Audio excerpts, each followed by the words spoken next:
Chapter 5:12. Yi Qian was laughing so hard that tears were dripping from the corners of his eyes. The light in his dark eyes was even more dazzling than a strong light. You guys have a good relationship. Being from the same army is indeed different. In the past, because of his position in Fujian town and his young age, he needed to establish his prestige in front of the veterans. Therefore, Xia Jinyuan had to be a little imposing. Therefore, he didn't have much heart-to-heart with the soldiers. After arriving at the Snowfield Brigade, with the same military rank, the same position, and the same goal, what was needed was not an imposing manner, but a true comrade who could fight side by side with you. As soon as Xia Jinyuan entered the Snowfield Brigade, he was like a dragon returning to the sea. Everyone was the same. They fought in the same trenches all day, ate in the same cafeteria, and when they were free, they would lie on the lawn of the base and chat. Occasionally, they would even crack a harmless joke to lighten the atmosphere. Naturally, the relationship between the comrades was deep. Once the relationship was deep, there was no harm in teasing each other. There aren't many people in the army, so we eat and drink together. Everyone knows how many times each person went to the bathroom last night. Naturally, our relationship is deep. Xia Jinyuan deliberately slowed down his pace. The battle raged behind them, so it was time for them to rest. You'll know when you get to the army in the future. After interacting with each other for a long time, we're even closer than real brothers. However, it's hard to guard against such underhanded methods. Yi Qian liked this kind of topic of conversation. It made her feel relaxed.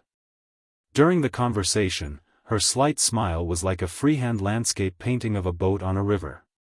It was quiet and long, bringing a sense of serenity. I'm quite envious of you. You have a group of comrades who can share your life with you. I still don't know where I'll be in the future. Even if I get into the military academy, I'll still have to obey the arrangements. If I were to be sent to the front line, it would be fine, but if I were to be sent to the logistics team, I can only accept my fate.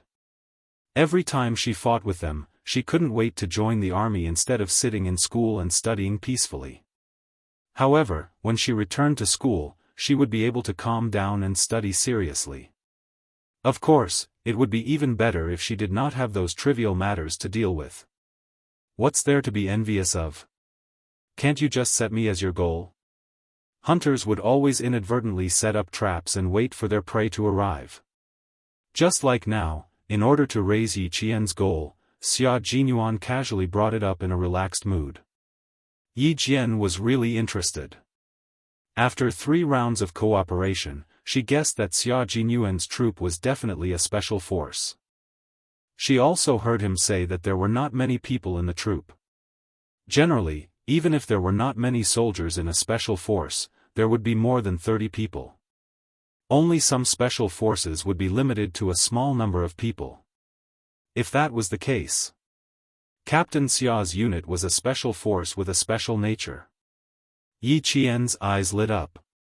She looked at him and said softly, "If I really set you as my goal, does that mean I have a chance to join you?"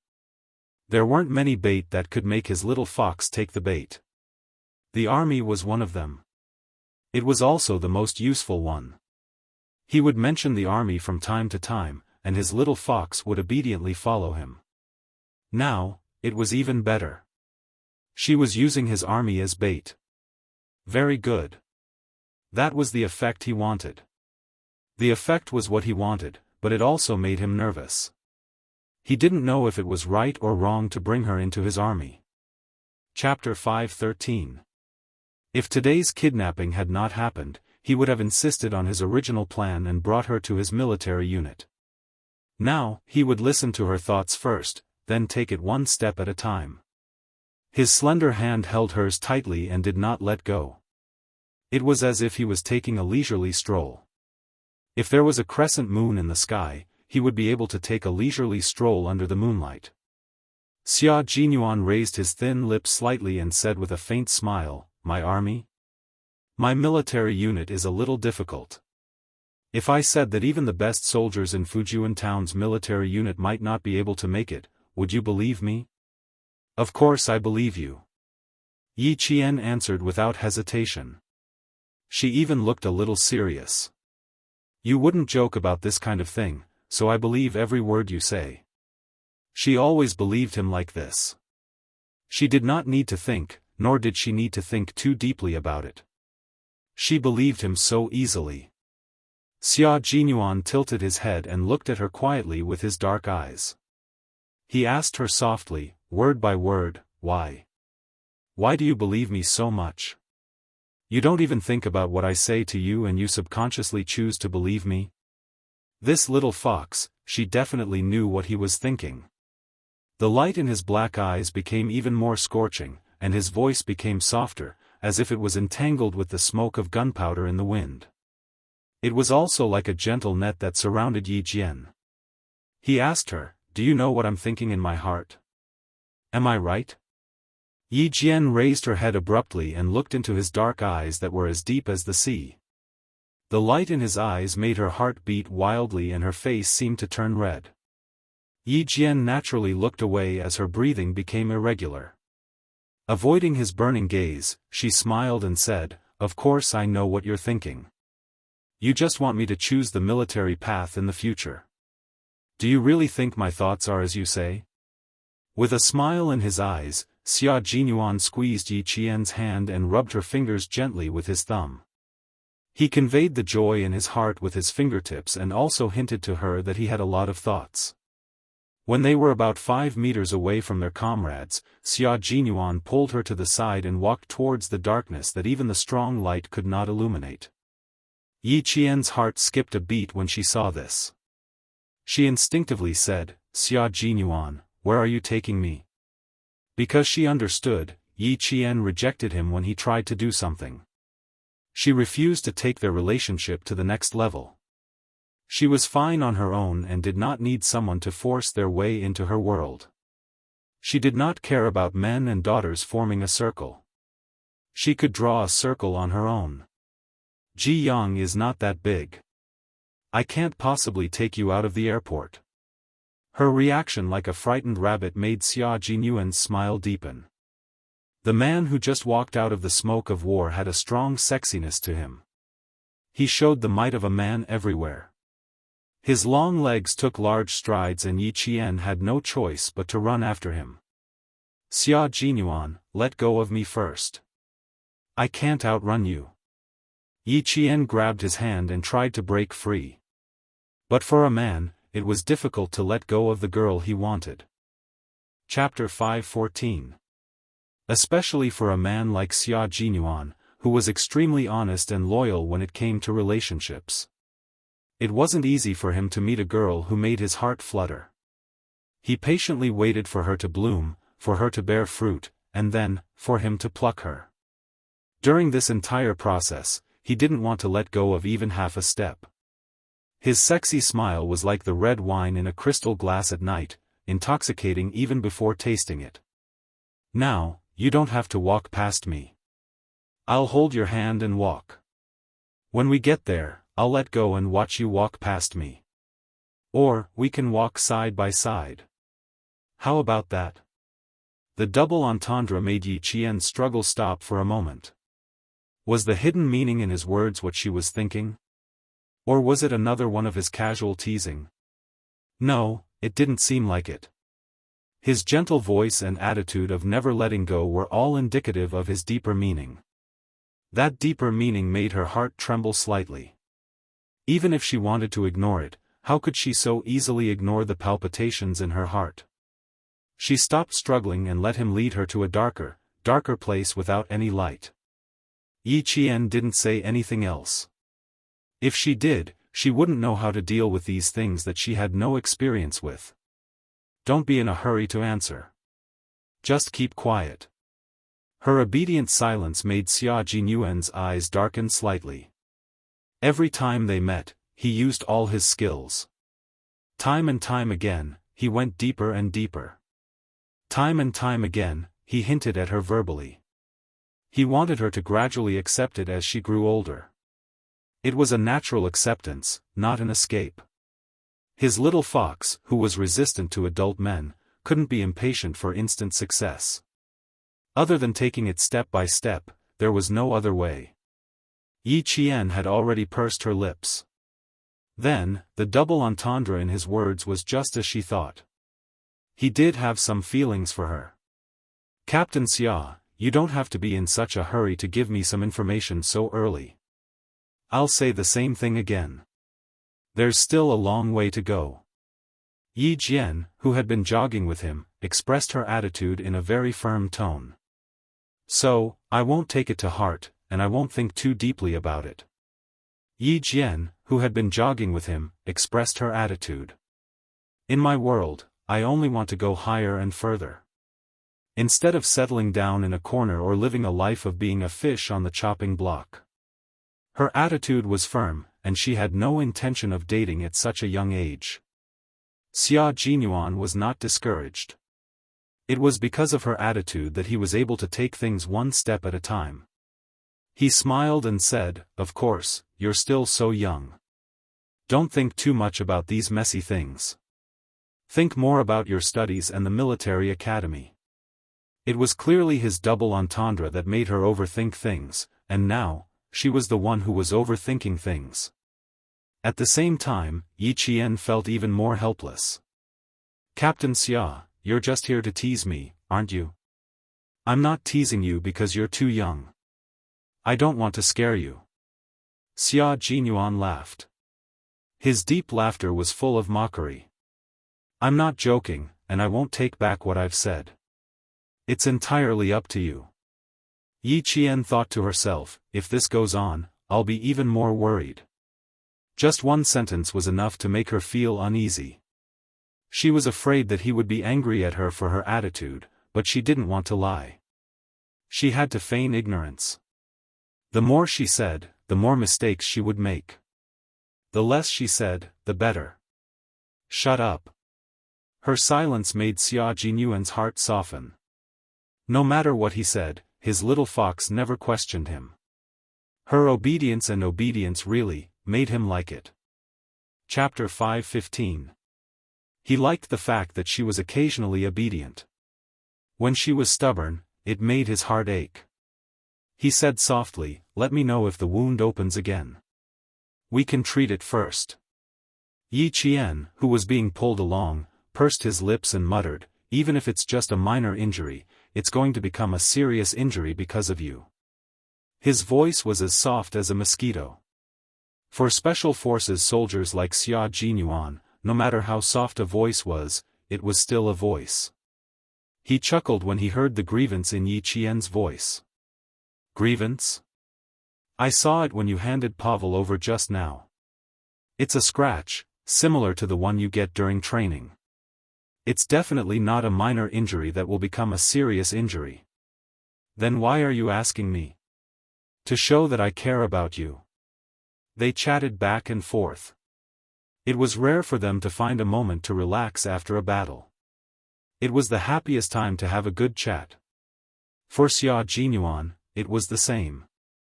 After they were at least 20 meters away from their comrades in the Snowfield Brigade, Xia Jinyuan stopped and pulled Yi Qian to sit down with him. "Take a break. They still have things to tell us. We can go back a little later." He turned on his headset again and lazily said to his comrades who were still waiting for him and Yi Qian to go back, "Brothers, you've worked hard. You guys hold on for a while. I'll take a break with Yi Qian. Also, talk to her. After all, she's been a hostage for almost 10 hours. She's a little traumatized. She needs to be talked to in time."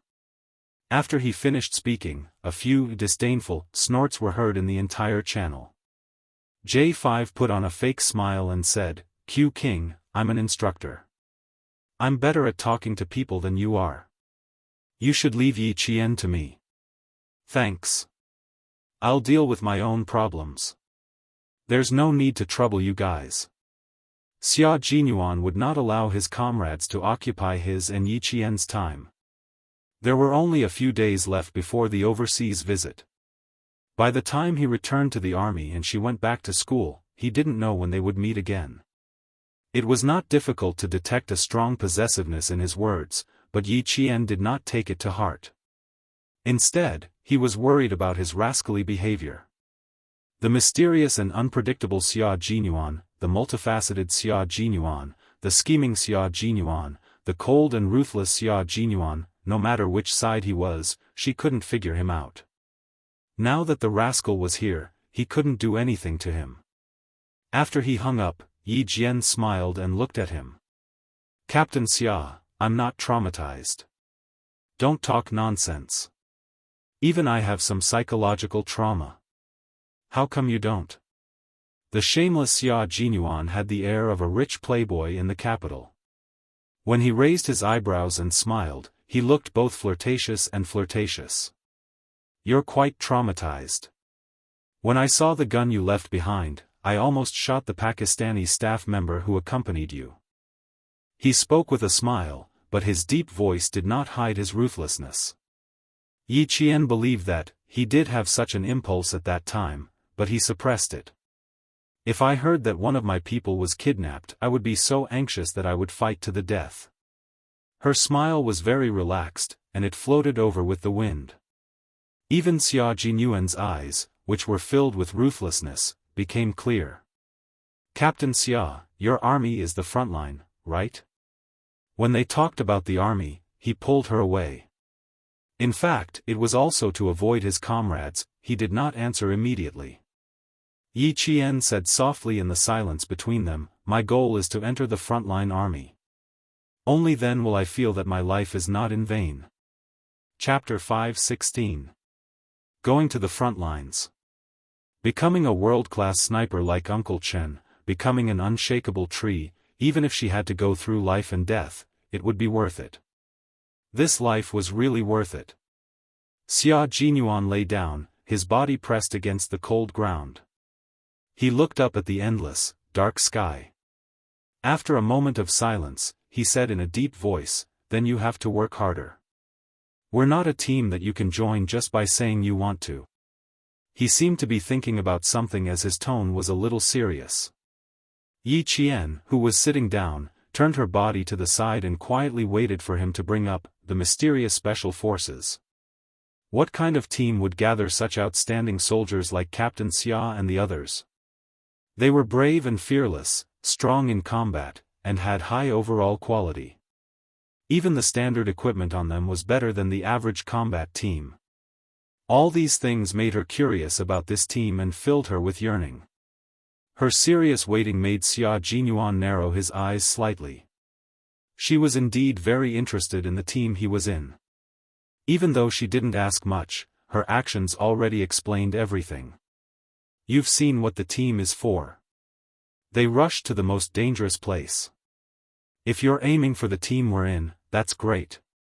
But you have to continue working hard. Xia Jinyuan didn't say much.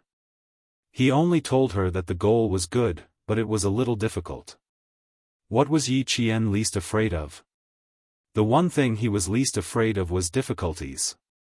His silence just now was actually because he was considering whether to let her become a member of the Snowfield Brigade. He had always thought of this, but tonight's kidnapping was a wake-up call for him. Female soldiers who were kidnapped ended up in a worse state than male soldiers. They suffered inhumane torture, both physically and mentally. Since the establishment of the Snowfield Brigade, they had never recruited female soldiers because they were afraid that female soldiers would suffer physical and mental harm. In recent years, the military headquarters had begun to propose this, but it hadn't been finalized yet because they were also worried about this problem. He had faith in Little Fox, but tonight's events had forced him to be more cautious. However, he didn't want to give up the opportunity to let her stand by his side. He was incomparably eager to put on the military uniform one day and fight side by side with her, to experience the smoke of war together.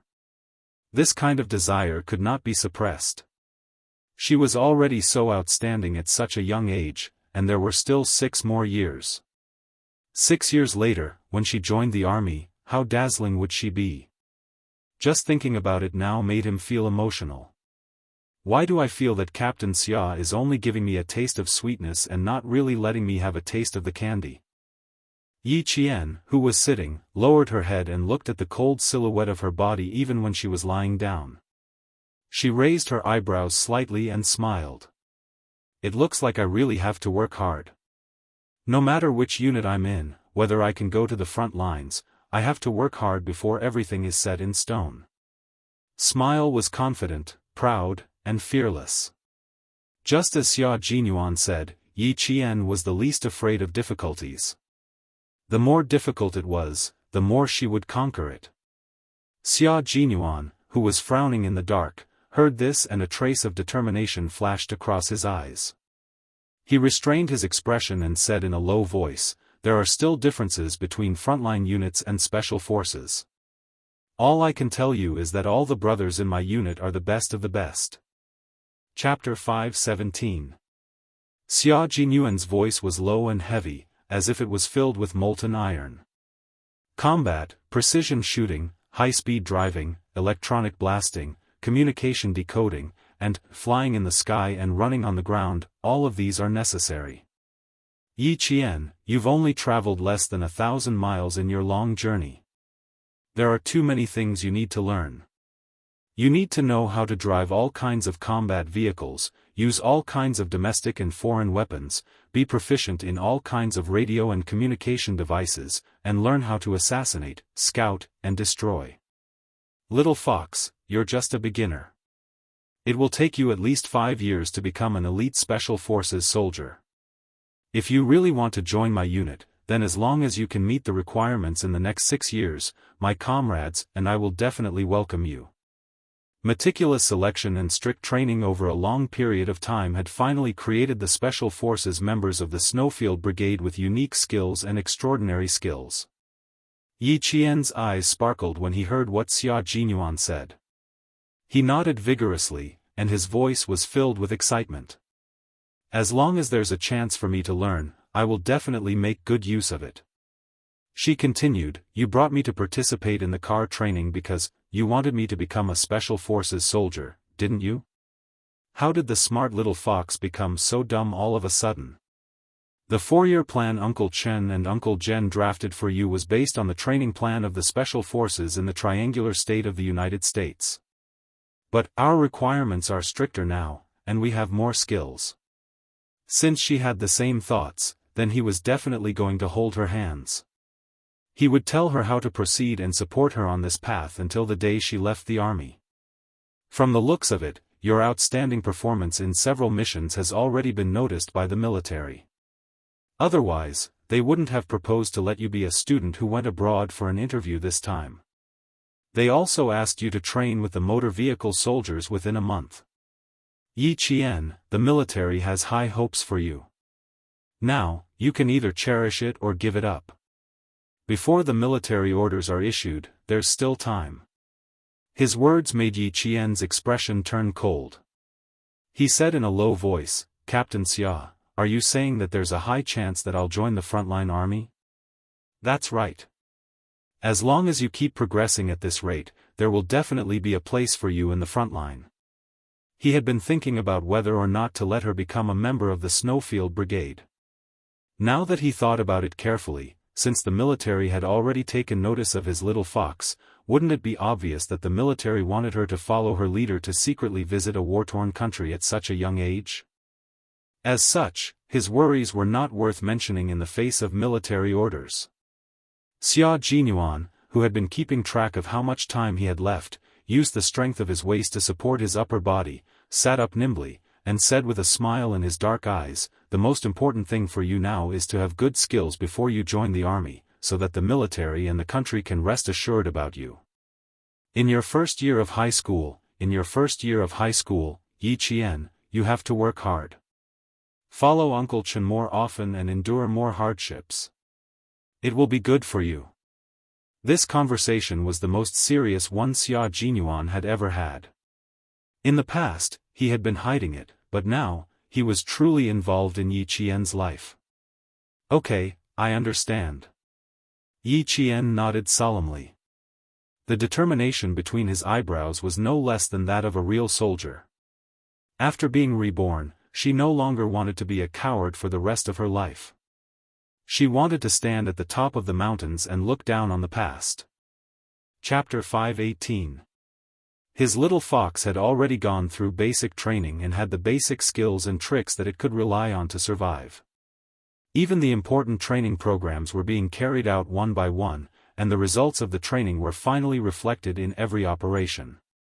For example, this time, she was fighting alone in the enemy camp. With her wits, she completed a major task that even the leaders praised. She switched out all the gasoline and saved the lives of dozens of hostages. The smart little fox had already walked the path of a special forces soldier. At this moment, even though he couldn't see her face clearly, Xia Jinyuan had already sketched out her facial features in his mind. He thought about it deeply and repeated it over and over again in his heart. He knew that his little fox must be very charming at this moment. She had a pair of exceptionally calm eyes that were as bright as the stars and as deep as the water. She had a face that was as beautiful as a flower and as beautiful as water. When she smiled, she was like a blooming flower. When she faced the enemy, she was as cold as frost and snow. How could Yi Qian not be charming? Xia Jinyuan, who was expected to return in 10 minutes, jumped up. He stretched out his hand and gestured for Yi Qian to take his hand and stand up. All right, let's return to the team. They gave us 10 minutes. Any later and we'll be seen as they're really waiting for us. Naturally, it would take some time to hand over to the Pakistani government. 10 minutes would be enough. J5 and the others were waiting for the car arranged by the Pakistani government to arrive at the airport and send them back to the hotel. They didn't rush Xia Jinyuan. A soldier with a sense of time wouldn't miss the time to return to the team. When there was 1 minute left before the 10 minutes, two figures that had disappeared from everyone's sight gradually walked out from the darkness. The two figures walked in the same pace and had the same expression. V8 said softly, Yi Qian's military aura is quite similar to that of Q King. I heard from Z7 that Q King met Yi Qian when she was 14 years old. They've known each other for so long and she's often influenced by Q King. It's normal for their auras to be similar. J5, who had already noticed this, heard his comrades gasp and couldn't help but laugh. You're jealous, right? I'm jealous too. So, in order to have a girlfriend, I've long planned to get along with Yi Qian. I'm relying on her to introduce me to her. V8's sigh was different. It was a long sigh. They're considered childhood sweethearts. It's too late for me to catch a childhood sweetheart now. After being single for so many years, she's a few years older than Q King. With a handsome baby face and an occupation that couldn't be revealed, V8 had a painful experience of going on blind dates. Everyone in the unit knew that V8, who had gone on countless blind dates, didn't believe that he was a soldier. Every time he mentioned that he was a soldier, the girl on the blind date would always be suspicious. The more serious girls would ask to see his military officer certificate on the spot. How could they casually show their military officer certificate to others? In the end, in the eyes of the girl on the blind date, it would be seen as dishonest.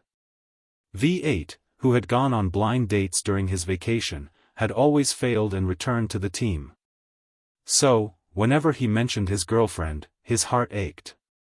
K7 patted him on the shoulder to comfort him.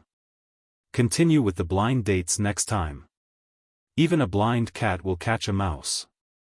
His cold and emotionless voice wasn't comforting him, it was attacking him. It had always been an honorable tradition in the Snowfield Brigade to insult their comrades. They were a bunch of bachelors and they wouldn't feel comfortable if they didn't insult their comrades. Chapter 519. Yi Qian, on the other hand, looked at the figures standing together. They were all about the same height. He pointed at two completely unfamiliar figures and said, one of them is V8, and the other is T6. You guys are really about the same height. Was this specially selected? Just like the National Flag Guards, all of you were carefully selected to be of the same height?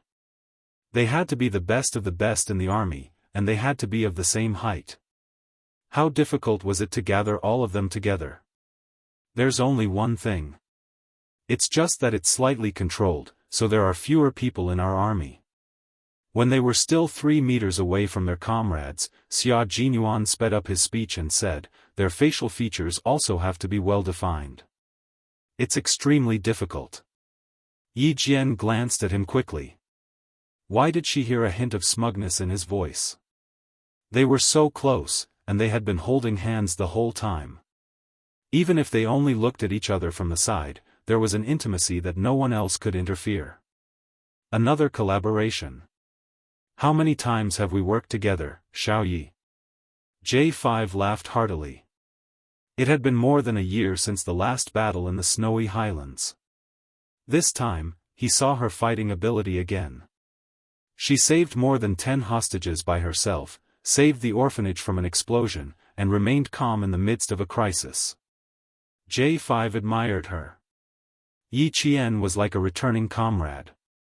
He high-fived them to show that he was safe. His eyebrows were like crescent moons. This is our third battle. It's been a pleasure working together. This is our first time working with you. Similarly, it's been a pleasure working with you. It's also reassuring, V8 said. He raised his thick black eyebrows and said jokingly, guess who I am? Xia Jinyuan smiled. His handsome face was filled with gentleness as he said to Yi Qian, V8, one of our comrades. He's partners with T6. They scored the highest in the tacit understanding test. They're proficient in many small languages. They're the best brothers. Proficient in many small languages. Yi Qian was in awe. When the T6 soldiers were introduced, Yi Qian had a better understanding of this mysterious special forces unit. The T6 soldiers were proficient in explosives, reconnaissance, assassination, armored vehicles, and infantry fighting vehicles. These were not a problem for him. With a gentle and handsome baby face, it was impossible to tell that he was a veteran, nor was it possible to tell that he was a soldier who was best at assassination. The car that was picking up the Snowfield Brigade members had already driven across the track and stopped steadily in front of them. The car door opened, and a young man in a suit stepped out of the car. The first thing he asked was, "Are you injured? The medical staff is at the airport. You can go over and treat the wound at any time." The situation in the transport plane was transmitted to everyone's ears through the tower's communicator. Several Pakistani government soldiers had been shot and had been sent to the hospital for emergency surgery, while the 2 Chinese special forces had not received any news of any injuries. Yi Qian, who was standing at the back, did not see clearly who the man who got out of the car was. When he opened his mouth, he knew that it was Qin Xiu, the professional interpreter accompanying the leader. Everything is fine. No one is injured. J5 saluted him and replied coldly and calmly, "Thank you for your concern, leader. The mission has been completed. All members are on standby." Qin Xiu heaved a long sigh of relief and smiled elegantly. "That's good. The leader is still waiting for everyone at the hotel. Please get in the car first." He looked past the soldier who was almost 1.9 meters tall and finally saw Yi Qian standing at the back. He smiled at her and said, "Yi Qian, the leader wants to talk to you later. Be mentally prepared. It's not a bad thing, it's a compliment." This was the tone of an acquaintance. Chapter 520. Qin Xiu naturally knew Yi Qian, so he didn't use the same polite tone he used when speaking to the Snowfield Brigade. He was more or less casual. Not only was his tone casual, but he also turned sideways to let the Chinese soldiers get into the car first. When it was Yi Qian's turn to get into the car, he gently pulled her wrist and said, "You sit with me. They can get in first." Xia Jinyuan, who was about to help her into the car, stopped in his tracks and turned to look at Qin Xiu. He said in a deep voice, "Her arm is injured. We will need to treat it for her after we get into the car. Interpreter Qin, let her sit with me." This time, Qin Xiu recognized Xia Jinyuan, who was chosen by his mother as the best son-in-law. Based on this alone, Qin Xiu's attitude was gentle and polite as he said, "I'm sorry, I was reckless." He then said to Yi Qian, "You get into the car first and let them check on you. If you need to go to the hospital, we can immediately send another car to the hospital to treat it." Yi Qian didn't want to send another car to send her to the hospital. She raised her arm and said, "It's just a graze. I can treat it myself. There's no need to go to the hospital." There was light in the car, and she was standing at the door of the car. Qin Xiu saw a burn on her arm.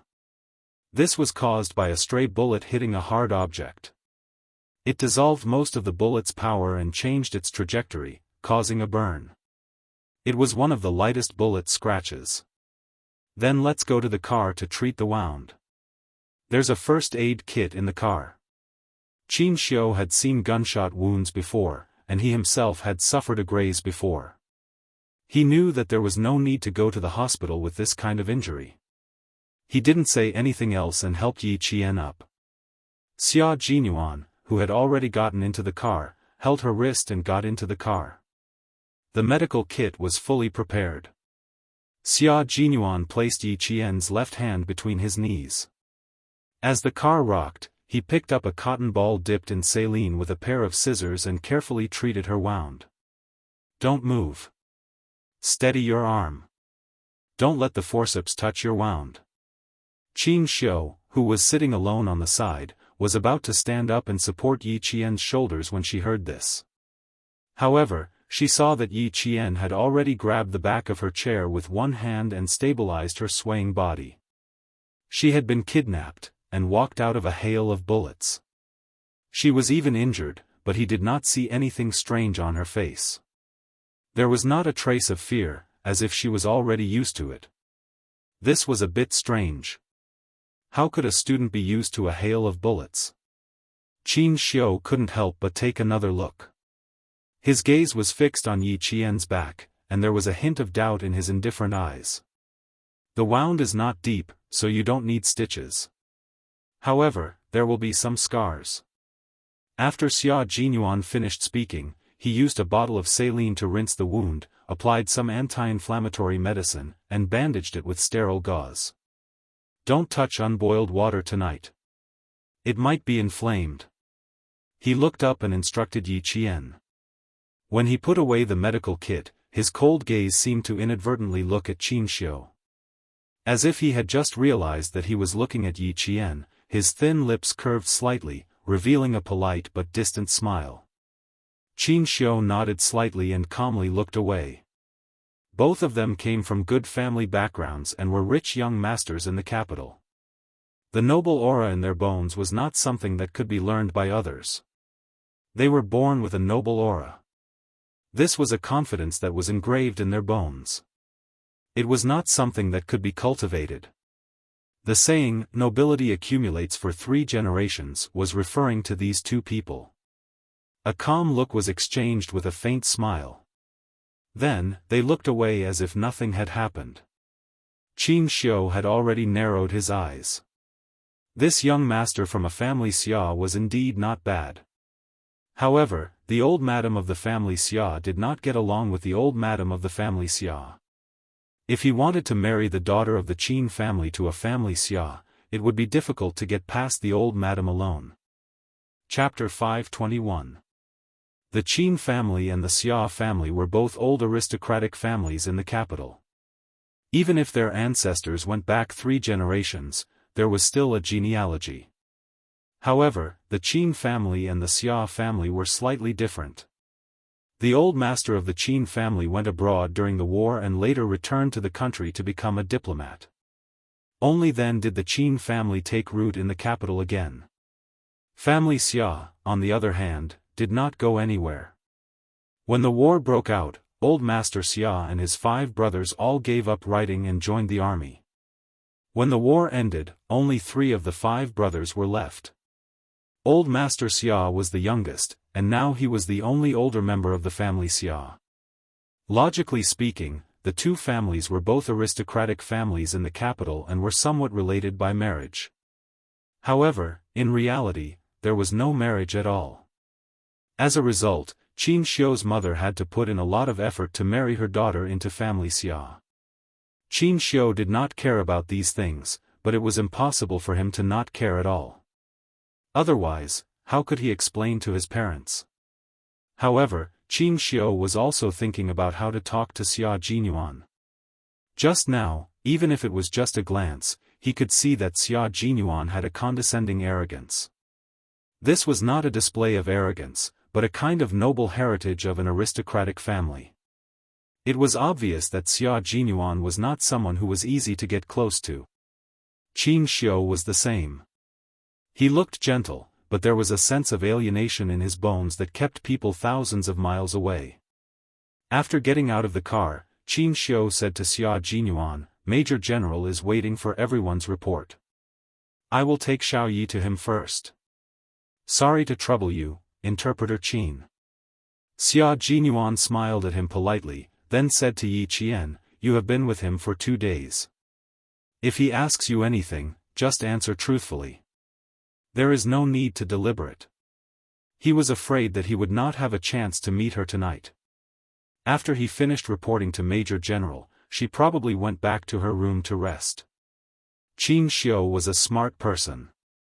At this moment, he could tell that Yi Qian and Xia Jinyuan also knew each other.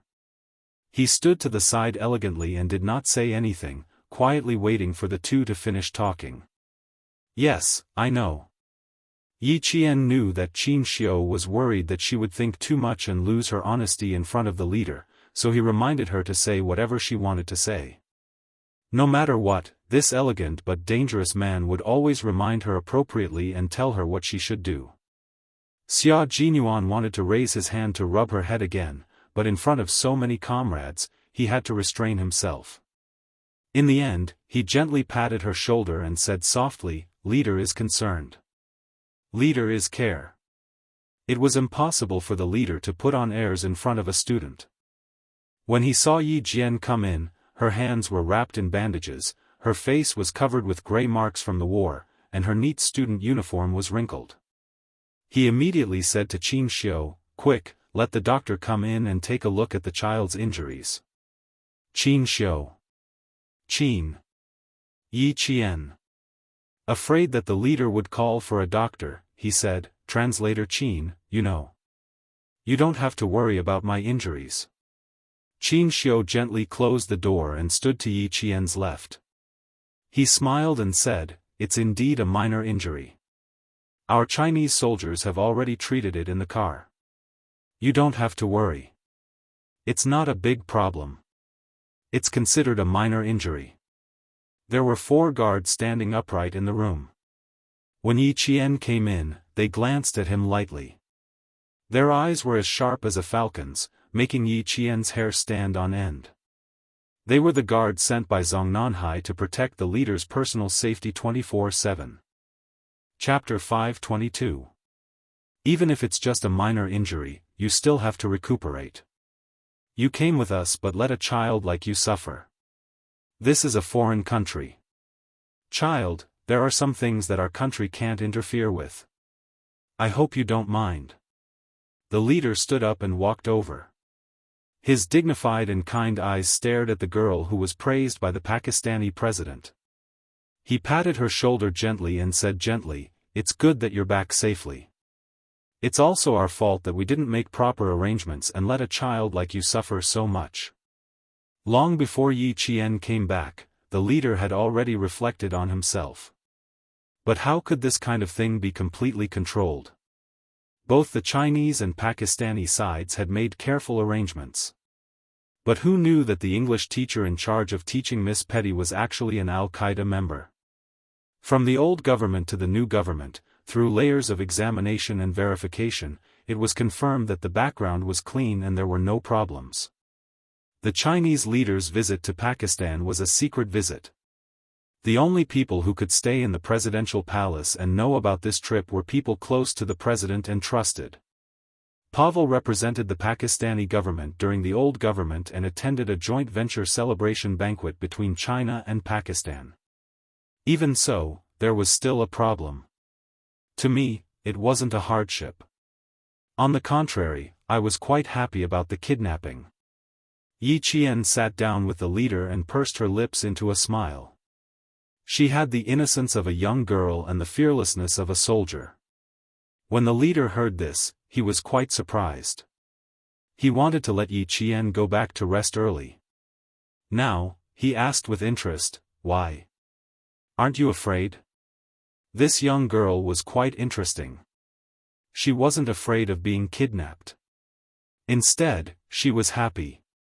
Moreover, from her expression, it was obvious that she wasn't just saying it casually. She really thought that it was a happy thing from the bottom of her heart. It was an honor for anyone to have a face-to-face meeting with a leader of the country. Making the leader interested in her topic wasn't just an honor. It showed that the leader valued her. Yi Qian faced such an honor calmly and indifferently. She smiled slightly and said, I've been trained by the army for the past few years. Although it was unfortunate to encounter such an incident, it was the accumulation of actual combat experience for me.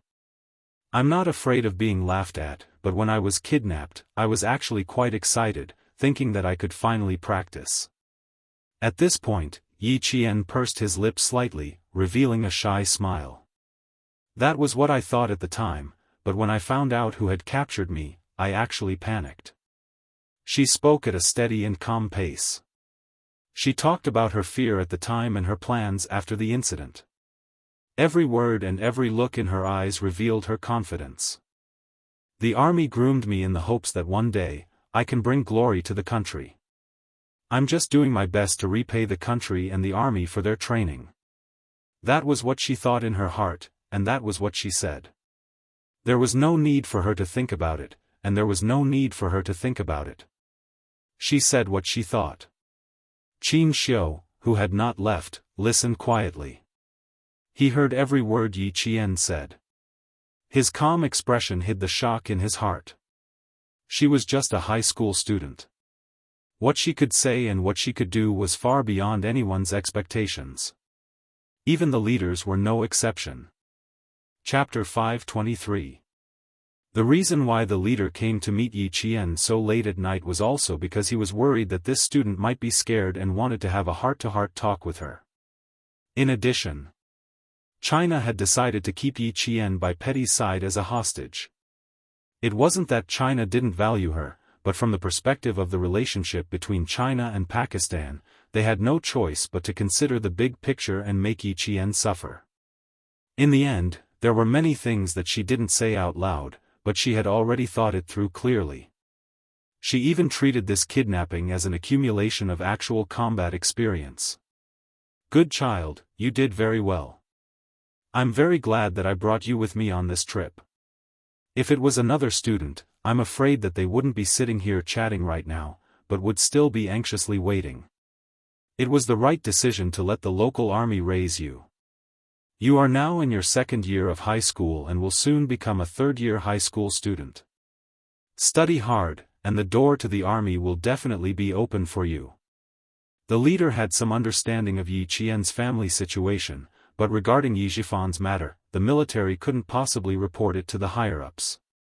The country's leader, who had to deal with a myriad of affairs every day, couldn't possibly deal with a local official.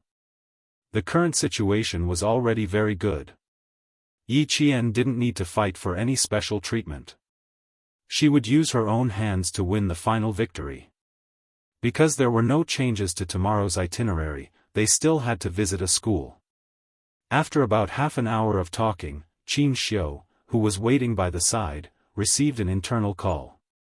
It was from the army's major general, who had an urgent matter to report to the leader. The leader personally sent Yi Qian to the door and instructed Qin Xiu to make sure that the staff took good care of Yi Qian. Yi Qian could go back to rest, but Xia Jinyuan and the others couldn't. When they walked out of the door, they saw Xia Jinyuan and the others, who were already in their military uniforms, walking behind the army's major general. Their steps were orderly and dignified as they walked towards them. Their gazes met briefly, then they calmly looked away. The plan for tomorrow's trip would not change. Tonight, Xia Jinyuan and the others still needed to make careful arrangements. It would probably be 3 or 4 o'clock in the morning by the time they walked out of the leader's room. At 4 o'clock in the morning, Yi Qian, who had fallen into a deep sleep, suddenly opened his eyes. His left hand reached for the pistol under his pillow, and as he turned around to hide under the bed, he felt for the military dagger beside the bed. He stuffed the extra pillow under the blanket, pretending that he was still asleep and quietly waiting for the intruder to come in. Turning on the lights, Yi Qian saw Xia Jinyuan, who was dressed in camouflage, walking over with a cold gaze. His gaze fell on the bed disguised with pillows, and a smile suddenly appeared on his handsome face. Xia Jinyuan, who was dressed in green forest camouflage, had a combat helmet tucked under his arm. His handsome face was painted with a special camouflage oil that ruined the original lines of his face and reduced the contrast between the forest camouflage on his body and the surrounding environment. He stood beside the bed, his clear eyes smiling as he looked at Yi Qian, who stood up from the side of the bed. "It's 4 o'clock in the morning, Comrade Yi Qian, you need to come with us to a place." The entire process of him coming in and standing beside the bed took about 20 seconds. His little fox had already completed her camouflage from the top to the bottom of the bed, and even used a pillow to pretend that she was still asleep. Yi Qian stood up from the side of the bed when he heard his voice. Looking at him, who was dressed in forest camouflage, he vaguely guessed that he was going out to fight again. Yi Qian, who was no longer sleepy, smiled when he heard that he needed to go with them to a place. He looked at him with clear eyes and asked, "Do I need to disguise myself too?" Chapter 524. Of course. Go open the wardrobe and take a look. There are clothes prepared for you inside. You have 2 minutes to change and gather here. Xia Jinyuan took a deep look at Yi Qian, who already had a look of anticipation on his face. He couldn't help but smile even wider. However, in the depths of that faint smile, there was a darkness that Yi Qian didn't notice. He watched as she walked out. She was wearing a short-sleeved fitness shirt like a male soldier. She walked quickly to the wardrobe. When he looked up again, he saw that she had already opened the wardrobe door, revealing a pair of beautiful and straight calves. Even her ankles were beautiful. There was a camouflage bag at the top of the wardrobe. If she didn't straighten her body and tiptoe to look at it, she wouldn't have noticed it. After Yi Qian returned to her room, she opened the wardrobe and took out her clothes to take a shower. After opening the wardrobe door several times, she still didn't notice that there was a camouflage bag on top of it. She took the bag out and unzipped it. A brand new jungle camouflage training uniform was neatly pressed under a bulletproof helmet of the same color. "You actually prepared it for me. Captain Xia, why didn't you mention it to me?" Yi Qian took out the helmet and the camouflage uniform. She hugged the entire set and turned to the bathroom to change. After she closed the door, she heard the rustling sound of changing clothes. Xia Jinyuan's smile faded slightly and he smiled as usual. "When we decided that you would be going abroad for an official visit, the military prepared it for you. After you change, put on the helmet and pistol and come out. We'll wait for you outside." She was changing inside while he stayed in the room. It would be strange if the group of people outside didn't think too much about it. For the sake of her reputation, he had to avoid it. In 1 minute and 40 seconds, Yi Qian changed into her combat uniform, helmet, and face paint. In 1 minute and 55 seconds, she arrived at the rendezvous point. Her slender and straight figure was like a pine tree in an abyss. She could stand proudly in the frost and snow, and she could face the wind and rain. She looked refreshed in the jungle combat uniform and was full of fighting power. She was like a bamboo shoot that had broken out of the ground and was only waiting to grow. Xia Jinyuan fixed his gaze on her. The moment he saw her, his eyes darkened. It was as if something heavy had accumulated in his pupils, revealing a repressed seriousness. That night, the little fox would truly go to war as a soldier. That night, his little fox's hands would be stained with blood as she fought for the country. War meant slaughter. He wondered if the little fox would still be afraid of it. If he saw his hands stained with blood, would he have nightmares? After all, it was so small. It had come too quickly, too suddenly. He had no way to fight for her again. The major general and the senior leaders had already agreed. Yi Qian walked over to Xia Jinyuan with the might of a soldier. She stood at attention and saluted. She appeared in front of the 6 members of the Snowfield Brigade with the posture of a soldier. After she saluted, Xia Jinyuan and the other 5 people saluted back with a solemn look. They didn't stop at all. Standing in front of them was not a student, but a comrade. A comrade who was about to go to war with them. He was the person they trusted the most. He was a comrade who could forget about age and identity and take care of each other. He was a comrade who had gone through life and death together. Xia Jinyuan's eyes darkened. When he saw the girl in front of him who was as cold as a spear, a light slowly broke through the darkness in his eyes. Finally, a faint smile appeared on his face. Chapter 525. This was the path he wanted to take with her. They would kill for their country, fight for their country, even if their hands were stained with blood.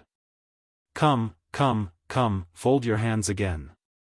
Just now doesn't count, just now doesn't count. J5 had a deep smile on his handsome face. He stretched out his right hand, and then K7 and the others all folded their right hands over the back of their own hands.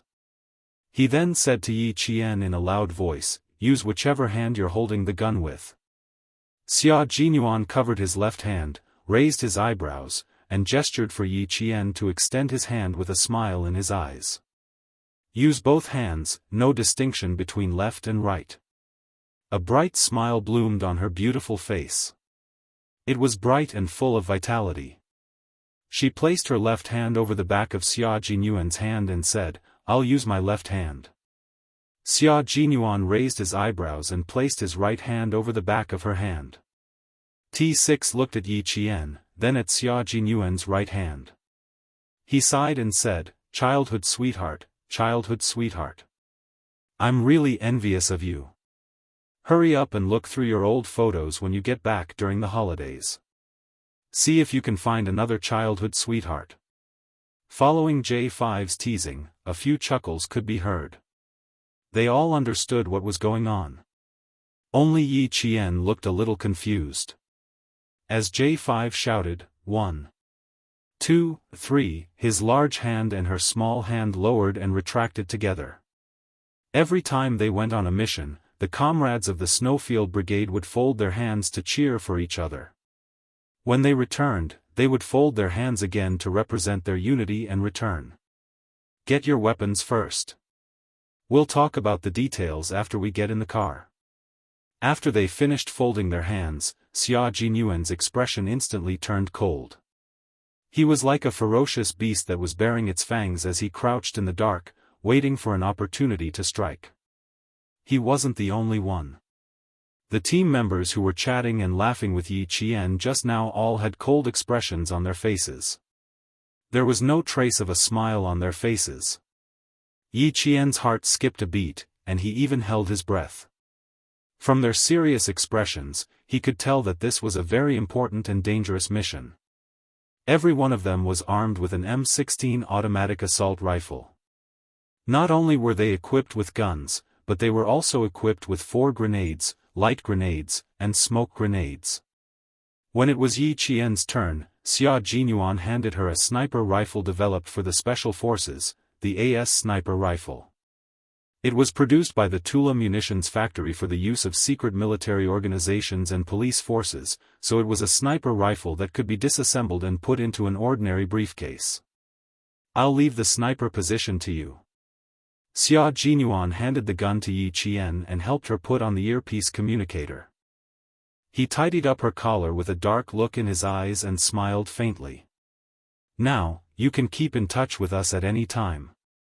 Yi Qian held the gun in his hand and strapped the grenades to his combat vest.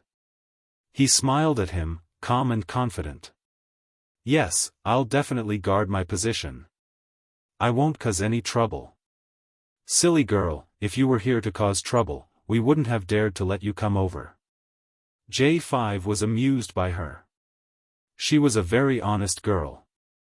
Even if she was just standing next to him, she still had a charm that made people believe in her. You can't be modest on the battlefield. Do whatever you want. It was a very relaxed conversation. Yi Qian even had a smile in her eyes. It was 4 a.m, and the city was quiet as if it was a lifeless city. Other than the brightly lit streets, there was not a single person walking on them. Because it was a quick battle, there was no need for military backpacks. They held their guns in their hands and equipped their weapons. One by one, they walked briskly into the individual elevator that connected to the basement from the room. Then, they jumped into a car that had no curtains except for the windshield in front. Chapter 526. Let's talk about the battle plan. We'll be secretly providing support to our brothers in China. We'll be relying on the daggers in our hands. After getting into the car, the few of them rearranged the rows of seats to form a table. Xia Jinyuan laid out the military map on the table and waved his slender fingers in a combat half-finger glove. Numbers 3 and 5 are the mountain routes. We'll go around these mountain routes and cut in from the west. This was a map of Pakistan's Mount Margla. It was a famous scenic spot in Pakistan. At the foot of the mountain was the Faisal Mosque gifted by the king. If they drove northwest from the city center, they would arrive at the location of tonight's battle. Xia Jinyuan pointed at the place where the firepower would be concentrated. He looked up slightly and glanced at Yi Qian. Yi Qian, this is our target tonight. Memorize the map so it'll be easier for you to move. Yi Qian, do you know what we're going to do tonight? J5 suddenly asked. Did King Q tell you? This question was timely. It was exactly what Yi Qian was thinking.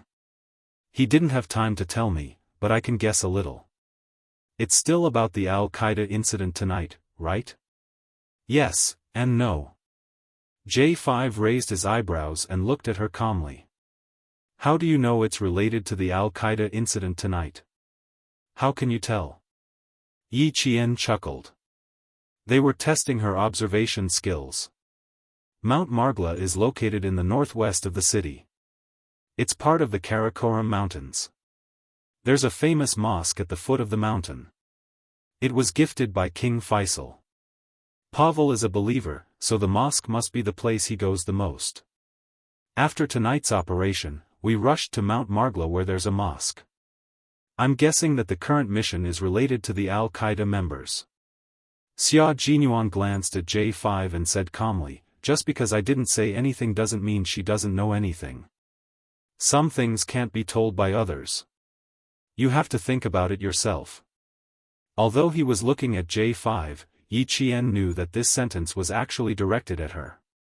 As she said, it was indeed related to the Al-Qaeda organization, but it was also related to China.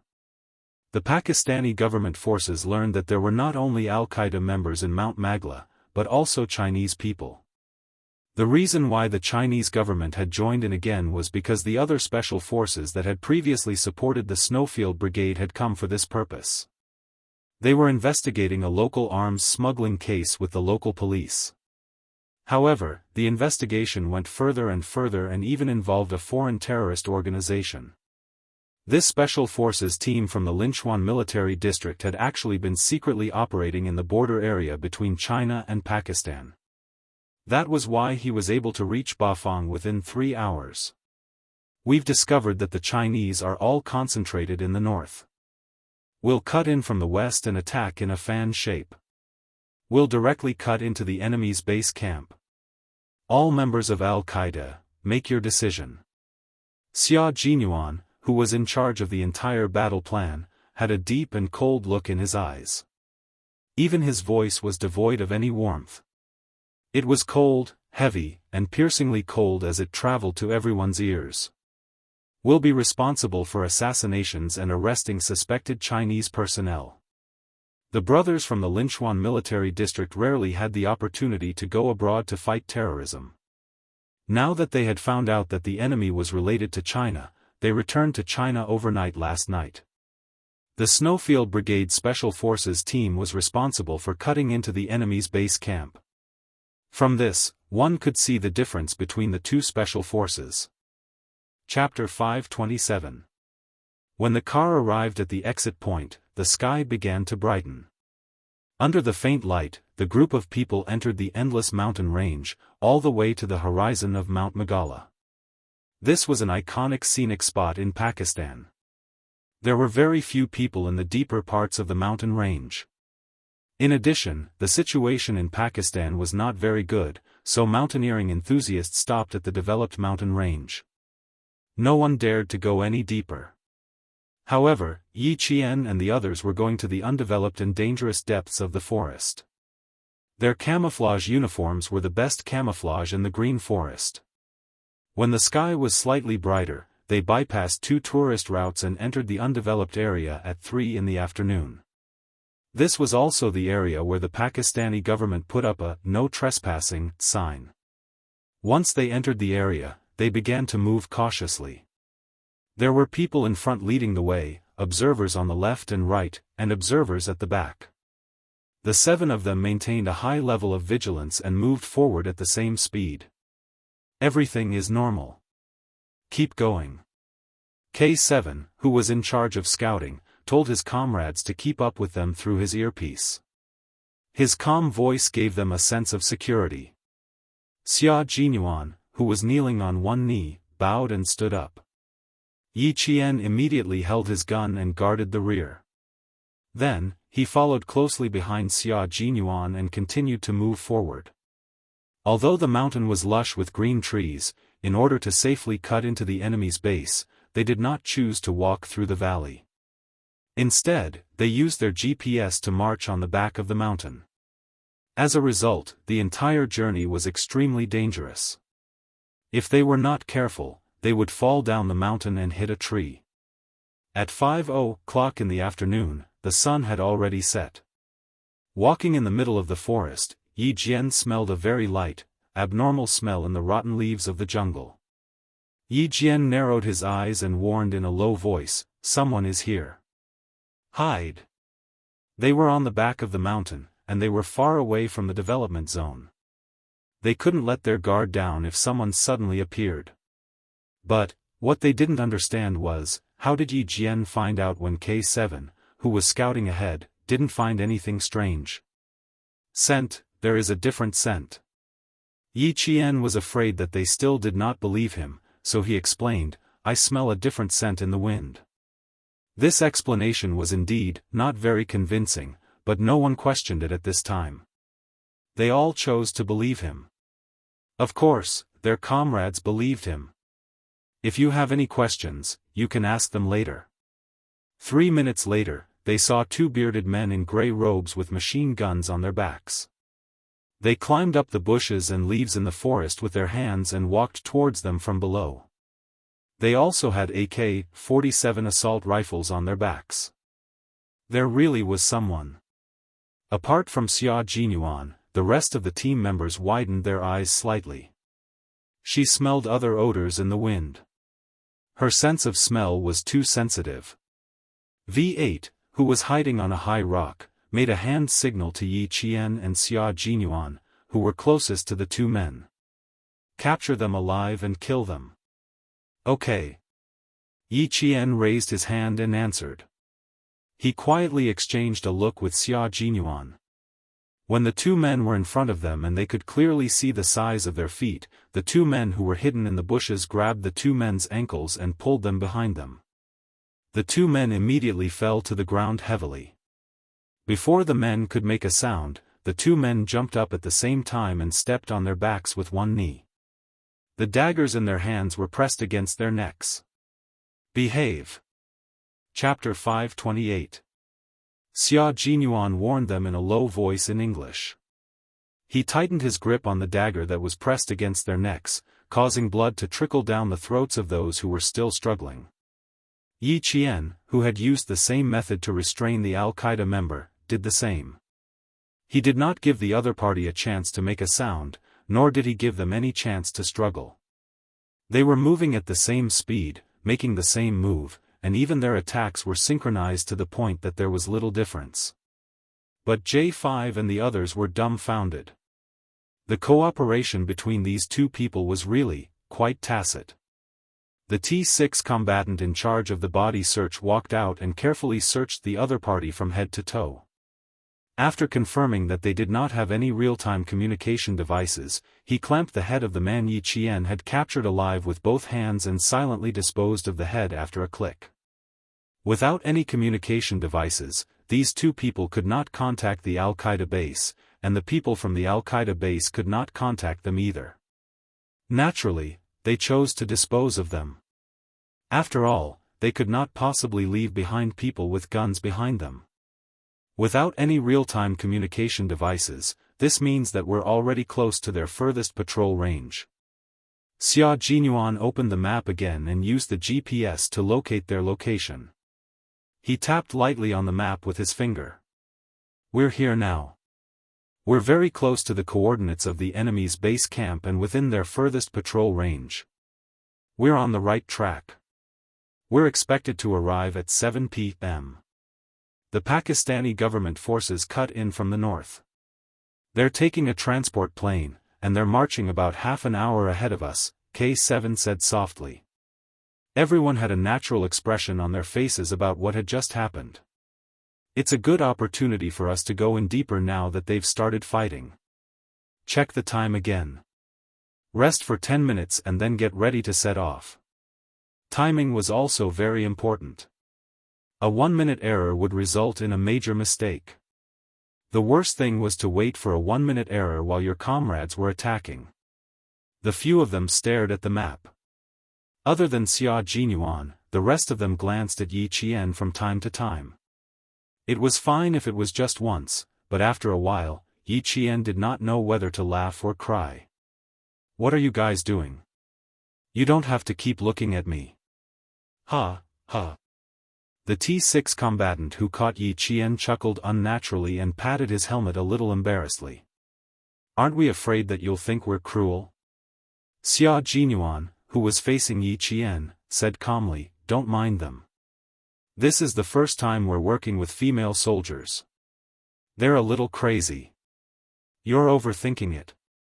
How could I possibly think that you're cruel? If you want to be cruel, I should be the one to inform you immediately after discovering the enemy. That's the real cruelty. They. Yi Qian narrowed her dark eyes slightly. After a flicker of light flashed across her eyes, Yi Qian softly said, oh. So, oh, that T6 and the others also laughed silently.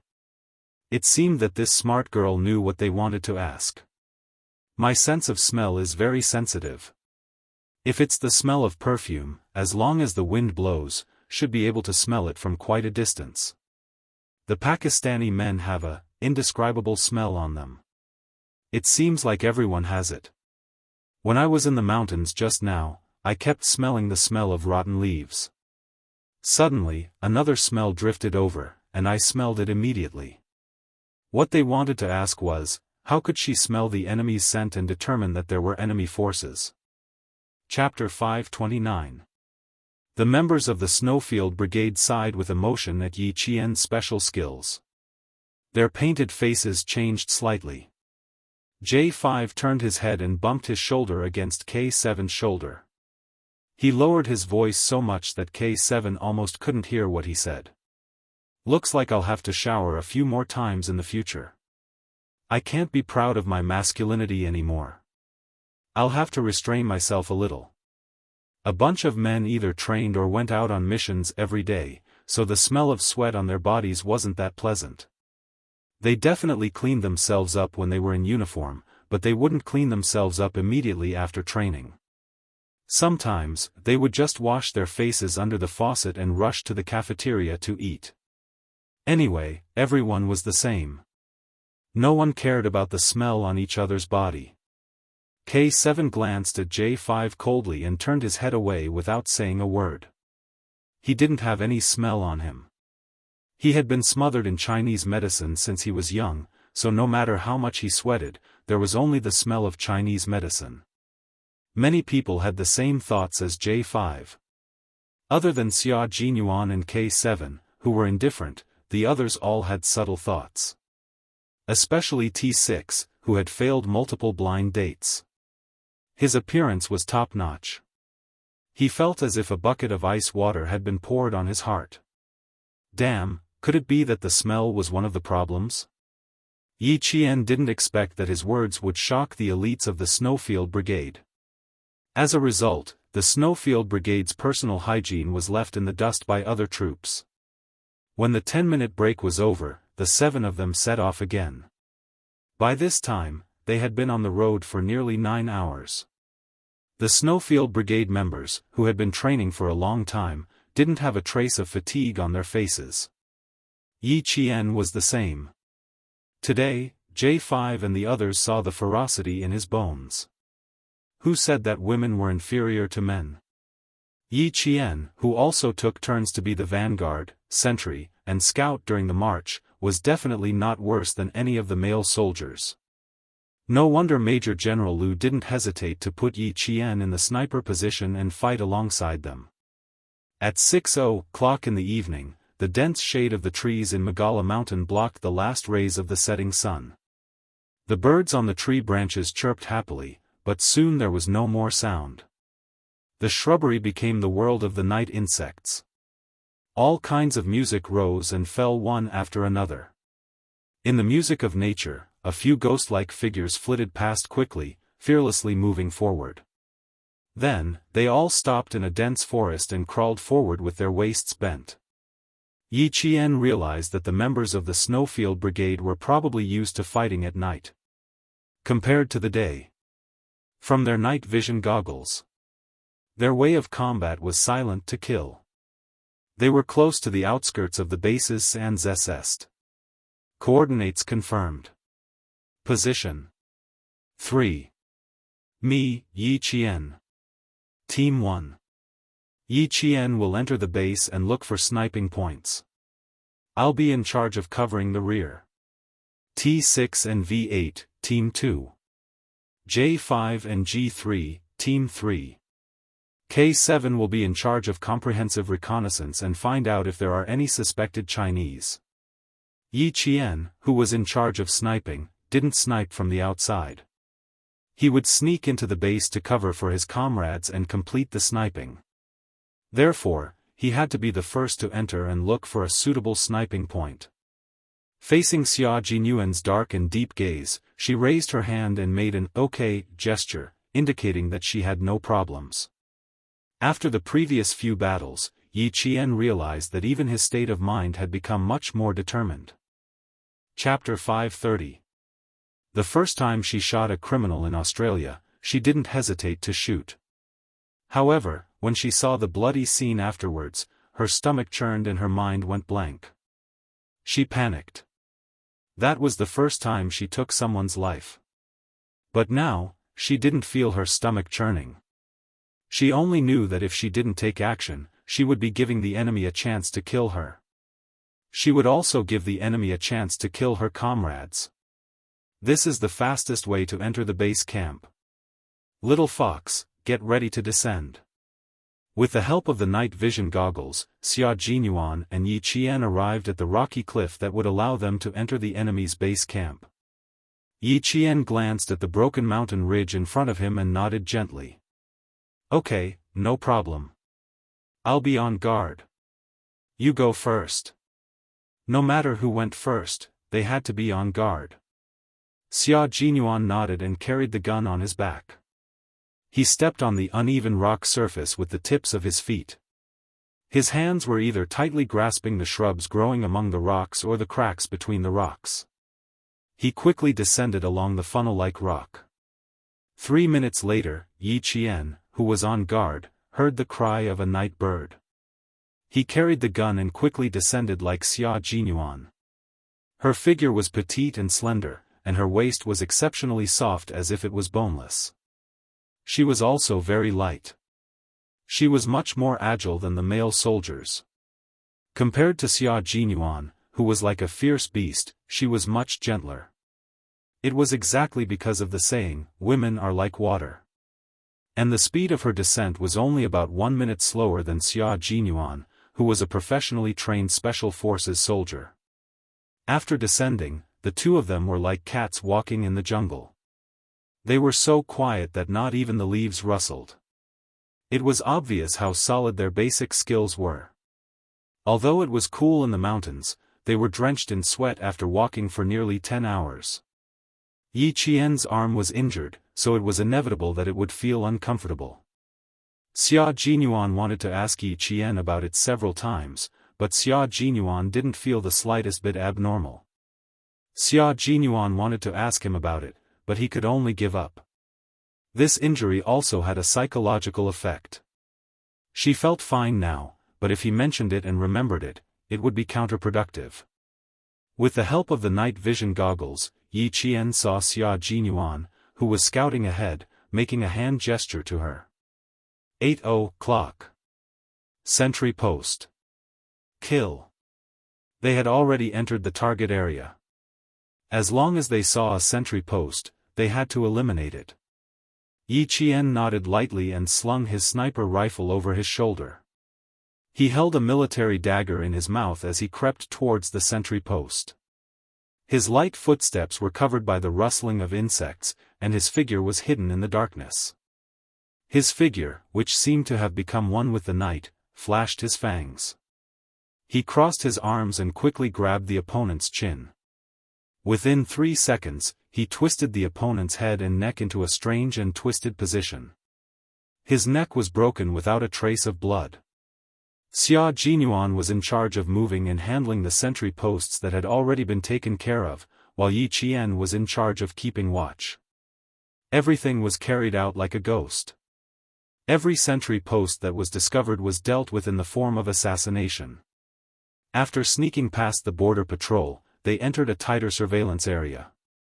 Xia Jinyuan bent his legs slightly, his tall and slender body sticking close to a tree. He quickly crawled towards Yi Qian. A strong patrol light shone in their direction. Yi Qian knelt on one knee a second before the strong light swept over. Then, he nimbly rolled to the side like a snow fox and nimbly hid in the bushes. Chapter 531. In an emergency situation, Yi Qian didn't know where to hide. When she rolled to the side, she felt a sharp pain on her face. Only then did she realize that she had rolled into a thorny vine. The thorny vines had many thin leaves and were densely grown. Although there were wounds on her face and hands, the searchlight couldn't shine on her. However, she could clearly see the 4 patrolling Al-Qaeda members. At a glance, one could see the difference between the people patrolling in the central area and those patrolling outside. They were all holding AK-47 assault rifles in their hands. They were all wearing the same jungle camouflage uniform, bulletproof vests, and waterproof military boots. Other than not wearing a bulletproof helmet on their heads, their entire outfit was no different from that of a regular army. Xia Jinyuan, who was hiding behind a tree, signaled for them to split into 2, meaning to lure them away and fight 1 against 2. The 2 exchanged glances in the monotonous green world. What they saw was the cold determination and unwavering determination in each other's black eyes. It was an encouragement that would make everything fearless, silently giving the other party a sense of security. Xia Jinyuan once said to Yi Qian that he would always hold her hand. Yi Qian once said to Xia Jinyuan that there would be times when he would be tired. He could choose to believe in her. On the battlefield, they didn't forget what they said at that time. They used their actions to prove that what they said in the past wasn't just a casual remark. What they said was a promise, and they wouldn't change their minds no matter what. A gesture was communication. Yi Qian nodded gently to show that she understood. His painted face smiled slightly, and in the blink of an eye, he disappeared from her sight. There was the sound of leaves rustling, as if someone was escaping in a panic. The Al-Qaeda member walking at the front was quite vigilant. He didn't immediately shine the searchlight in that direction. Instead, he whispered a few words in Urdu to the other 3 people who had also sensed something. The 4 of them quickly split into 2 groups. 2 of them searched in the direction of the swaying leaves, while the other 2 seemed to continue moving forward. However, the man with the searchlight in his hand hung the searchlight on the tree, and then quietly went up and outflanked them. They had received a certain amount of combat training and knew how to create a diversion. However, for Yi Qian, who had received formal training, this made it easier for her to attack them from behind. She worked together with Xia Jinyuan to eliminate the target. Yi Qian lightly jumped out from the thorny vines. She was holding the QSC 92 9mm pistol that she had been given before she left the country. It had an effective shooting range of 50 meters and a muzzle velocity of 350 meters per second. She would choose to fire at a range of less than 50 meters, reducing the firing range to 5 meters. This way, she would have enough time to fire the next shot and finish off the other one. 3 light flicks came from the earpiece. It was Xia Jinyuan indicating that they would start in 3 minutes. Yi Qian flicked his finger back to show that he understood. The searchlight hanging on the tree swayed. The 2 Al-Qaeda members, who wanted to outflank them, never thought that there was an even greater danger lurking behind them. The pistol was loaded. Yi Qian, who was moving forward like a cat, quickly closed the distance between her and the 2 targets in front of her. She closed the distance again and again until she was almost 4 meters away. She was 4 meters away. If her opponents walked another meter, they would be 5 meters away. Principal Chen had said that Yi Qian was very suitable to be a sniper. Not only did she have sharp judgment, but she also had a good grasp of the speed of her shots. Chapter 532. To make a simple analogy, if Ace could fire 4 bullets in 1 minute, then Yi Qian could fire 8 bullets. In the same amount of time and with the same type of gun, Yi Qian could hear the bullet passing through the firing pin, firing the primer and igniting the propellant. As she held the pistol, she could feel the propellant start to burn and the internal pressure of the cartridge case increase. When the pressure rose to 250-500 kg/cm2, the bullet would leave the cartridge case and squeeze into the barrel. At this point, Yi Qian could feel the bullet start to move.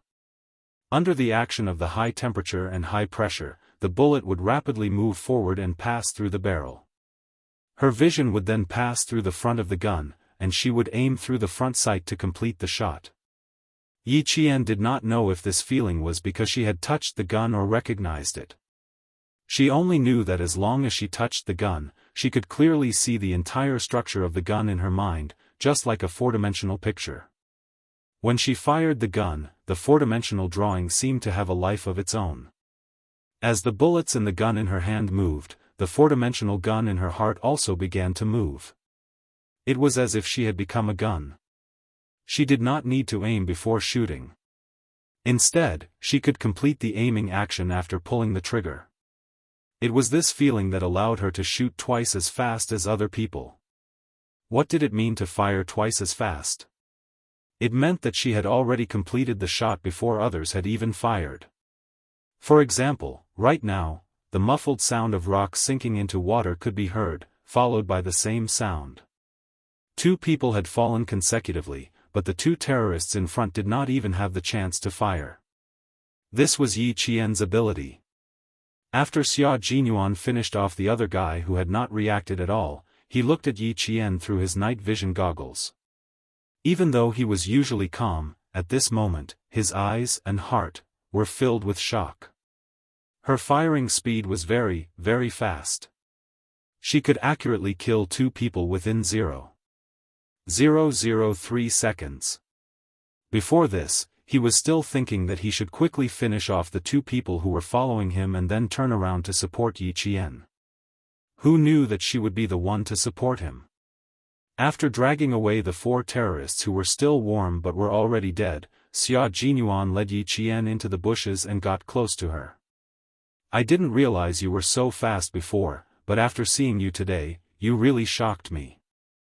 In order to communicate secretly, not only did he get close to her, but he also spoke with his lips close to her ear. Yi Qian even felt that his thin and warm lips were about to touch her ear a few times. His low voice and warm breath were all sprinkled by her ears and neck. Her heart couldn't help but tremble, and an unnatural expression immediately appeared on her face. You actually have a unique skill that I don't know about. Little fox, you're not being honest. As he was still talking, Yi Qian couldn't help but tilt her head slightly. She didn't realize that her ear was a little ticklish. His words made her want to scratch it. Xia Jinyuan really didn't have any other intentions. Seeing this, he couldn't help but laugh. Why are you hiding? It's more convenient to talk like this. My ear is itchy. Yi Qian glanced at him and said softly, Captain Xia, are we going to rest? How's the J5's operation? Should we contact them? Chapter 533. There was no sound from their earpiece. It seemed like they had temporarily turned off their communication. Xia Jinyuan smiled and said, we can rest now. We're almost at the edge now. We'll go out after they reach the edge. What he meant was that their team moved quickly and encountered fewer obstacles. J5 and the other teams had a harder time cutting into the edge, so there were more piles to clear, so it would take more time. Yi Jian wanted to sneak into the enemy's base camp first. Although the place she and Xia Jinyuan chose was difficult to sneak into, there were many rocks and few trees. However, the distance was short and there was a natural protective screen nearby. Therefore, the patrolling members of the base organization were not as strict as those of J5. Captain Xia, why don't you go and support them? I can sneak in by myself. Yi Qian was still a little worried about the other team members. Since they were already here, she could sneak in by herself. Xia Jinyuan looked at her with a half-smile. Although his face was covered in paint and he was wearing night vision goggles, Yi Qian could still feel his gaze burning like the sun. She heard him say, you haven't answered my question yet. Answer what? Yi Qian blinked.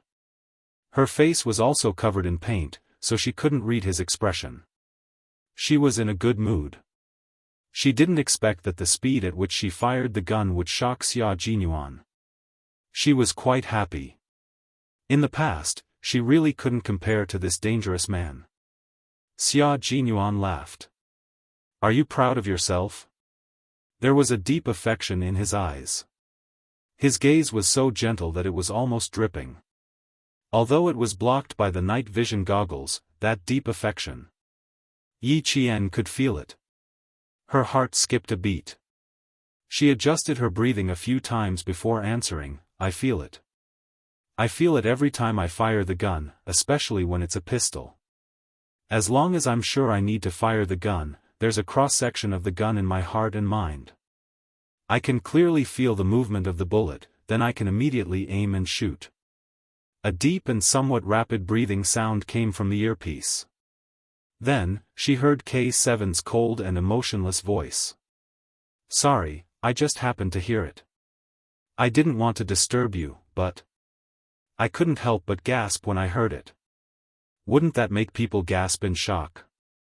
Normally, when firing a gun, one would aim first and then shoot. But from what Yi Qian had said, shoot first and then aim. Wasn't this bullshit? If anyone else said this, they would definitely think it was bullshit.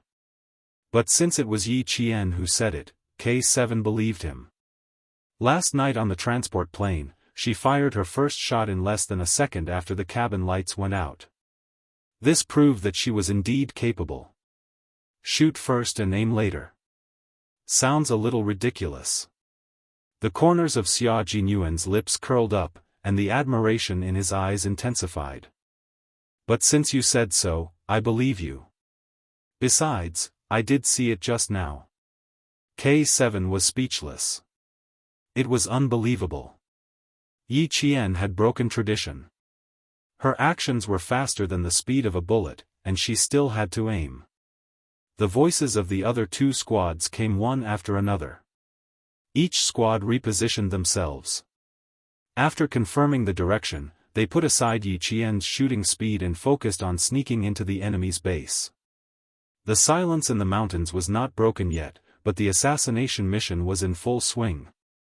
The members of the Snowfield Brigade were scattered all over the place. Yi Qian did not find the best sniping spot. Instead, he found a sniping spot where he could leave immediately and from which he could leave in any direction. When the gunshots rang out, Yi Qian knew that the biggest fight of the night had truly begun. Chapter 534. The first shots were fired by the Pakistani government. After confirming that all the Chinese soldiers had entered the base camp, they were the first to launch the attack. The Pakistani government was not afraid of exposing their identities, so their attack was fierce and vicious. Grenades were thrown one after another, and the entire valley was covered in flames. This allowed the members of the Snowfield Brigade to see clearly what kind of terrain the base was. This place was like a local village isolated from the rest of the world. All the houses were single-story bungalows. The bungalows were separated by a certain distance, and the area they occupied was quite wide. From the gunfire, they could see that there were yellow dirt paths between the houses. They've taken over the village as their base. It's so wide. It'll take half a day to fire. J5 clicked his tongue. After looking up, he quickly crouched down. The worst thing to do on the battlefield was to stick your head out first. If you weren't careful, your head would explode. Yi Qian, who was at the sniper's point, thought the same. If they hadn't gotten some clues from Pavel and his men, the Pakistani government would never have thought that there was a base village in the valley of Magla Mountain that could come out and cause destruction at any time. The grenades didn't explode at one point, but at several points at the same time. The shrapnel flew out like bees leaving their hive, splashing in all directions. The Al-Qaeda members who were close to the shrapnel were immediately blasted into a bloody mess. Blood and flesh splashed out along with the shrapnel, and everything was covered in the darkness of the night. Shrapnel was also a weapon that hurt people. The Pakistani government had only thrown offensive grenades with a killing radius of 10 meters. In other words, if there were people in this range, they would either be blown up or have their entire body pierced by the shrapnel. This type of offensive grenade was rarely used by the Snowfield Brigade. Looks like the new president has a personality. Fuck, all the grenades he threw out are offensive grenades. Q King, the defensive grenades in our hands are a little unpresentable. J5 could still maintain a relaxed tone as he spoke through the headset. Judging from his tone, this was just a slightly more dangerous actual combat exercise. The front line has been blown up into a hornet's nest. We'll proceed step by step. Let's bring out the suspected Chinese first. The Chinese side had never liked to engage in barbaric warfare.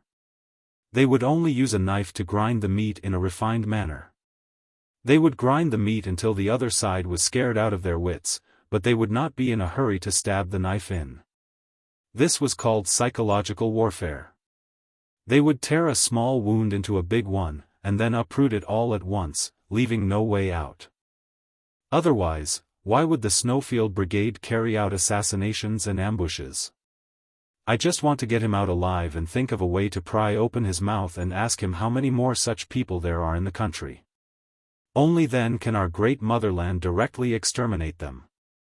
In times of peace, no one would want someone to suddenly pull out a gun and shoot at the people on the street.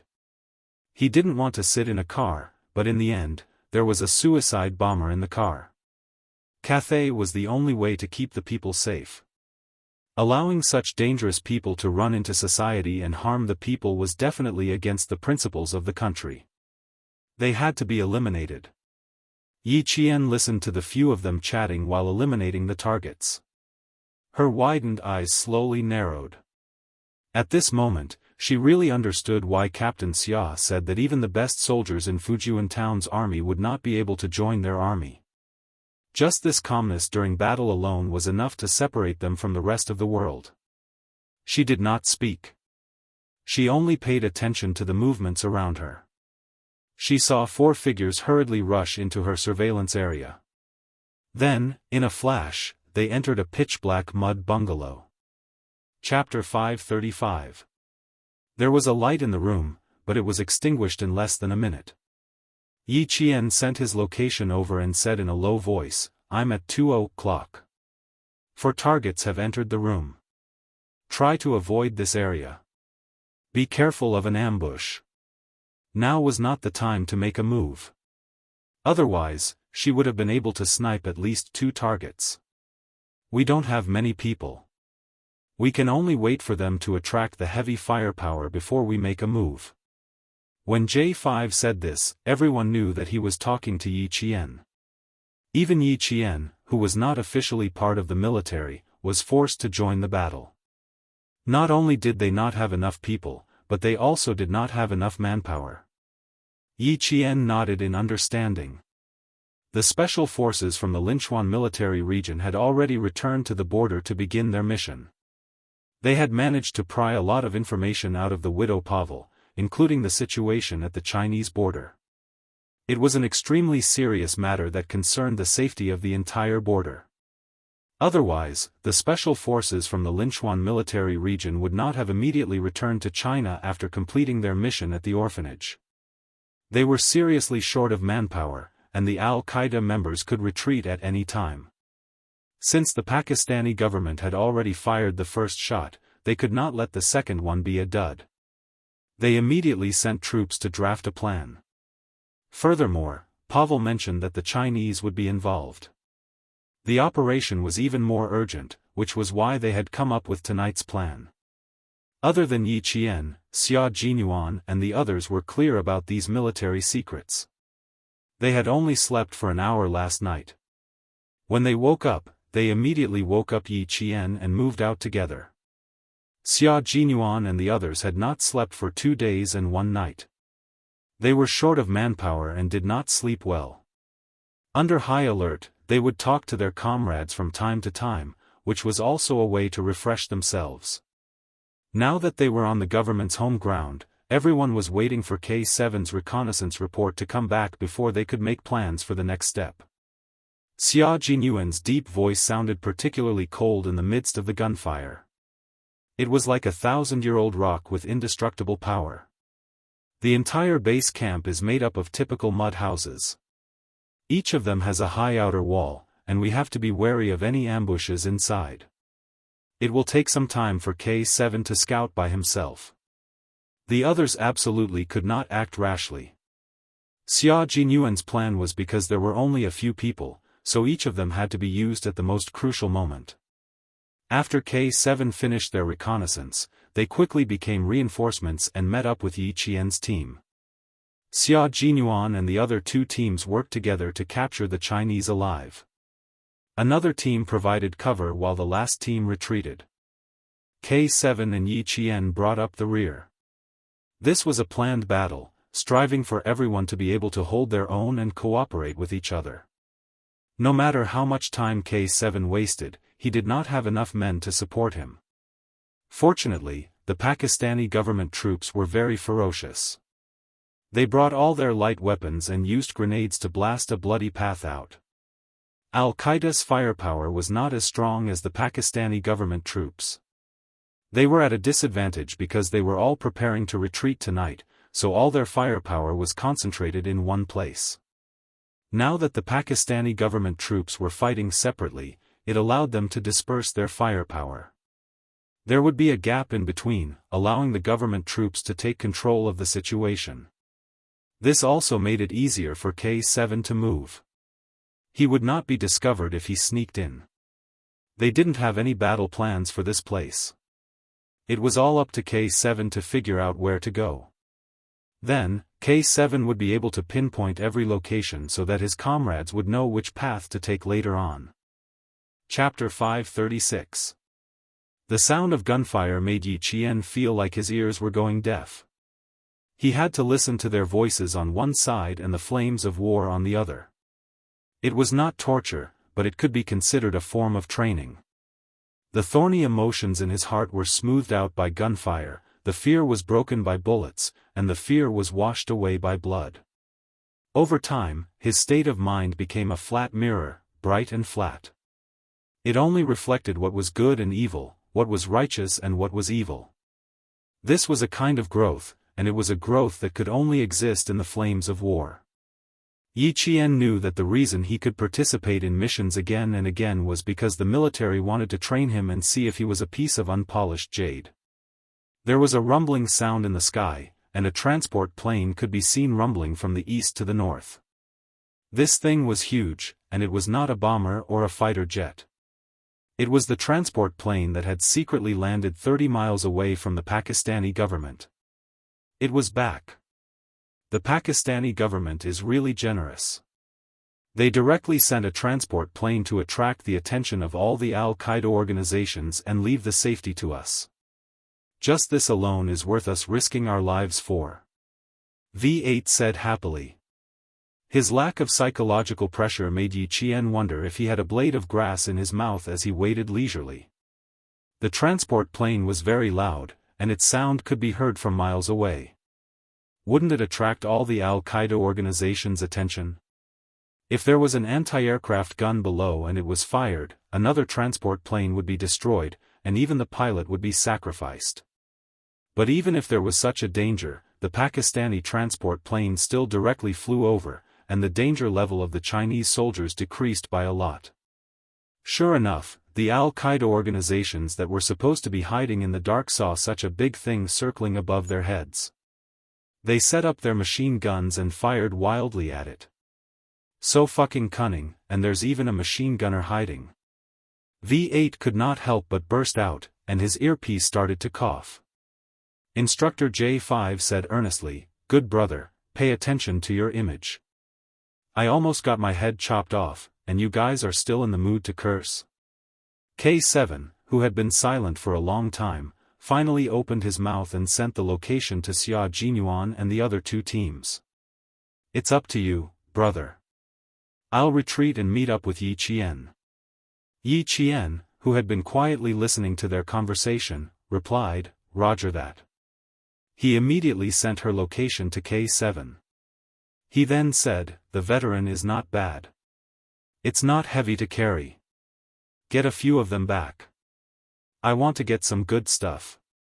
"Type 95 rifles are not enough for you," T6 replied with a low laugh. "And the M16 bullets." From the parameters of the two types of bullets, it could be seen that the M16 had an advantage over the AK-47 in terms of the amount of ammunition a soldier could carry on the battlefield. If the weight of the bullets was the same, the M16 would carry much more bullets than the AK-47. Moreover, the two sides were fighting at close range this time.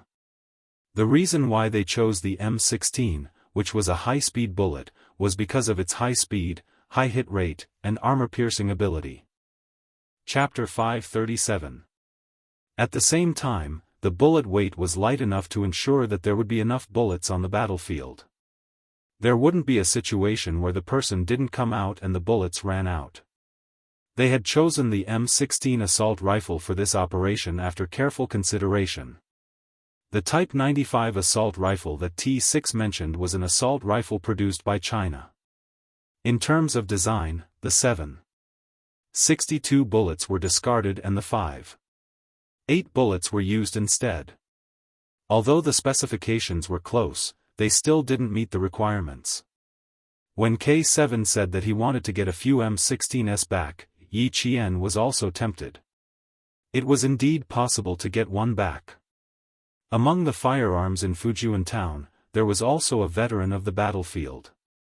However, it was a short magazine with a capacity of 20 rounds, not the long magazine with a capacity of 30 rounds in Captain Xia's hands. As a gun enthusiast, she also liked to dismantle and reassemble all kinds of famous guns. Check if there are any left. If there are, bring one back. The Pakistani government doesn't have the time to clean up the guns in the hands of the people in the base, Xia Jinyuan said. Xia Jinyuan opened his mouth just as Yi Jian finished thinking about it. It was as if he could see through Yi Jian's thoughts clearly even though he was not far away from her. This call was the last time the entire team spoke more than 10 words. What followed were all concise and harsh phrases. The artillery fire of the government was still very strong. The east corner was filled with flames and gunshots never stopped. The firepower of the base was not to be underestimated. Gathering them together was undoubtedly a problem for the government. They couldn't send too many soldiers into the base. The Snowfield Brigade would be isolated if they entered the base. As they got closer and closer to K7's position, J5's voice was filled with hostility. "I have infrared here. Help, clear the infrared." The only person who could provide support was K7. However, K7 said, "I have infrared here as well. Brother, you're on your own.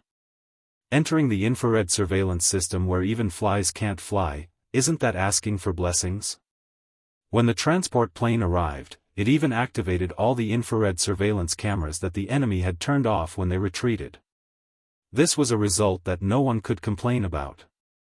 According to the Pakistani intelligence, there were no infrared cameras in this corner of the mountain. They were all manned sentry posts. It was obvious that the information Pavel had gotten out of him was half true and half false. The interrogators hadn't filtered the information thoroughly and had given the Chinese side the wrong information. "I think I should know where the surveillance camera is." Yi Qian put away his sniper rifle and said, "My position has temporarily changed from sniper to assaulter. Everyone, be careful. I'll go down and deal with it now." He bent over from a collapsed area and landed lightly on the ground like an eagle flying in the night. "There are 4 people in total. 1 against 4. I'll be in the dark and he'll be in the light. The odds of winning are above 80%. Xia Jinyuan, who was leaning against the wall, didn't have time to answer Yi Jian before he saw a red dot flashing in front of him. His eyes sharpened and he rolled to another corner on the dusty ground. With sweat on his back, he said in a low voice, "Half of it was destroyed, but the other half can still operate normally. I was discovered here." Just as he finished speaking, gunshots suddenly rang out. It was a series of machine gun shots. "Yi Qian, destroy the infrared within 5 minutes. Move out." The low voice sounded quickly and steadily. When Yi Qian heard a series of machine gun shots, he knew that he had encountered a machine gun. Her eyes were filled with hostility. She stuck close to the wall and used the tip of her foot to push herself up. She stepped on the wall and entered the back of the mud house that she had seen for about a minute from her sniper position. Chapter 538. The tall walls didn't stop her. She jumped up and saw 3 Bafong soldiers in long robes standing there with guns. Their guns were aimed at the door. If anyone came in, the 3 AK-47s would shoot continuously and turn them into minced meat. Luckily, she chose to come from the back. Now, it was just 1 assassination and 2 close-range shooting. She didn't have much time to destroy the infrared system in 5 minutes. Increase the firepower. There are about 300 people in the base. The government even miscalculated the number of people in the intelligence report. We don't have enough ammo. Grab the submachine guns. G3 reminded his comrades. He was already fighting 1 against 5. With the infrared system, it was another 1 against 5. Yi Qian looked at the dark room. She saw 4 people earlier. Now, there were 3 people outside. That meant there was only 1 person inside. The person inside was definitely a technician in charge of the infrared system. According to the original plan, 1 assassination and 2 kills were feasible. What she needed to do was eliminate the 3 targets outside and destroy the infrared system at the same time. The infrared system was like a pair of eyes in a battle. The more important the eyes were, the better the protection. Luckily, these people came back in a hurry.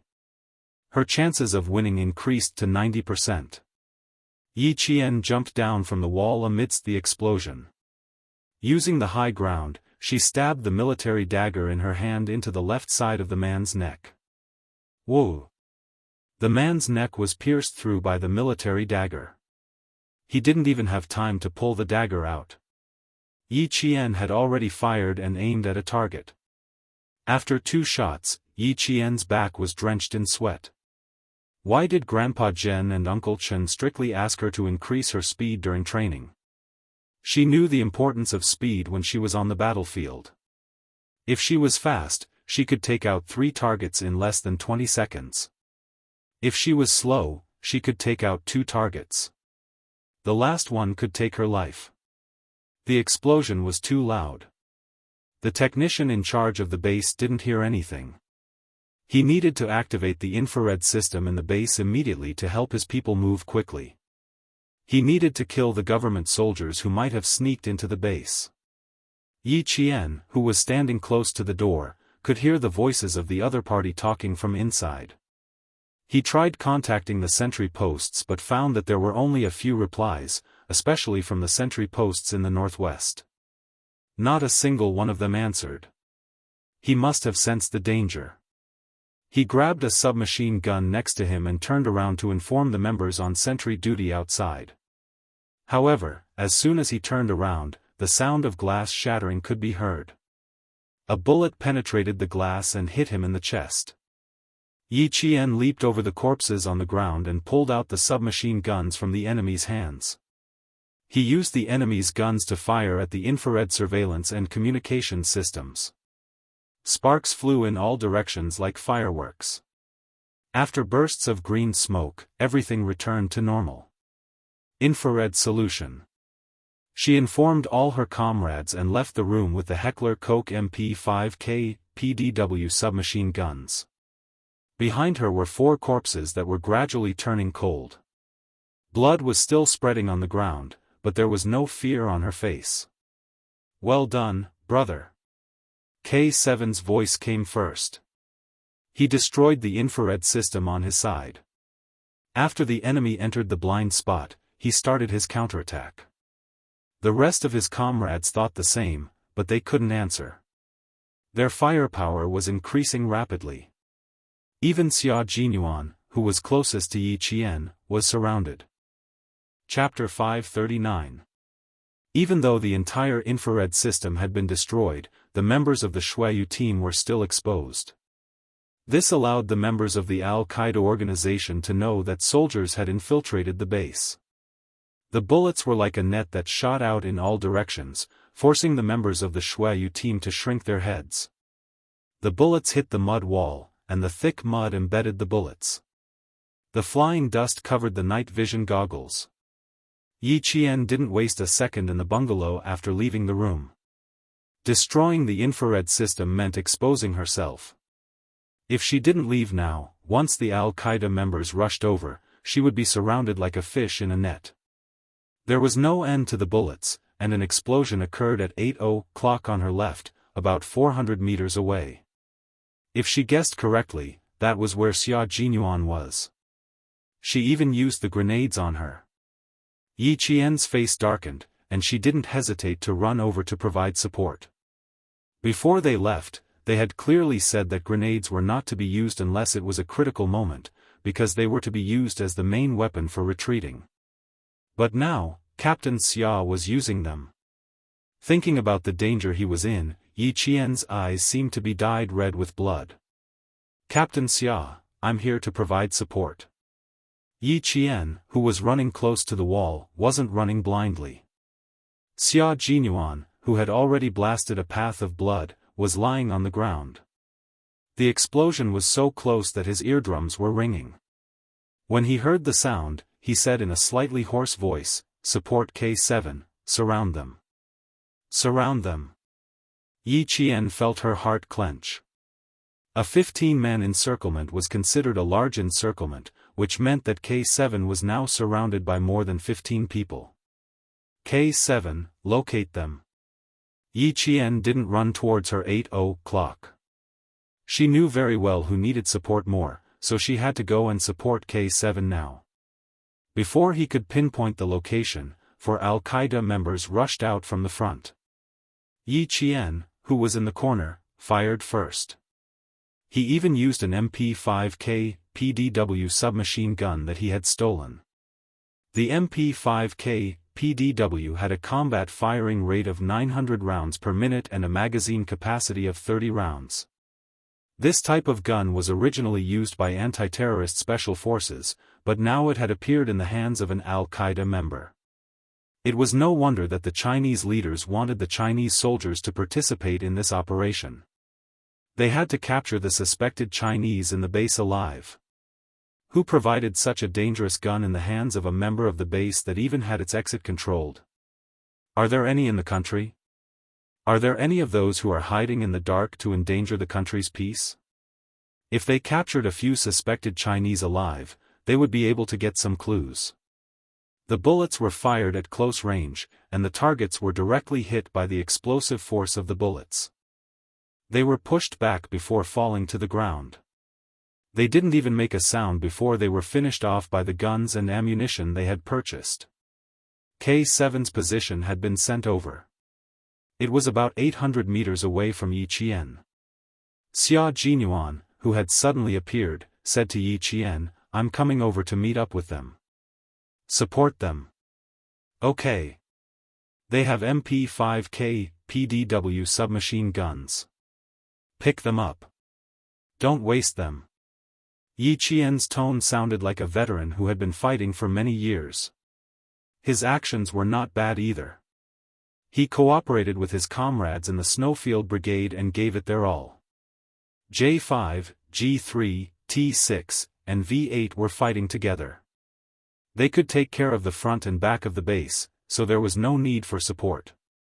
Yi Qian, Xia Jinyuan, and K7 were fighting alone. They had to meet up with each other as soon as possible. The sound of gunfire and explosions shook the ground. The flames that shot up to the sky almost lit up the entire base. Everyone was exposed from the darkness. Yi Qian and Xia Jinyuan met up with each other 2 minutes later. When they saw each other covered in smoke, Xia Jinyuan grabbed Yi Qian's wrist. He used so much strength that it felt like he was going to crush the bones in her hand. Chapter 540. I'm fine. How about you? Yi Qian smiled and asked him softly. After all, he had just thrown the grenade. Xia Jinyuan didn't realize that he had used too much strength. Such a high level of firepower was due to a mistake in the intelligence report. He had dragged Yi Qian, a rookie, into such a high level of firepower. The biggest worry was that he would get hit. I'm fine. Put on the bulletproof vest. Don't worry about how heavy it is. It's a lifesaver. When he opened his mouth, there was a smell of gunpowder. His jaw was tight. Later, you cover the rear. I'll attack. Yi Qian nodded. She didn't have any objections to his arrangement. It was her first battle, so it was fine for her to listen to his arrangements. The two exchanged a few simple words and immediately went to support K7, who was surrounded. There were 2 reinforcements on the outside. Yi Qian's submachine gun fired at the Al-Qaeda members surrounding K7. They screamed in shock. The continuous gunfire made their eardrums ring. They were in danger, but even so, they had to support their comrades. This was the type of support that would only come if there were no hostages. If there were hostages, no one would come to support them. Everyone had to move forward in the battle. Even if their comrades were sacrificed, they had to move forward without hesitation. Only by moving forward could they win and save more lives. From the day they became a soldier, they had to understand the meaning of sacrifice. K7 looked at the hand that reached over. It was slender and long. He could still see the fingers clearly through the gunfire. The skin was white and smooth. It was Yi Qian's hand. It looked weak, but it was filled with strength and power. His eardrums hurt. The bullets had pierced through the wall. If K7 hadn't used a grenade to kill 5 or 6 people and stun the rest, he would have been shot through like a sieve. K7 took a deep breath of the smoky air and exhaled a mouthful of murky air that was also filled with gunpowder. He said in a hoarse voice, "I almost thought I was going to die. There were more than 100 people here. I fucking cleared more than 10 of them." He was angry that the intelligence report was wrong, but he couldn't vent his anger. He had to hold it in. Even K7, who was usually cold and silent, couldn't help but curse. At least 300 people. It's not an ordinary base. It's the base of all the Al-Qaeda members in this city. Yi Qian grabbed his outstretched hand and pulled K7 up. The intelligence is wrong. The Pakistani president is on tenterhooks again. K7 was not injured. Other than the fact that they could not fight him head-on, they were still fine. After confirming that he was not injured, he immediately contacted the other two teams. The firepower was very strong. Fortunately, the members of the Shuiyu team were all special forces who had survived through piles of corpses. Other than some small wounds on their bodies, they were all fine. 10 minutes later, everyone gathered. Xia Jinyuan spread out the map and pointed to the south, where there had been no movement. Contact the government forces via satellite phone. This is the main target. We can't stay here for long. Get 2 hostages and retreat. If they stayed any longer and waited for the government troops to rush in, they would be fighting among themselves. The person in charge of communication was V8. After contacting the commander of the government forces, 3 of them suppressed the firepower, 2 of them attacked, and 2 of them moved forward quickly. They started to attack like arrows. Disperse, fight, gather, suppress, and calmly report. Under such intense firepower, Yi Qian followed the special forces of the Snowfield Brigade and headed toward the location where they suspected there were Chinese. Chapter 541.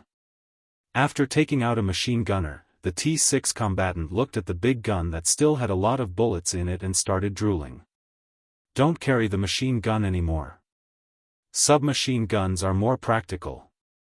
V8, who was suppressing the firepower, shouted at him, "They're about to start fighting in the south. Brother, what are you still looking for?" The T6 combatant let out a long sigh and said, "A full man doesn't know the suffering of a hungry man." V8 kicked him in the face. The entire battle was a bloody one.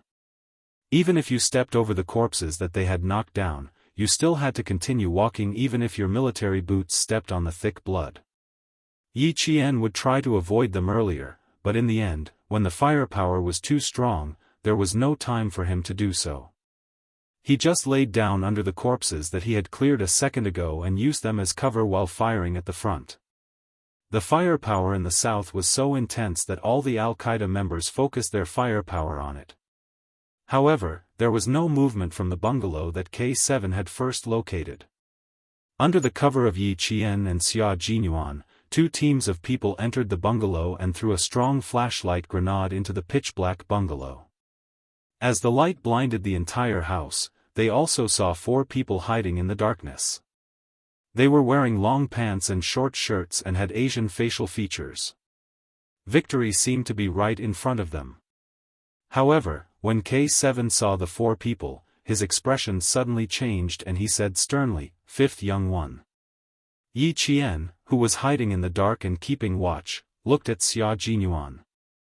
They saw Yi Qian, who was close to the wall, climb up a mound of dirt with her feet. The 2-meter-tall wall disappeared from Xia Jinyuan's sight in just 2 steps. She heard footsteps outside, but thought it was a lone Al-Qaeda member who had fallen behind. In fact, it was the target who had escaped. K7 on guard. How could Xia Jinyuan let Yi Qian give chase alone? After saying that, he used the same method to catch up to Yi Qian. This little fox was really fast.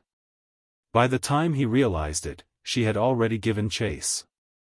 With 2 people giving chase, it meant that they had a clue. K7 quickly came out to hide and keep watch while the 4 Snowfield Brigade members inside moved quickly. The 4 of them were the suspected Chinese that the Snowfield Brigade was looking for. There was no need to suspect them. Just by looking at their faces, they knew that they were indeed Chinese and not people from other Asian countries. They were blinded by the bright light and didn't know that the people who came in were Chinese soldiers. "Tie up your eyes and hands." J5 rushed up like a cheetah after saying that. G3 and the other two all pulled out the leather belts on their waists, and a few close-range grappling techniques were used to capture the other party. The 4 targets were all blinded by the powerful light bullets. Not only were their eyes temporarily blinded, even their minds were blank. How did they get discovered? They had never left this place, and they were far away from the south. "Let go of me, you damn bastard." The target cursed in English, his tone arrogant and vicious. When his eyes were blindfolded and his hands were clasped behind his back, he began to struggle. "Let go, do you know who we are? We are Chinese people, Chinese people." It would have been better if he didn't say that. Once he did, J5's eyes turned cold. His handsome face was fierce, and he punched the other party in the stomach.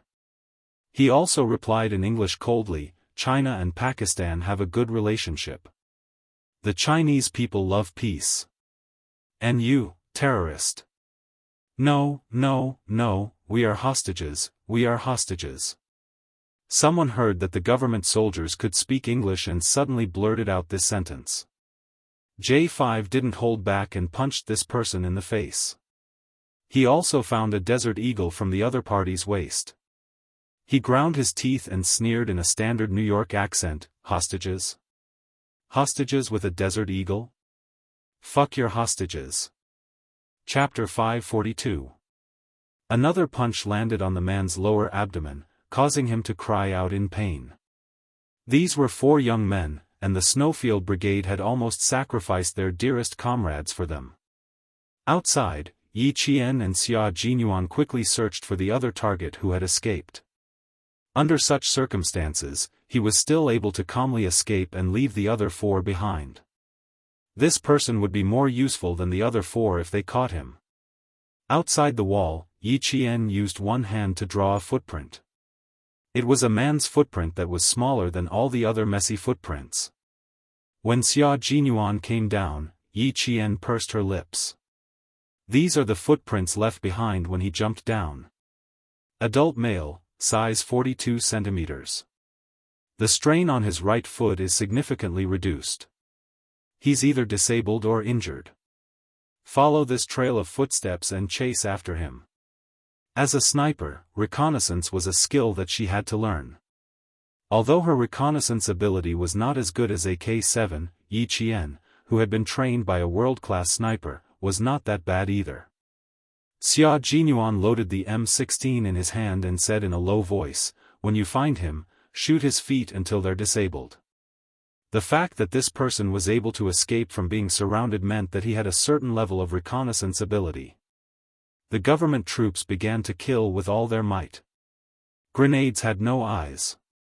Wherever they were thrown, there would be screams of pain. The shrapnel and glass shards were the second most lethal weapon. Some of the unlucky Al-Qaeda members were either injured for the second time or killed instantly when they hit them. This was Yi Qian's first time participating in such a large-scale battle. She was calm in the face of Xia Jinyuan, but when she saw the bodies that had been blasted into pieces by the grenades, she couldn't help but feel nauseous even though she was mentally prepared. Unfortunately, she didn't have time to stop and take a breather. She searched for the important target in the wind that was filled with the smell of blood. The footprints of the target were deep and shallow. After 2 turns, they disappeared in front of a bungalow. This was the scene where the Snowfield Brigade members had left after the battle. A few cold bodies were still lying crookedly in the corner of the wall. Behind them was blood splattered everywhere. His anti-reconnaissance ability was not bad, and he was bold and meticulous. After a fierce battle, no one would return to the scene to search, not even the special forces of the Shuayu Brigade. Neither of them walked through the main entrance. Whoever walked through the main entrance at this time would be courting death. After observing the terrain and confirming that the east side wasn't suitable for them to escape, Xia Jinyuan gestured for Yi Qian to dig out a few pieces of dirt from the wall and throw them inside. Then, Xia Jinyuan picked up a corpse, stood on top of the pile of dirt, and flipped the corpse over, pretending to be an injured Al-Qaeda member. Yi Qian had already hidden himself well and was paying attention to the movements in the room. When he heard a soft sound, he signaled to Xia Jinyuan to attack. The two of them quickly sneaked into the bungalow, guns in hand, and moved closer to the room. Through his night vision goggles, Yi Qian saw two gray robes hanging on a drying rack made of tree branches. He used the muzzle of his sniper rifle to gently roll up the two robes into his hands. He smiled at Xia Jinyuan, who was looking at him, and pointed at the door from which the soft sound came. The two of them approached from the left and the right. 1, 2, 3, break the door. The two people guarding the door kicked the old wooden door open. At the same time, Yi Qian threw the two robes inside. Gunshots came from inside the room and pierced through the two robes. The bullets shot out from the door and fiercely hit the wall outside. Long range. Large caliber. This was a sniper rifle. Chapter 543. Seeing that the bullets had traveled so far, the two of them fired blindly in the direction of the bullets' trajectory, suppressing the enemy's firepower.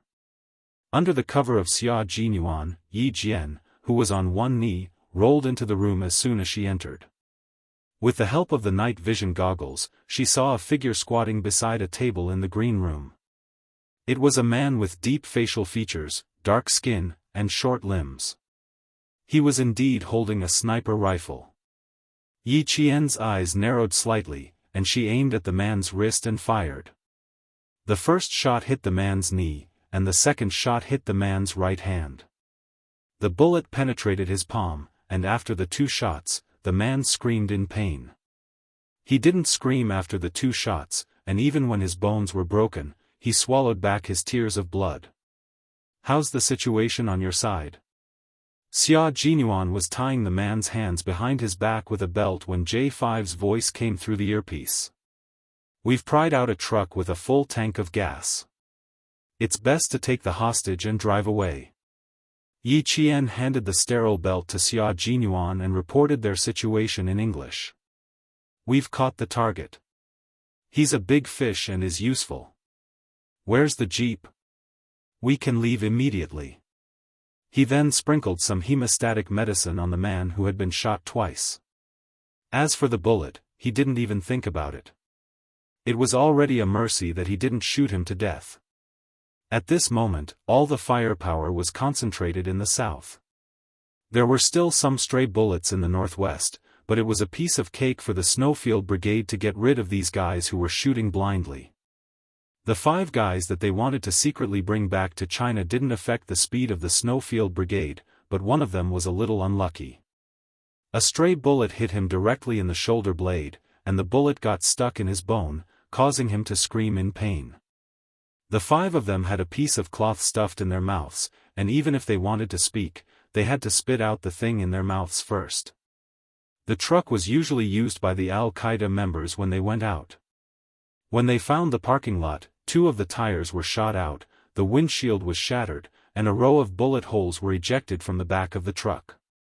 There were still dozens of bullets in the truck. Alert, guard against stray bullets, change the wheel, check the fuel tank. A series of tasks were done in an orderly manner and were carried out quickly. G3 held the wheel, and Yi Qian picked up a wrench and deftly removed the wheel. His movements were so skillful, he looked like a mechanic. G3 was stunned. "You've learned this before?" "I've trained with the motorist for a month. I have an hour every day to learn how to repair a car. I can change a wheel." Sweat dripped from Yi Qian's forehead onto the back of G3's hand. "Okay, remove the jack and change the front wheel." G3 silently rolled the tire that had been punctured by bullets to the side. He took out a jack and placed it on the front wheel. Then, he saw Yi Jian unscrewing the big nut with a wrench. G3 couldn't help but chuckle. "You're really good at everything. Reconnaissance, sniping, assault, car repair. I guess you know how to drive too." I'm still dreaming of being a soldier at such a young age. What a silly boy. What a silly boy. Yi Qian changed the 2 wheels in 2 minutes. After he was done, he smiled and said, I'm still far behind you guys. I still have to work hard. Done, retreat. Next, they just had to rush the truck to escape the tiger's den. Chapter 544. In order to prevent the 5 important targets from playing any tricks, the members of the Snowland Brigade took out sterile straps and tied their feet. Then, they struck the back of their necks and knocked them unconscious. Like sandbags, they were thrown to the back of the truck. Fuck, why are all the people left behind a bunch of noobs? Even if they don't know how to shoot, they're still here. Before the truck even started, a string of stray bullets swept in their direction. They were shooting blindly and did not care about running out of bullets. It was obvious that they had not received any training. V8 slung his rifle over his back. Under the cover of his comrades, he stepped on K7's hands that were folded over his knees and used the force of K7's hands to flip onto the roof of the garage. The stray bullets made it so that even the truck could not drive out. They had to find this guy who was wasting bullets. As the distance was very close, J5 saw through his night vision goggles that 2 Pakistani government soldiers were also suppressed by the stray bullets. They did not even have a chance to poke their heads out. Bang! Bang! Bang! Bang! The bullets hit the entire mud wall like rain and sent dust flying everywhere. Of the 2 Pakistani government soldiers, the one underground is probably dead. The stray bullets are in the house at my 10 o'clock direction. There are at least 2 of them. V8 did not make a move immediately. After he finished his reconnaissance, he whispered into his earpiece, fire at random. Requesting a sniper. He did not get down from the truck but requested a sniper over his earpiece. Yi Qian was the sniper here, so she could only go up. When Yi Qian, who was already lying prone in the trunk of the truck, heard this, she quickly got up and jumped down from the truck with one hand on the fender. Xia Jinyuan, who was in charge of security, warned her in a low voice, be careful. Yi Qian laughed. I'm a sniper to begin with. I've been carrying this sniper rifle for more than 10 hours without firing a single bullet. Now that I can finally put it to good use, I didn't carry it for more than 10 hours in vain. After she said that, she could hear the chuckles of her teammates through her earpiece. This young lady was really interesting. She was only 16 or 17 years old, but she was already carrying a sniper rifle and fighting enemies with them at night. She was their comrade who did not wear a military uniform. When T6 saw this, he wanted to whistle. This young lady was really energetic. Her nimble movements were pleasing to the eye. It wasn't like when he went to a high school to lead a team for military training in his first year in the army. Those girls would start complaining about how uncomfortable they felt after standing for 10 minutes. Just look at Yi Qian. She's a woman who doesn't lose out to men. Just looking at her makes me feel comfortable. The light from the fire in the south illuminated the area he was in. Yi Jian climbed up the car with the help of the K7. He cautiously glanced at the base village that was already riddled with holes. The windows that were shattered by the gunfire were dark and gloomy. No one knew if there were still Al-Qaeda members hiding in there. 10 o'clock, at least 2 targets. Wide field of vision, suitable for sniping. Yi Qian said very softly as he carefully crawled down. He observed his surroundings and said to V8, 20 centimeters to the left. That's the best sniping position. She set up the sniper rifle that she had not used tonight and aimed it in the 10 o'clock direction. She began to accurately calculate the shooting range, wind speed, and how much the airwaves caused by the bombardment would affect the deviation of the bullet's trajectory. When she felt that there was a 99% chance of success, Yi Qian decisively and confidently pulled the trigger. The bullet came out of the barrel with a bang.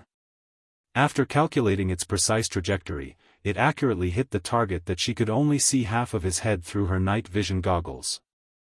Chapter 545.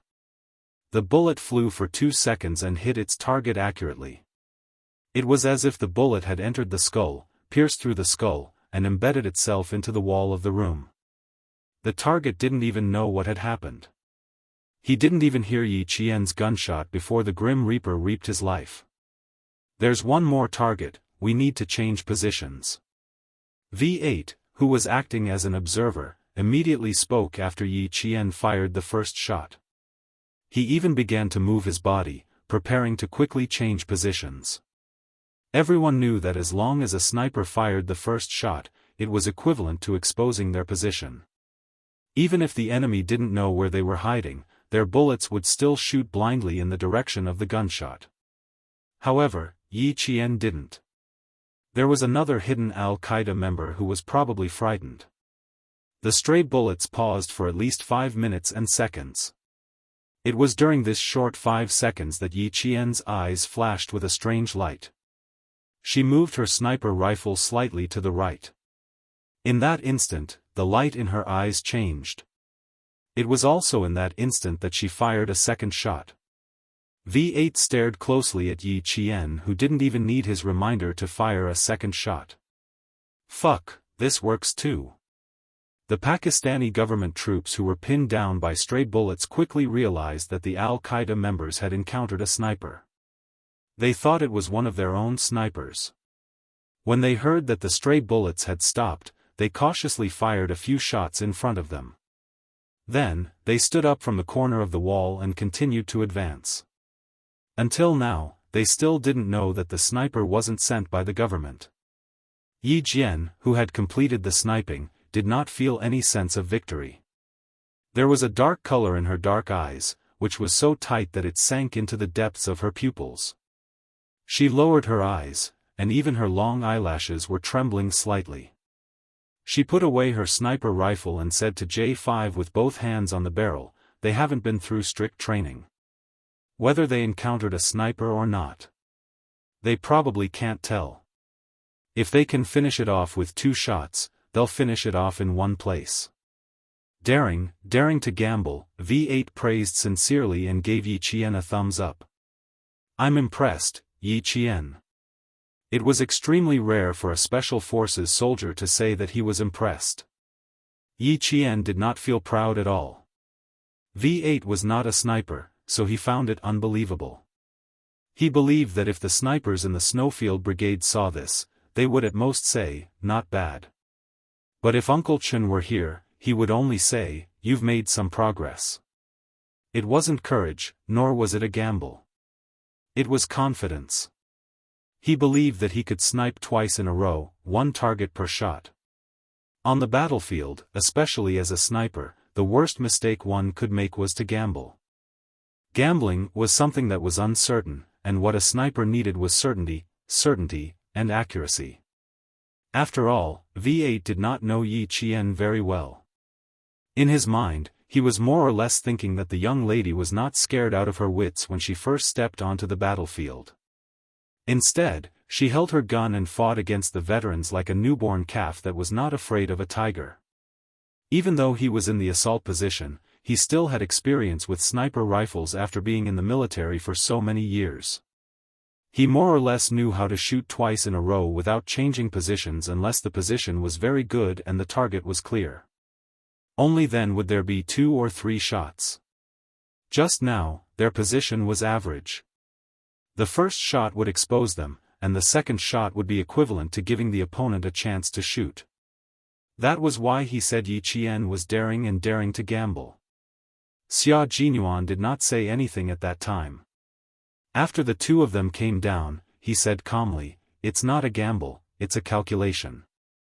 She shot very quickly, and the target did not have time to retaliate. Chapter 546. V8 felt that he had to think twice before speaking in the future, especially when speaking to Yi Qian. He had to think twice in front of Q King. Cover G3. Copilot, K7, suppress fire. Rear compartment, suppress the left and right.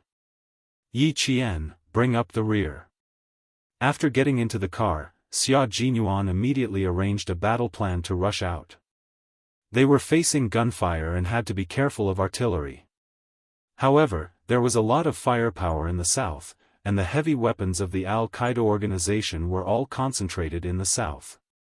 This meant that the chances of encountering rocket launchers would be lower, but it could not be ruled out. One rocket launcher was enough to blow the entire car up into the sky. It was better to be safe than sorry. They had to use firepower to suppress the enemy until they had no chance to attack. At 10:30 p.m., after solving the problem of stray bullets, the truck finally started and drove out of the smoke-filled battlefield. The lights were not turned on. After contacting the Pakistani government forces outside with a satellite phone, they got the location of the exit. The truck was driven almost at the speed of a race car by G3. Boom, boom, crack, crack. It was so bumpy that they rushed out of the exit. The Pakistani government forces nearby already knew that the truck driving out from the east was one of their own. Naturally, they would not shoot by mistake.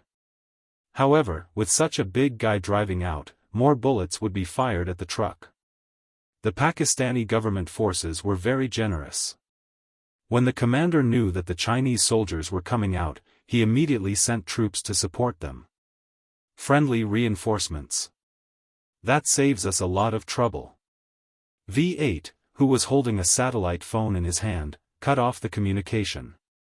He immediately said, "Just rush out and suppress the firepower passing by. The Pakistani government forces will clear the surroundings." After a slight pause, he said, "We can't rely on others, especially our friendly forces. Brothers, we have to rely on ourselves." K7 was sitting in the co-pilot seat. He and G3 did not fasten their seatbelts, nor did they close the door. Any experienced Special Forces soldier who drove out of the battlefield knew that the large size of the car itself was a target. Once there was heavy firepower, the first thing to do was jump out of the car. The door was not closed so that it was easier to jump out of the car. Rushing out was much harder than sneaking in.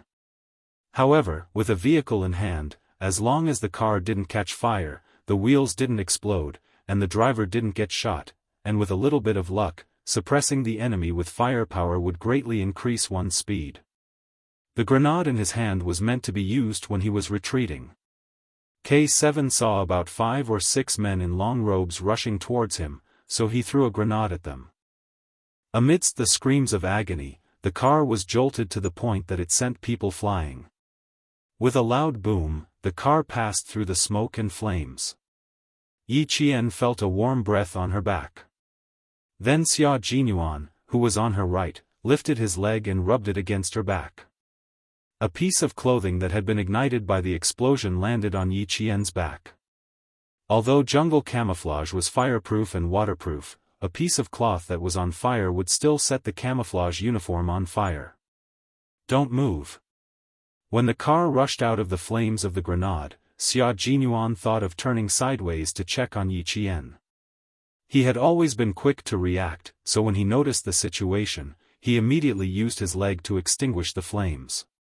Fortunately, he reacted quickly. Yi Qian only had a slight burn and was not seriously burned. The car bumped and turned. Along the way, Yi Qian didn't feel the G3 braking, so sometimes her whole body would be thrown to the left and then to the right. Her shoulders were even numb by the time she hit them. Chapter 547.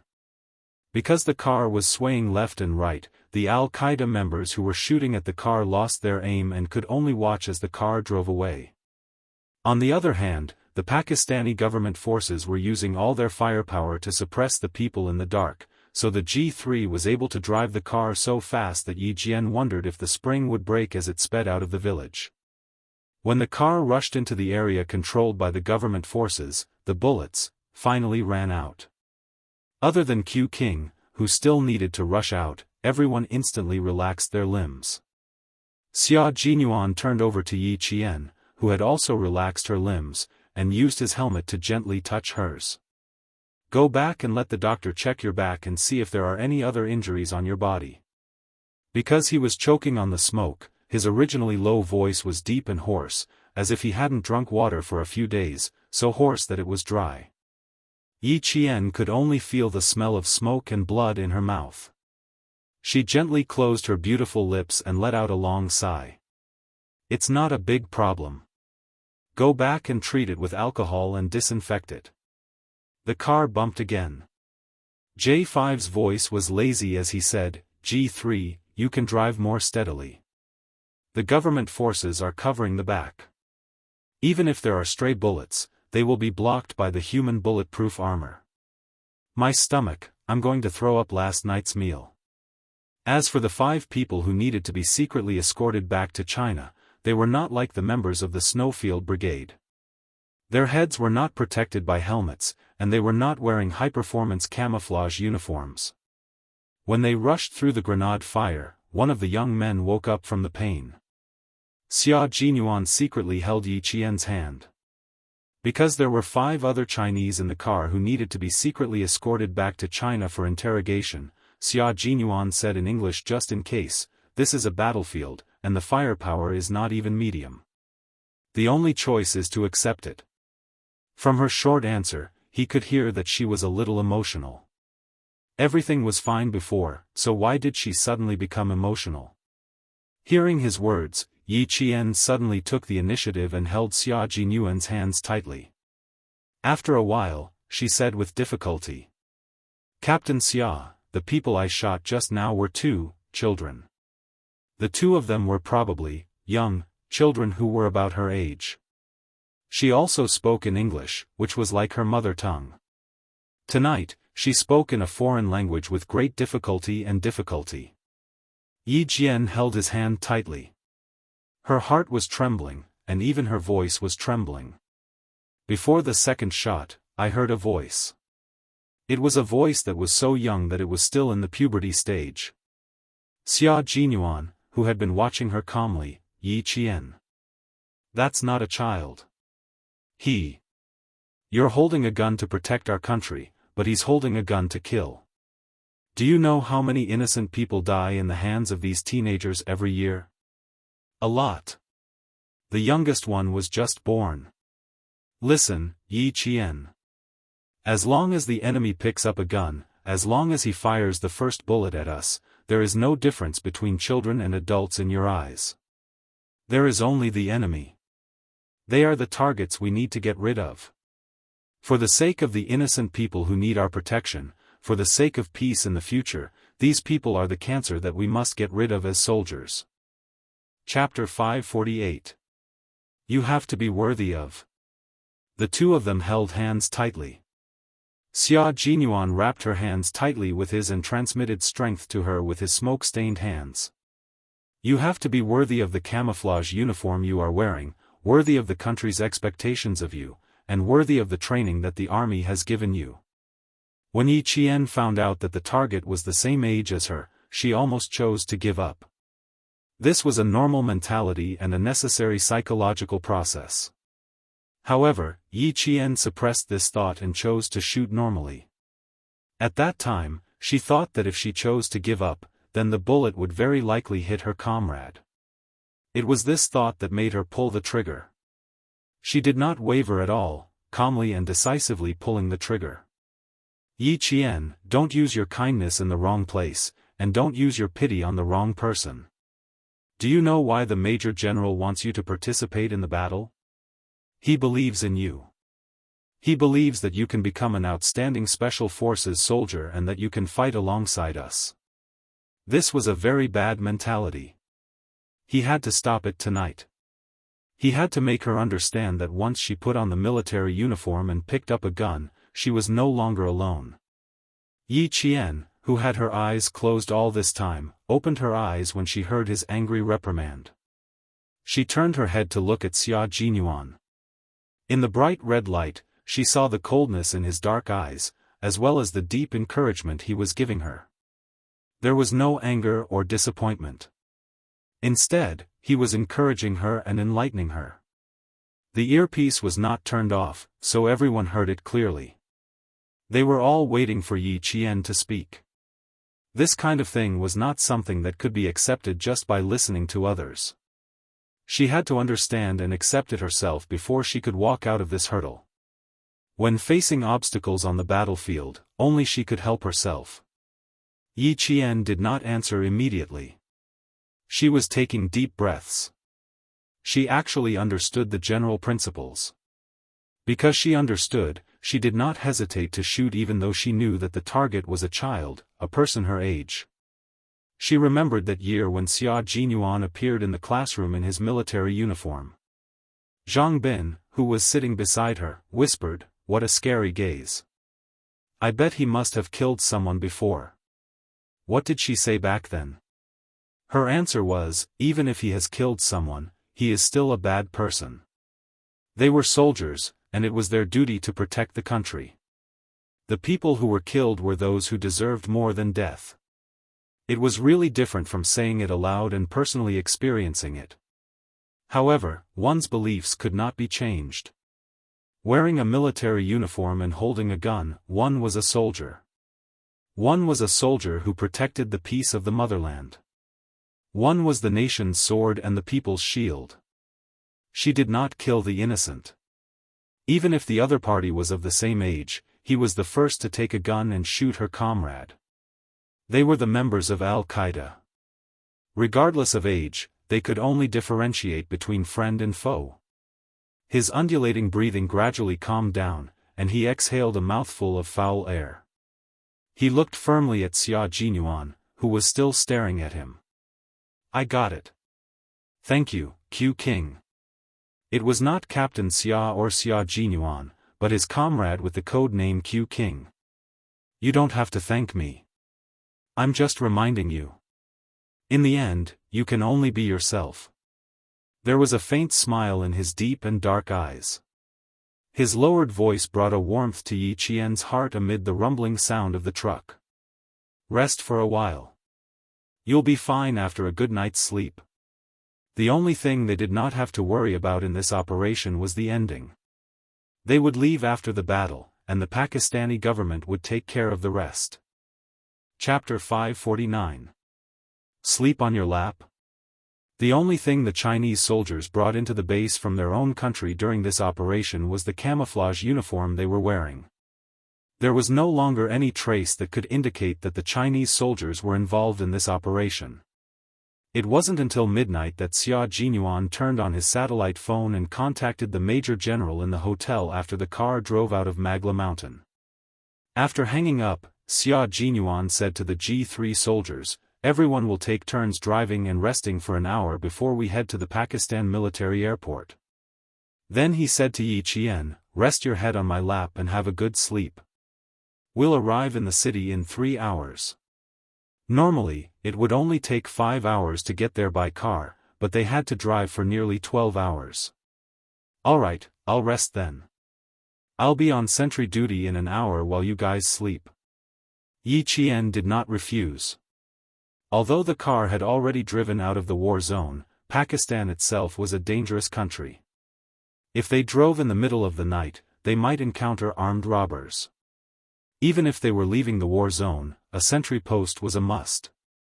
The T6 soldier smiled and said, "We'll arrive in 3 hours. We're all brothers this time, so you can keep resting." In the end, there were only 2 sentry posts left. One was for the K7 soldier in the front passenger seat, while the other was for the V8 soldier. After switching to the J5, the rest of the soldiers started to rest. Compared to Yi Qian, the Snowfield Brigade members who had not slept for 2 days and 2 nights needed more rest. After 2 nights of fighting, they were also starting to feel a little tired. Yi Qian rested his head on Xia Jinyuan's lap while Xia Jinyuan laid down in the car. With the bumpy ride of the car, both of them fell asleep in less than a minute. However, the 5 Chinese in the car were not being obedient. They were secretly thinking of ways to escape, but they were always discovered at the first opportunity. They were beaten up again and then knocked out so that they would not have to struggle in the car. Another man who was shot wanted to escape but was powerless. His entire palm was crippled by a bullet and his knee bone was shattered. He was the one who wanted to escape the most, but he was also the one who was the least capable of doing so. As a result, he did not get beaten up so badly that he was scared out of his wits. Yi Qian's back was burned, so she could only sleep on Xia Jinyuan's lap. She could vaguely hear V8 beating someone up, but she did not open her eyes and peacefully fell into a deep sleep. With them around, she didn't have to worry about not knowing if danger was coming. This was their trust in each other, just like how they believed in her sniping skills. When Yi Qian woke up, the J5 stopped to refuel. She had just moved her head when a pair of gentle hands gently pressed on her shoulders. Go to sleep. Good luck. Before they left, they had filled the tank with 20 liters of oil, just in case the car broke down halfway. When it was almost an hour's break, Yi Qian said softly, I'll drive. You sit in the front passenger seat. Change out of the J5 and K7. What do you think? Did you sleep well? Xia Jinyuan opened his eyes. The darkness of the night covered the blood vessels in his eyes, so Yi Qian could only hear his low and gentle voice. You sound quite energetic. The side of her face was still resting on his strong thighs. As he spoke, Yi Qian could feel the muscles on his thighs slightly tense. Could it be that his thighs were numb from being used as a pillow? She hurriedly sat up and put on the helmet that was tied to the sniper rifle. Are your legs numb? Let me massage them for you. His legs must be numb. After more than 10 hours of driving, a few hours of combat, and then an hour of not moving at all, he must be numb. Chapter 550. It was indeed a little numb, but he didn't expect her to massage it. He didn't even have the chance to stop her before she started massaging his thighs with her soft and slender hands. Bear with it, your muscles are tense. You have to relax. Yi Qian's hands alternated between rubbing and patting. Xia Jinyuan didn't think anything was wrong at first, but when her hands got closer to his thighs, he suddenly realized something and quickly reached out to grab her wrists. The car happened to drive into a deep pit, and at the same time, the car's front wheels came out of the pit. Xia Jinyuan just happened to grab Yi Qian. As the car was thrown up, his body and hands were naturally thrown up as well. He made a big mistake. Yi Qian's hands were pressed against his crotch, causing him to suck in a breath of cold air. Firstly, it hurt, and secondly, no girl had ever touched his crotch before. This was a big mistake. Although she had never had a boyfriend in her 2 lifetimes, but after all, she had been in medical school. How could she not know what she was pressing down on? Her face uncontrollably turned red. I'm sorry.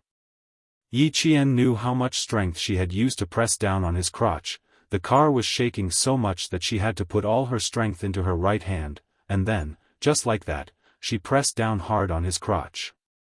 Yi Qian, whose ears were burning red, wanted to pull her hand back. Xia Jinyuan, who was listening to her soft apology, also wanted to move her hand away. However, the J5 driving the car didn't know that this was a difficult road. Even though they tried to avoid the potholes, the car was still bumping up and down. As soon as he raised his hand, the tragedy happened again. Yi Qian, whose face was so red that it was almost dripping blood, fell on top of him. At the same time, she used her shoulder to support her body weight. Her right hand, which she hadn't managed to pull back in time, only had a small amount of strength left. So, she awkwardly pressed it down again. Xia Jinyuan was speechless. No matter how well-mannered he was, he couldn't suppress it at this moment, the part of his body that had been awake for an hour. She had never hoped that she would be the soft one at this moment, and not the hard one. Awkward. Awkward. Only awkwardness. Are you awake yet? This road is not easy to walk on, it's full of potholes. J5's voice broke the awkwardness between the two just in time. My head is on top of the car one moment, then on top of the car the next. I feel like I'm a few centimeters shorter. Yi Qian withdrew his hand and hid it behind his back. This hand was the culprit, Xia Jinyuan, please don't mention this to her later. She would be so embarrassed that she would jump out of the car. You can slow down a bit and pass through slowly. The strange and painful feeling made Xia Jinyuan suppress it for a while before his voice returned to normal. This was the first time it really hurt. It felt like it was going to be crushed. The second time, the feeling was even more subtle. Originally, the pain was so painful that it was showing signs of softening, but the little fox didn't hurt or itch at all. Instead, it pressed down with just the right amount of strength, causing it to regain its vigor. J5 responded, and the car slowed down a lot. It was very dark all around.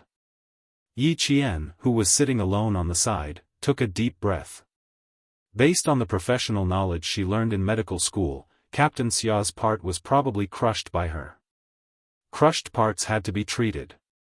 In medical school, she heard from the professor that some male students didn't go to the hospital for the sake of their pride.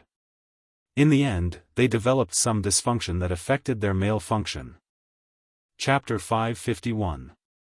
I'll take care of your injuries later. You. It took a lot of courage to say what she wanted to say. Yi Qian pursed her lips and turned off the headset. She took a deep breath and spoke English faster and more fluently. You'd better let the doctor take a look at your lower body. I wasn't on guard just now and used a lot of strength. I could tell from the sound of your pain that I hurt you. I'm sorry, I didn't do it on purpose. She spoke quickly and anxiously. After she finished speaking, she turned her head and left her flushed face to Xia Jinyuan, who was actually still in a state of awkwardness.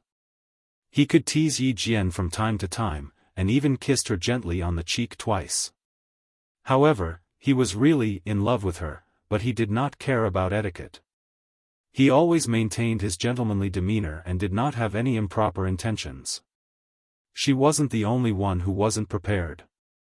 Even he didn't think too deeply about it. This time, it was purely an accident. He wanted to just let it go, but she went on a long tirade and sounded quite anxious. An unnatural expression appeared on his handsome face. After he calmed himself down, he said calmly, "Okay, I know. You don't have to worry about it. It won't be a big problem. Let the doctor take a look. Don't worry." Yi Qian was still worried that he wouldn't take a look, so she added, "You have to take care of your bruises as soon as possible. It can't be delayed." After a long silence, Xia Jinyuan didn't know whether to laugh or cry. He chuckled softly and said, "Little fox, I was trying my best to avoid this awkward topic, but you brought it up again and again. I can't forget it even if I wanted to." Yi Qian. She was dumbfounded. Fortunately, it was still dark at night. Otherwise, Yi Qian felt that even the paint on her face couldn't hide her flushed face. Her behavior made Xia Jinyuan raise his eyebrows slightly, and a faint smile appeared on his handsome face. She was a little fox who was as clear as water and had unfathomable power. Every time he saw her, he liked her even more. He clenched his fists tightly and looked at Yi Jian with his dark eyes. She didn't forget to put on her helmet even in the dark night. Seeing her beautiful side profile, his eyes became darker and gentler. "Grow up quickly, little fox." T6 and the others were in front of the car and didn't notice what was going on here. The two of them had turned off their headphones, so their private awkwardness was covered up by the darkness of the night. Only the two of them knew about this. When the car reached a flat area, Yi Qian took over as the driver and Xia Jinyuan sat in the front passenger seat. How could one really sleep forever in the wild? While J5, K7, and V8 were resting, G3 and T6 didn't sleep anymore. One of them was on sentry duty, while the other was staring at the five guys who were gritting their teeth from the bumpy ride and making unsatisfied grunts. In the end, the T6 combatant bluntly knocked the five of them out. When he could no longer hear any grunts, he whispered to G3, "She's really good at everything. Isn't she just starting to show off? She's almost at the top of everything. Which unit did this young lady train in?" G3 had fought with Yi Jian a few times, so he should know more or less. The taciturn G3 looked around with his beast-like eyes. After glancing at the 5 people who had been knocked out at least 3 times, he said calmly, "It's a mystery. He didn't mention it, and we didn't ask either. It's indeed a mystery. This little girl should have been trained as a special forces soldier. If even the army knows about it, it looks like she has the support of the army." T6 narrowed his eyes and casually changed the topic. "The first thing we should do when we get back is take a shower. We won't do this again in the future. Let's sleep first before we talk about this." Chapter 552.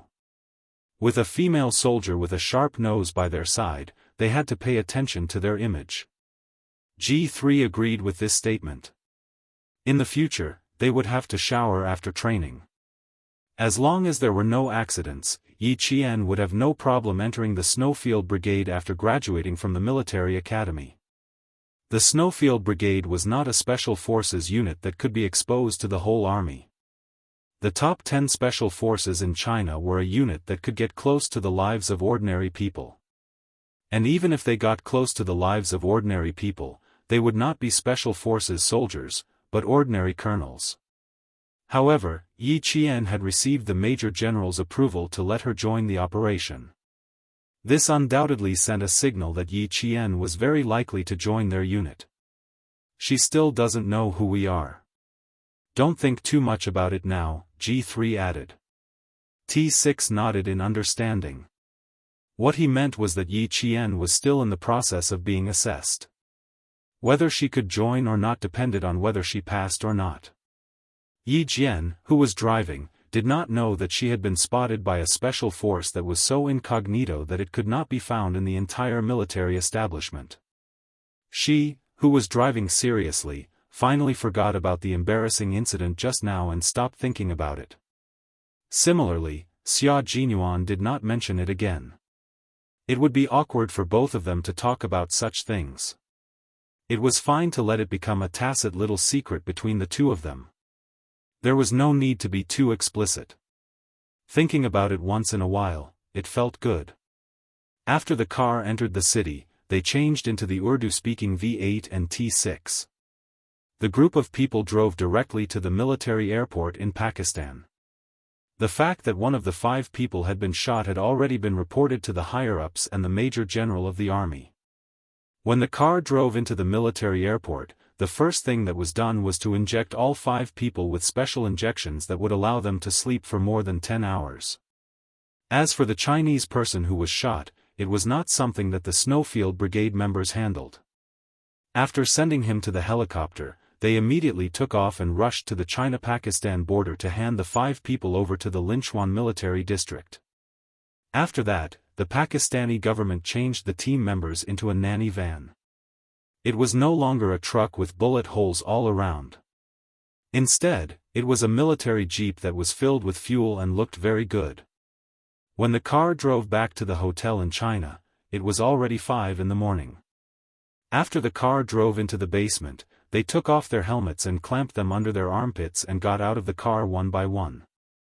Xia Jinyuan stood at the front to organize the team. There were many steps, including standing at attention and taking attendance. Yi Jian stood at the end of the line. She announced her name in a clear voice during the roll call, which instantly lightened the originally serious atmosphere. Q King, when we go, we can call each other, A. The group was actually very tired. Although they were smiling, their eyes were bloodshot. However, their eyes were all bright. If there was a mission for them to carry out, they would definitely rush to the battlefield without hesitation. The first night was still okay. At least the information was known to the Snowfield Brigade members. Tonight was full of danger. No one was accurate. Even with an M16, they did not have enough bullets. In the end, they could only pick up guns to fight. Everyone's jungle camouflage was no longer as clean and tidy as it was before they set off. There was smoke and blood everywhere, staining the camouflage all over their bodies. The paint on their faces had faded, and the smoke remained on their faces. This was the Special Forces soldiers who had walked out of the fire of war. Even if they could die at any time, they still held on to their original beliefs. Chapter 553. Yi Qian, leave the camouflage uniform to me. We'll get rid of it, Xia Jinyuan chuckled softly, then said to Yi Qian, don't leave anything with blood in the room. The camouflage uniform with blood stains shouldn't be left in her room. She definitely couldn't bring it back to China, so she had to get rid of it in the hotel. This battle was mainly a gunfight, so there wasn't much blood on her body. After entering the elevator, a few large hands were placed on top of a slender girl's hand. Yi Qian looked at the large hands with dark red patches on them. Her hands were also stained with the enemy's blood. She was the same as them, a group of soldiers who fought on the front lines. As they smiled, Yi Qian pursed her lips and smiled as well. Overlapping hands, releasing hands, celebrating the safe return of everyone. The leader and major general of the army didn't immediately ask them to report the situation. Earlier, when Xia Jinyuan was still reporting the situation in Magla Mountain, they told them to come back and take a good shower to relieve their fatigue before reporting the situation. Yi Qian looked at everyone's reflection in the elevator mirror. She looked at her own camouflage uniform, then looked at the sniper rifle on her back. Her hand couldn't help but gently touch the barrel of the rifle. She didn't even have enough time to touch the rifle before coming back. What a pity. Her small movements didn't escape the eyes of the Snowfield Brigade members. When they saw her small face full of paint, they quickly looked at each other, then simultaneously looked at Xia Jinyuan. Comrade, your little fox is a little reluctant to return the rifle. Hurry up and comfort her. Xia Jinyuan lowered his head slightly and looked at Yi Qian, who was reluctant to part with the rifle, and said in a low voice, the rifle belongs to the Pakistani government. According to the rules, we have to hand it over. When we return to China, I'll take you to the army to get the rifle. I'm still thinking that I've been memorizing for more than 10 hours and only fired 2 bullets, but I'm still able to fight my way out. Yi Jian raised her head and looked at him with bright eyes. Every word she said was filled with determination. I've already walked out of this hurdle. 2 bullets opened up a bloody path for his comrade's safe return. Even if his hands were stained red with blood, he had no regrets. Xia Jinyuan and the others laughed. They said, our lives, and your life, we are one life. Little A, we are a team that will fight for our comrades to come back alive. Because we are comrades that will fight together until victory. Comradeship was a relationship of life and death established through blood and fire, and it was even closer than blood brothers. It was a friendship of absolute sincerity, a friendship of life and death. There was no utilitarianism in it, nor was there any prejudice of the secular world. Similarly, on the battlefield, comradeship was the sustenance of life. Putting aside life and death, leaving safety to your comrades and danger to yourself, clearing everything with bullets and returning safely side by side. Just now, when she folded her hands to celebrate her safe return, Yi Jian's heart was lifted in an instant. The helmet and gun were first handed over to Xia Jinyuan. She went back to her room and took a hot bath that soothed all her pores. Then, she washed the smoke from the gunpowder off her body until only the fragrance of soap remained. Standing in front of the bathroom mirror, Yi Qian looked at herself in the mirror until even her hair was clean. Then, she put on her clothes and walked out. There were small wounds on her face from the thorny vines, and the burn on her back was a little more serious. When she was bathing just now, the water still stung a little. Everything else was fine, except for some minor injuries. Yi Qian, who took 8 minutes to come out, heard a knock on the door. It was Xia Jinyuan, who had finished cleaning up, coming over to take away her bloody camouflage uniform. When she opened the door, Yi Qian was a little dumbfounded. She was wearing a short-sleeved shirt, while he was wearing a military uniform. His handsome face exuded the majesty of a soldier. His posture was tall and straight, like a mountain, while she had to change her clothes. Chapter 554. Professional soldiers were different after all. As long as the leader met them, they would change out of their training uniform and be in full military uniform. Looking at Xia Jinyuan standing in front of him, Yi Qian's pupils constricted slightly. Xia Jinyuan's expression was solemn and cold. His handsome face was calm and reserved, exuding the majestic aura of a soldier. His collar and epaulets were golden and dazzling, like golden swords, exuding a biting coldness that made people not dare to look at him. It was probably because he had just gotten off the battlefield. His body was still wet. When he lowered his head and looked over, there was a hint of coldness in his clear eyes. Even the murderous aura that he had always concealed was exposed. Yi Qian, who had been through life and death, looked up slightly. Facing the murderous aura that made people involuntarily fearful, he said calmly, "Sorry, it's a little rude of me to go like this. I'll change my clothes." Wearing the school uniform was better than wearing a fitness t-shirt with short sleeves. "That's good, you don't have to change.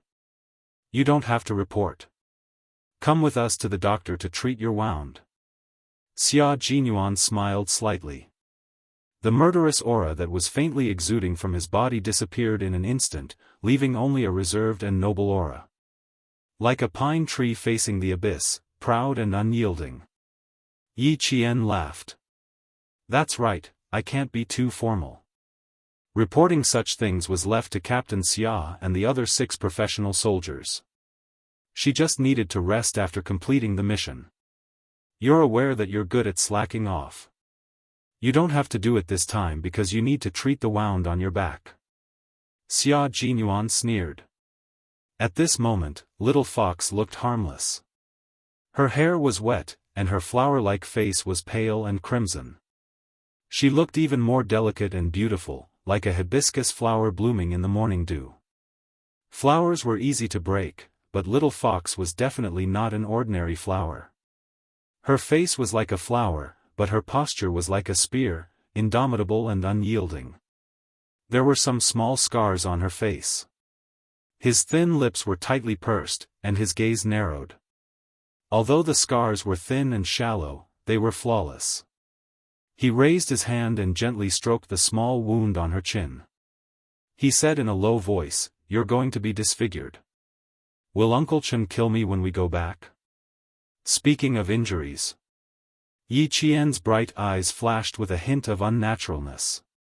He would probably go and have a look at his own injuries. He hurriedly said, "How is that possible? I usually train with Uncle Chen, and my body is also injured. Where is the infirmary? What about the others? It's already over?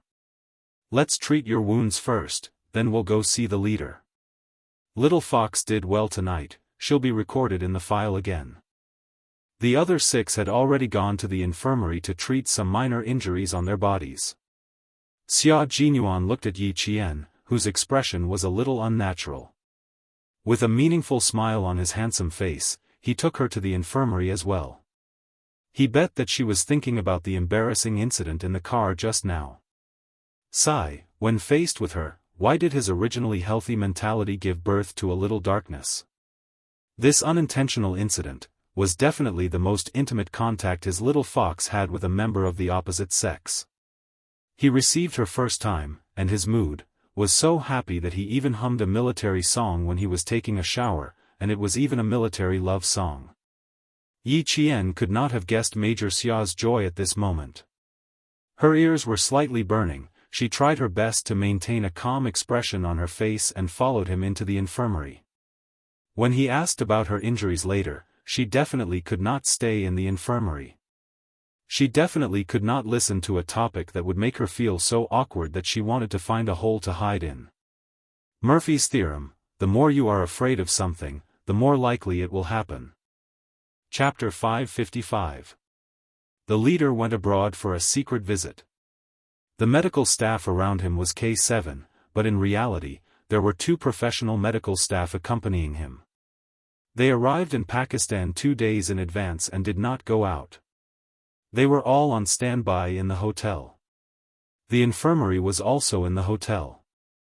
Although it was small, it was enough to perform a small surgery. Someone was talking inside, and she could vaguely hear an unfamiliar voice saying, "What's going on? Did you guys get into a fight? Are you still soldiers? You guys went abroad to fight? Aren't you ashamed?" It was an unfamiliar voice and unfamiliar people. In the face of misunderstandings, she could only accept it calmly and not explain herself. "I don't feel good about it." Yi Qian stopped in his tracks and looked deeply at Xia Jinyuan, who was calm even in the face of misunderstandings. He said softly, "We don't need everyone to understand. We just need to know that what we do is right, right?" Xia Jinyuan chuckled. Seeing that she was no longer walking forward, as if she was deliberately avoiding him, he leaned forward slightly and his handsome face came closer to her. His sexy thin lips curved up slightly. "That's why I said, little fox, you have a high level of awareness and a strong psychological endurance. In the face of misunderstandings, the only thing we can do is to remain silent. Of course, we can't rule out the occasional use of violence."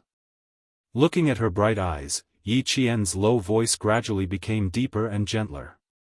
There were too many complications that he could not understand. "Little fox, in the future, you might become someone like us. In front of the people you protect, you can't explain yourself. You can only listen and not say a word. Under this military uniform, there are both glory and bitterness. It depends on which one you choose. Fighting for glory is fighting for the country. If you choose bitterness, in the end, you will give up this military uniform and return to the path that everyone else has taken." He hoped that in the future, she would be able to face all misunderstandings calmly and not care too much about what others thought. She had to maintain her own principles and never waver. In his previous life, when Yi Qian learned to take good care of himself, he understood that he should never care about what others thought of him. He understood that the only person who could give him happiness was himself. The path you've walked, the people you've met, the words you've heard, and the things you've endured, even if they've hurt you, will eventually be forgotten with the passage of time. You'll grow, learn to be calm, and learn to be fearless. This was life, a mere 30,000 days of life. I'm actually someone who doesn't really care about how others look at me, but I feel a little sad when I hear such a misunderstanding." Yi Qian felt sorry for them when they risked their lives just to be misunderstood by others. Xia Jinyuan looked at her with his deep eyes and said in a low voice, "Is your heart aching?" Yi Qian nodded and sighed softly. "Yes, my heart does ache a little." Upon hearing this, Xia Jinyuan's handsome features instantly revealed a profound smile. "Silly girl, this kind of thing doesn't happen often. We'll deal with the minor injuries ourselves. The more serious ones will be treated by the military hospital, and the more serious ones will be sent directly to the military hospital in the capital. Let's go. They should be almost done cleaning up. We can go in now." He unbuckled his belt and let Little Fox, a girl, stand by the side. Those guys would probably spend half a day showing off their bodies. It would save them a lot of trouble if they went in later. When Yi Qian went in, G3 and the others had just finished cleaning up their wounds and were all getting ready. T6 said, "They're all minor injuries. They'll be fine after they go back and get the inflammation treated. There's no need to take any medicine." Chapter 556. The T6 combatant did not even know when the camouflage wound had appeared on his leg. It was only when he took off his camouflage uniform and took a shower that he realized there was a scratched wound on his calf bone. The doctor held a sterile cotton ball in his hand and cleaned out some fine black particles from the wound on the T6 combatant's calf. He was afraid that the doctor would prescribe medicine for him, so he spoke first. The doctor glared at him and said angrily, "Are you a doctor? Or am I a doctor?" "You're a doctor, you're a doctor. I'm just saving you trouble." The T6 combatant was also a talkative person. Seeing this, he kept his mouth shut but did not take the wound to heart. Indeed, these minor injuries did not require any medicine or injections. Who knew how many times they had gotten them in the past month? The doctor was not a soldier. He was just a doctor with strong comprehensive skills.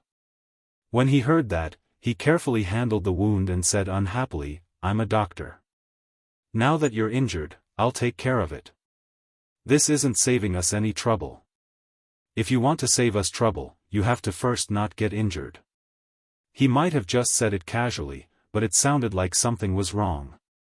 When the T6 combatant's face darkened, Yi Qian also pursed his lips tightly. Why was this accompanying doctor so bad with his words? The atmosphere had changed, but the doctor did not notice it. He continued, "Of course a young man in his 20s has a good physique. It's not painful now, but when it hurts, he'll know to look for a doctor. Don't keep pushing yourself. Even if you push yourself, there has to be a limit. Young people like to take advantage of their youth and be a little reckless with their bodies." These young men were all full of energy when they went out. The injuries on their bodies were all medals of past glory. Although they had recovered, how could they be careless? If the old injuries were not treated properly and new injuries were added, it would hurt a lot. The doctor's attitude was a little arrogant, and his tone was not very good either. He was implying that the T6 combatant was talking too much and doubting his medical skills. The T6 combatant laughed. His gaze flickered, and he looked like a burden had been lifted off his shoulders. He sat down loosely and smirked before saying calmly, "If we don't work hard now, we won't be able to put it back together when we're old. We won't even have the strength to hold it up. People who walk different paths can't work together. Doctor, our path is different from yours. Even a small wound takes half a day to treat. Who knows how many bullets are coming our way? A civil official would never know the hardships of a military official. A person with a pen would never know how hard a person with a gun had to fight. He had to use his own blood to open a path so that his comrades behind him could walk through it safely. A small wound on his leg was nothing. A 5.8 mm bullet could directly shatter his heart into more than 10 pieces and blow his head out of his head. It was not appropriate for him to say such bloody words to the doctor, so he just politely said, "Those who walk different paths cannot make plans together." That was a pretty good attitude of a T6. The other doctor was slightly older and was nearly 10 years older than the doctor who treated the T6 patient's wound. When he heard that, he looked at the 6 majors who were like fiends before looking at the young lady standing at the outermost edge of the group. He waved his hand and said, "Young lady, your back is injured, so go and lie down on the bed first. Little Wang, go and take a look at her. As for the rest of you, wait outside after you're done with your treatment." Although the T6 combatant's words were polite, he did not show them much mercy. The older doctor was afraid of making things worse, so he could only send the fiends away first. There were no bullets on their bodies, but they were all abrasions, scratches, and abrasions. They could leave after they were cleaned and disinfected. Yi Qian, who had a slightly cold expression, looked at the doctor who had just made sarcastic remarks about a fight. He pursed his lips and said in a deep voice, "Doctor, they didn't get injured from a fight. They got injured while trying to save me." Chapter 557. She couldn't accept it. If the misunderstanding happened to her, she would just bear with it. However, she couldn't bear to hear the doctor misunderstand the soldiers who risked their lives to fight at the front line. "If it weren't for them, I might have gone to heaven tonight. Doctor, I'm the one who wants to save you trouble." The younger doctor, who was the Dr. Wang that the older doctor mentioned, raised his head and looked at the soldiers with 2 bars and 1 star. He felt a little scared. He coughed lightly and said unnaturally, "I see. I'm sorry, I misunderstood." At least he apologized. Yi Qian winked playfully at his comrades who all had cold expressions on their faces. Her bright black eyes rippled slightly, making K7 purse his lips and reveal a faint smile that lasted only for a second. Xia Jinyuan patted J5's shoulder lightly and said in a low voice, "You're the instructor. Take them out. People who walk different paths cannot work together. They're doctors and we're soldiers. One is at the front line and the other is at the rear. Don't expect others to understand us. It's fine as long as we understand it in our hearts. It's okay. We can accept it." J5 smiled and said to Yi Qian, "We'll go over first. We'll come over with him later." They didn't need others to understand them. As long as they understood each other and had a comrade who stood up for them to seek justice, misunderstandings were nothing. It was 5:00 in the morning and the sky was already slightly bright. Yi Qian looked at the members of the Snowfield Brigade who walked past her. Only then did she realize that all 6 of them had the same military rank, 2 bars and 1 star. Even the military ranks in the same unit were the same. As far as she knew, the special forces also had different ranks. Why was Captain Xia's unit different? There were only 2 accompanying doctors, Xia Jinyuan and Yi Qian in the room. Dr. Wang checked the wound on Yi Qian's waist. "There's a small burn on your back. Just apply some burn ointment and it'll be fine. However, the wound on your arm is a little inflamed and suppurated. It needs to be cleaned again." Xia Jinyuan, who was sitting behind the blue partition, was unbuckling his belt. Hearing this, his heart tightened. Suppuration meant infection. Fortunately, the pus isn't big. I used a spatula to prick it open and rinsed it with normal saline. You just have to be careful for the next few days. The other party was a young lady. The younger doctor's tone was rather gentle. He removed the pustules and rinsed them. Inside, Xia Jinyuan explained his situation in a low voice. He did not feel embarrassed, but because Yi Qian was only a screen away from him, he lowered his voice to prevent her from feeling awkward. "Do you feel any pain?" The doctor understood and lowered his voice when he asked, but he couldn't control his voice so that Yi Qian couldn't hear him. "Have you tried?" When Yi Qian, who was cleaning the pus on his arm, heard this, he glanced at the cotton balls. He used his hand that could move to grab the cotton balls and stuff them into his ears. When Dr. Wang saw this small action, he couldn't help but laugh. There's no need to avoid it. There's no need to have such a big reaction. These basic human structures are already taught in middle school biology. There's nothing to be embarrassed about. Don't stuff the cotton balls too deep into your ears. You might need tweezers to take them out. Xia Jinyuan, who was inside, heard everything clearly. He even stuffed cotton balls into his ears. His face was probably as red as an apple from embarrassment. Chapter 558. There was a deep smile on his handsome face, and his sexy lips couldn't help but curl up. He sat up on the bed under the doctor's instructions and put on the military pants that he had taken off during the checkup. He tucked his light-colored military shirt back into the pants and fastened his belt, outlining his sexy and lean waist. After tying his bow tie, he picked up the military jacket that was neatly folded beside the bed and put it on. He said politely to the doctor, "Thank you, doctor." "You're welcome. There's no erectile dysfunction, just some congestion in the corpus cavernosum. Pay more attention during training to avoid a second injury. You'll recover in about 3 days. Don't engage in marital activities in the meantime to avoid aggravating the injury." The doctor's voice was not as low as it was when he asked the question just now.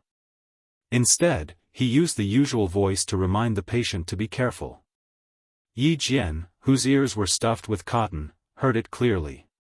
Yi Qian, whose face was burning, just wanted to leave the infirmary that made it difficult for her to breathe.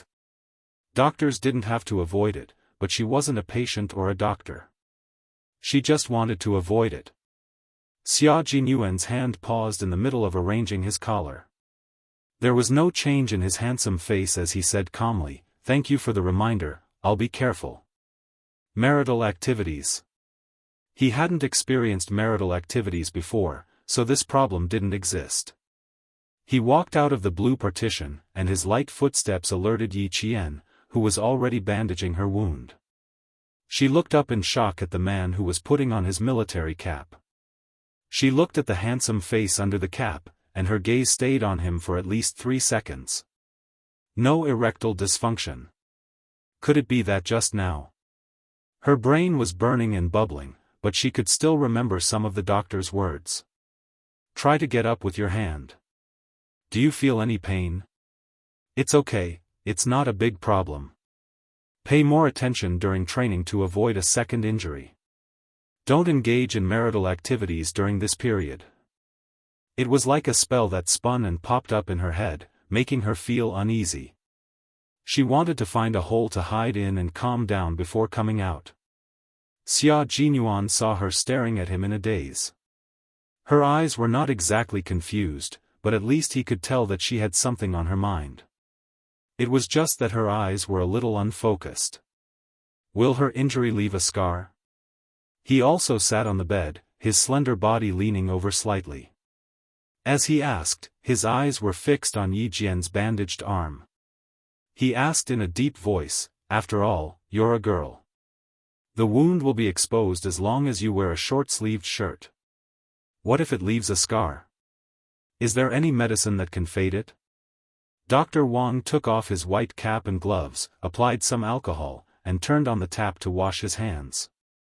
As he washed, he answered, there will be a scar at the pustules, but for an injury like hers, it's easy to leave a scar.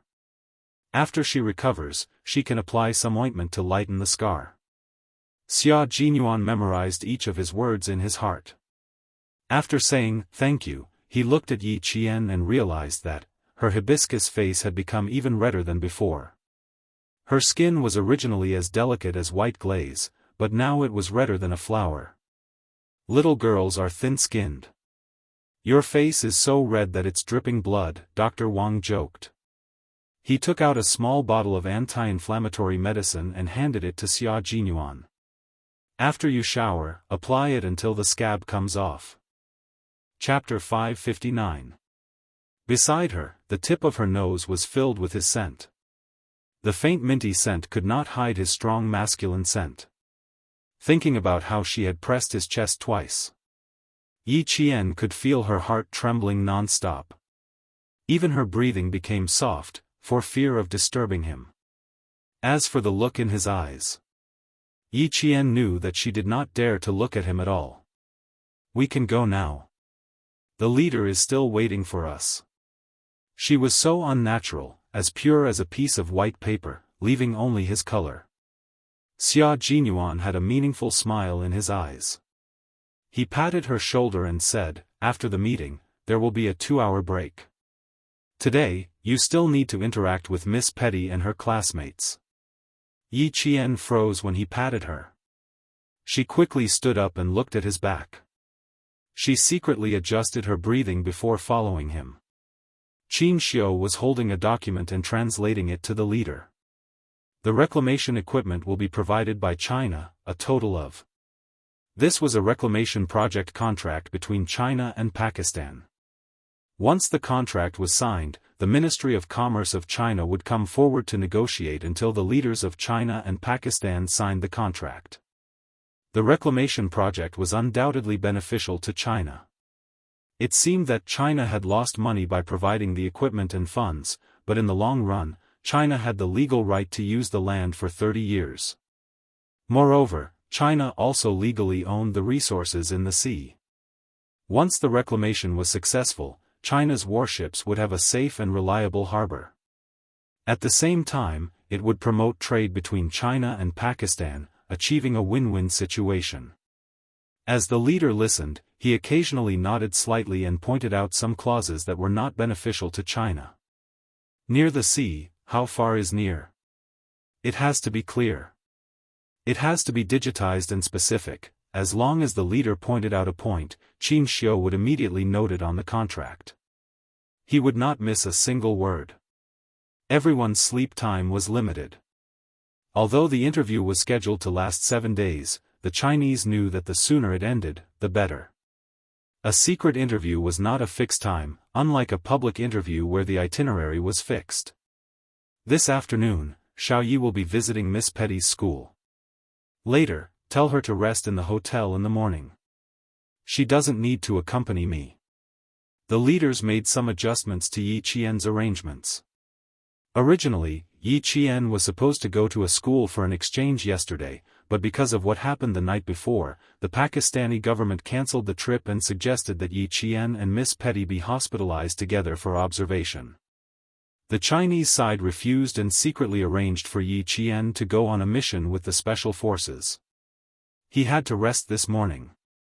After all, he was a student, not a real soldier. Qin Xiu put the contract back into the folder and handed it to the staff member who handed it over. He was neither servile nor overbearing as he asked, according to the plan, the visit will end tomorrow. Do you want to prepare to return home early? I almost forgot about it if you didn't mention it. We'll be back tomorrow night. There's no need to stay any longer. The leader looked at the time. It was already 6 in the morning. Go and check on the Major General. I have a few questions for him. He was referring to the members of the Snowfield Brigade. When Qin Xiu came over, the Major General had just finished his conversation with Yi Qian. After staying in the leader's room for another 10 minutes, Yi Qian returned to his room.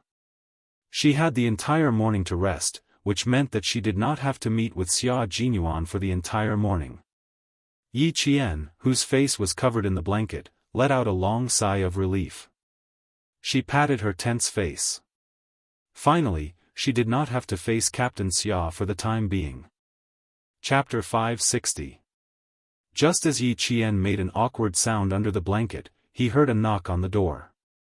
His scalp tightened, and he held his breath for a while. He didn't get up immediately, but listened to the movement outside. Yi Qian, I'm Qin Xiu. Standing outside the door, Qin Xiu, who was dressed in a suit and leather shoes, said politely, you need to go to school this afternoon. The higher-ups asked me to bring you a set of clothes. So it was Qin Xiu. Yi Qian couldn't help but laugh at his own nervous behavior. He patted his face and calmed himself down before opening the door. Qin Xiu's gaze fell on her arm. The white bandage was quite eye-catching. Then he looked at her face. Because of her fair skin, the faint dark circles under her eyes were particularly obvious. She was indeed tired. Qin Xiu, who was about to come in, stood at the door and smiled. This is for you. It's already dry-cleaned and ironed. Just now, the higher-ups called the Foreign Affairs Department and criticized the relevant staff for their lack of consideration. Everyone has at least 2 sets of formal wear, but they only prepared 1 set for you. This is a work mistake. Yi Qian didn't expect that the higher-ups would worry about his school uniform. He explained with a straight face, 1 set is enough. I don't need to wear the school uniform every day. There's no need to change it every day. 1 set is more than enough. You don't have to explain anything. This is indeed a work mistake. Under normal circumstances, 1 set of clothes is fine. But now that we're on an overseas visit, there are too many uncertainties. Preparing an extra set is a responsibility to your work. Qin Xiu had a good grasp of his tone and rhythm when he spoke. When he smiled, his voice was gentle, like the wind blowing through willows. When he talked about work, his tone dropped a little. Although he was still smiling, there was an invisible pressure that made people feel cold. He was a qualified foreign affairs staff member, and also an impeccably qualified translator. As the official translator of several national leaders, his redeeming qualities were incomparable to ordinary translators. He wouldn't explain too much about work to Yi Qian. Everyone had their own duties, and everything had its own correct process. In order to achieve one's position, one had to take care of every aspect of one's work. Not preparing an extra set of clothes sounded like a small matter, but there were no small matters in foreign affairs. A mistake was a mistake. He wouldn't explain too much to Yi Qian. He only reminded her that since the higher-ups were involved, it wasn't something she could interfere with. She had to understand that she didn't have the right to explain the staff members' mistakes. Yi Qian immediately, "Okay, I understand. Anne." She weighed the paper bag in her hand, and smiled, "Thank you for bringing my school uniform." "You're welcome. Also, I just asked the hotel to prepare breakfast for you. The guards will send it over in 5 minutes." Qin Xiu saw that she understood what he meant and laughed in his heart. This girl was indeed a rare talent. His uncle was full of praise for her, and so were the higher-ups and the major general. It was obvious that she would become a great person in the future. Raising his hand, the sleeves of his black suit moved up slightly with his movement, revealing a white shirt cuff that was as white as new. Even the buttons were exceptionally exquisite. An expensive watch with a silver metallic luster was also revealed. Chapter 561. He glanced at his watch, then looked up at Yi Qian with a smile. "You don't have 5 minutes left. The dining car should be in the elevator by now. You can sleep after lunch. You'll feel full of energy when you wake up at noon. Also, the leader will be having lunch with Pakistan's Minister of Defense. After lunch at the hotel, a guard will come to pick you up." Seeing that Yi Qian was listening attentively and obediently, he pointed at the paper bag containing the school uniform. "There's a Walkman and a cassette tape inside. The first song you listen to is a famous Pakistani nursery rhyme. It's easy to learn, and it might come in handy this afternoon." Even this was carefully arranged. Yi Qian couldn't help but look at Qin Xiu. Was his sense of direction really that bad? He couldn't tell. Qin Xiu left quickly. His back was long and slender, and he walked out of Yi Qian's line of sight calmly. The dining car followed him. It was as if he deliberately didn't want to disturb her breakfast. As soon as the dining car arrived, he left. After breakfast, Yi Qian slept until midnight. When he opened his eyes, all the energy he had expended over the past few days had returned, and he was full of energy. The guard in charge of delivering lunch to Yi Qian punctually delivered it at 12:00. After lunch, he waited in the room for the guard to arrive. At 1:30 in the afternoon, there was a rhythmic knock on the door. Just by listening to the sound, Yi Qian could guess who the guard was. Other than that dangerous man, who else could it be? 2 minutes, Yi Qian. Outside the door, Xia Jinyuan reminded him in a low and polite voice. There was a faint smile on his handsome face as he waited for the little fox who avoided him like a snake to come out. Originally, he wanted to give her some time to calm down.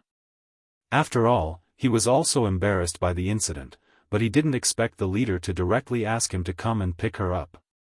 He couldn't refuse because of personal matters. Besides, it wasn't a big deal. After all, he was an adult man. How could he keep thinking about such a small matter? There was no taboo when it came to medical treatment. It was a matter of life and death that had to be explained in detail. Unexpectedly, the doctor's voice was a little loud. Even if the two of them wanted to pretend that they didn't hear it, they couldn't. At this moment, he had to be more serious. He couldn't let her continue to feel awkward. Therefore, he slightly tightened his voice and revealed a bit of coldness to let her understand that he was here for business. Yi Qian knew it was him. Although his breathing quickened, when he opened the door, Xiuyan's expression was indifferent, and the corners of her eyes were calm and cool. "You don't need 2 minutes. You can leave now." "Very good." She didn't notice anything unusual. Xia Jinyuan glanced at her indifferently. When he turned around, the corners of his mouth lifted slightly. "Miss Petty's school is in the wealthy district. The security there will be much safer than the slums. The decision was made suddenly and we didn't tell the school in advance to prepare anything. This was to prevent someone from using this matter to do something that would be detrimental to the visit. The leader won't go to school. He'll be accompanied by a diplomat. I'll be in charge of security. I'll ensure your safety during the 2-hour exchange. The car was parked in the basement. The driver was a motorist sent by Zongnanhai. Xia Jinyuan opened the car door for Yi Qian to get in first. Then he bent over and elegantly got into the car. Both of them sat in the back seat. Yi Jian, who thought that he would sit in front of her, saw this and her body tensed up slightly. Her breathing became sluggish as he closed the door. Her long eyelashes fluttered and her eyelids drooped. Chapter 562. Even the glass was bulletproof. After the car started, Xia Jinyuan reminded the driver to drive faster. He turned to Yi Jian, who was listening carefully, and said, "After this afternoon's cultural exchange, we will go back home at 6 o'clock. You're going back today? Isn't that 3 days earlier than expected?" Yi Qian pursed his lips and whispered, "Did something happen that requires you to go back early?" Pakistan was indeed a dangerous place. Al-Qaeda and terrorists would appear at any time. It was good to go back early. Xia Jinyuan noticed that her tense body gradually relaxed as they talked. A faint smile appeared in his eyes. Everything went well. That's why I was able to return home in advance. You can go back to the province tomorrow. What about the military training? Do you still need to go? It's okay if you don't go. You can rest in school for 2 days. The little fox had a strong ability to control her emotions. Although he liked to see her shy face, he hoped that she would be able to control her emotions well. Go back and participate in the military training. It's boring to stay in school alone. Yi Qian didn't think much and decided to go back and participate in the military training. After all, she had already gone back. There was no reason for her not to go back. She felt guilty for hiding the truth from her homeroom teacher, Miss Tong, who was very concerned about her. Xia Jinyuan nodded. That was fine too. She didn't have as much freedom in the province as she did in the town. There were many people in school and she couldn't stay in the dormitory all day. Participating in the military training would be more relaxing and free. There was a trace of guilt on her face just now. This trace of guilt was probably because of her homeroom teacher. Uncle Chen lived in the military area. Other than not being able to leave the military area, he could walk around freely in the military area. Therefore, her guilt was towards her homeroom teacher and classmates who cared about her. Little Fox had always been very soft-hearted towards people who were good to her. Yi Qian arrived at Miss Petty's school at 2:20 p.m. Although he didn't notify the school, they were notified before 10 a.m. The school immediately started to monitor the school. The car drove directly to the school. Miss Petty, who was holding a bouquet of flowers, saw Yi Qian get out of the car. She went up to Yi Qian and gave him a gentle hug. "Thank you, Jane. Thank you for protecting her the night before. Thank you for saving the children in the orphanage. Thank you for preventing the situation from worsening and for saving her father from being criticized by the public. We are friends. Friends don't need to thank each other." Yi Qian gently patted her on the back. "Miss Petty, we're both lucky to be able to return safely and live under the sun." The diplomatic staff accompanying them was Qin Xiu. Every word that Yi Qian said was translated by him to the Pakistani teachers and students. They first toured the campus, then returned to the classroom to greet Miss Petty's students. When they talked about the cultures of the two countries, Yi Qian knew about the Pakistani culture in advance, so every word he said would receive enthusiastic applause from the Pakistani teachers and students. The atmosphere of the exchange was warm and harmonious. Yi Qian calmly answered the students' questions. One of the students asked Yi Qian if he was worried that the Chinese culture would be affected by foreign culture and disappear. For example, when she went to China last year, it happened to be Christmas. She sharply pointed out that the Spring Festival was a traditional Chinese festival, and Christmas was just a foreign festival. However, she saw that everyone was happy for the arrival of Christmas, and the Spring Festival was cold and cheerless. Chapter 563. Xia Jinyuan and Qin Xiu both looked up and stared deeply at Yi Qian. The student who asked the question almost said in Chinese, "You worship foreign things." How would she answer? How would she refute the other party until they were speechless? The accompanying Pakistani staff also realized that such a question was too sharp. Just as they were about to ask the next student, Yi Qian suddenly said in Urdu, "It's okay." Her sudden sentence in Urdu made Xia Jinyuan's lips curl up slightly. Little Fox was indeed a little fox. With her intelligence, she would definitely be able to answer such a sharp question calmly. Although she could answer it, since the Pakistani student had thrown a brick to attract jade, there might be even sharper questions coming up. However, Xia Jinyuan felt that there was no need to waste time, so he said to Qin Xiu, "We need to control the time of the questions. We need to leave the school before 4:30 p.m. It's already 4 o'clock p.m. His thoughts coincided with Qin Xiu's. Qin Xiu nodded and said in a low voice, "This is the last question. I'll talk to the teacher later. Miss Petty is also communicating with the staff around her. After Yi Qian answers, she can take a photo with the class as a souvenir and leave." "We can't take a photo as a souvenir." Xia Jinyuan pressed his lips together. There was a dark coldness in his handsome face. It's not appropriate for Yi Qian to take a photo of her in a war-torn country. Translator Qin, please communicate with the Pakistani staff. Last night, Yi Qian met with members of the Al-Qaeda organization. If she takes a photo with them, she might get into trouble. This really reminded Qin Xiu. Hearing this, he said with a solemn expression, "It's my fault for not thinking it through. Cancel the group photo. Just sing a local children's song with her classmates will do." She is prepared. Yi Jian, who was standing on the podium, was wearing a simple and exquisite navy blue slim-fit uniform. She, who represented the thousands of students in China, had a faint smile on her beautiful face.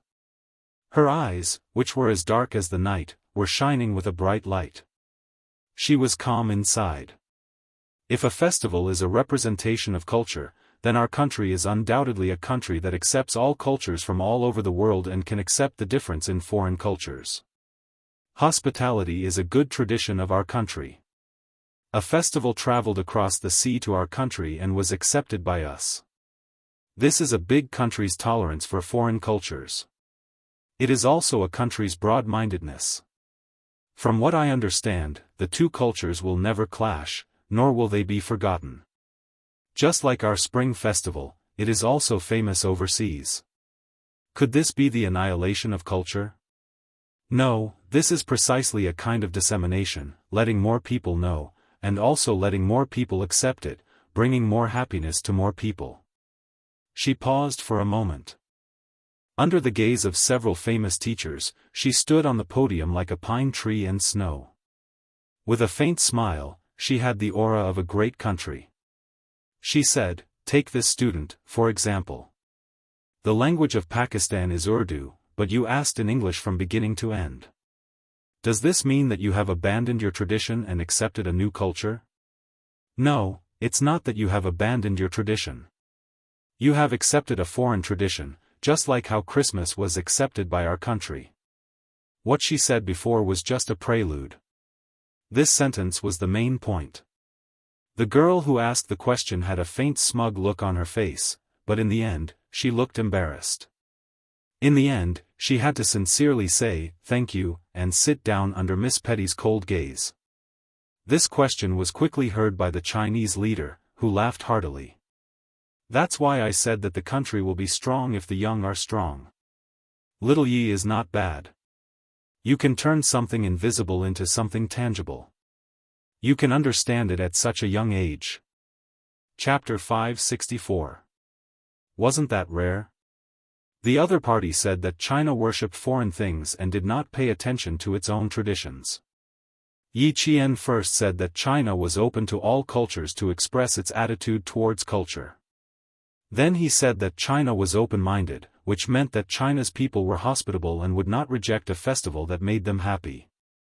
Then he said that the girl had asked questions in English and did not speak her own language. He clearly told the other party that she had even abandoned her own language, so what right did she have to criticize China's acceptance of other cultures? After leaving the school, Miss Petty personally apologized to Yi Qian. That was enough. After all, it was not the Great Harmony. Moreover, she was not Chinese.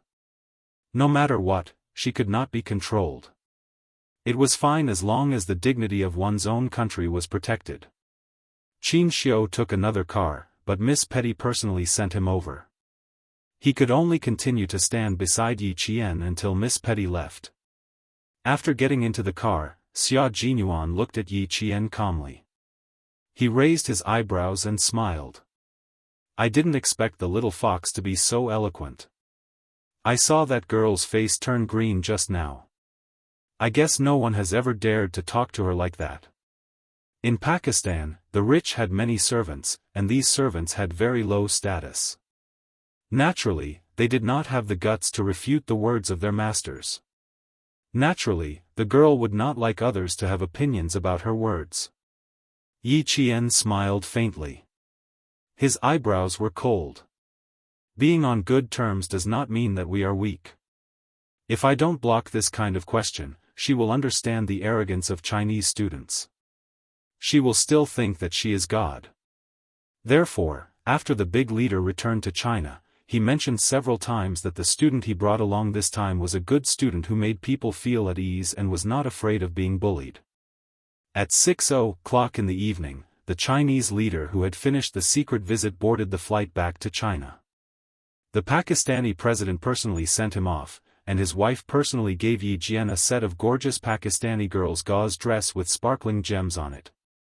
She also welcomed Yi Qian to visit Pakistan again. Yi Qian naturally agreed politely.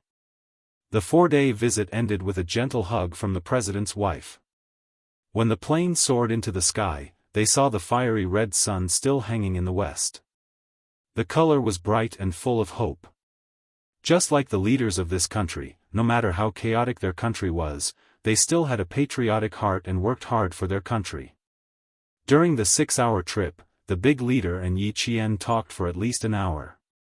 He told the major general that the local troops must train Yi Qian well. He was a good seedling and must not be missed. He looked forward to seeing Yi Qian in a military uniform during the military parade one day. They arrived in Beijing at 12:00 midnight. The earliest flight to the provincial capital was at 5:20 the next morning.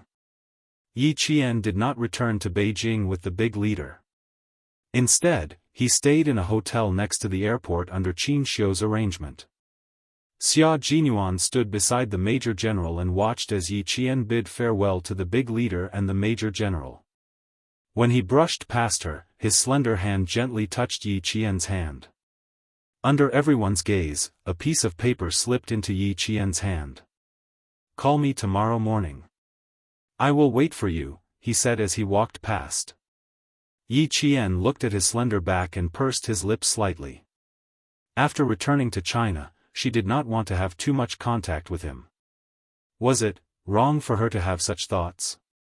But she really did not want to contact him. It was still the same as before.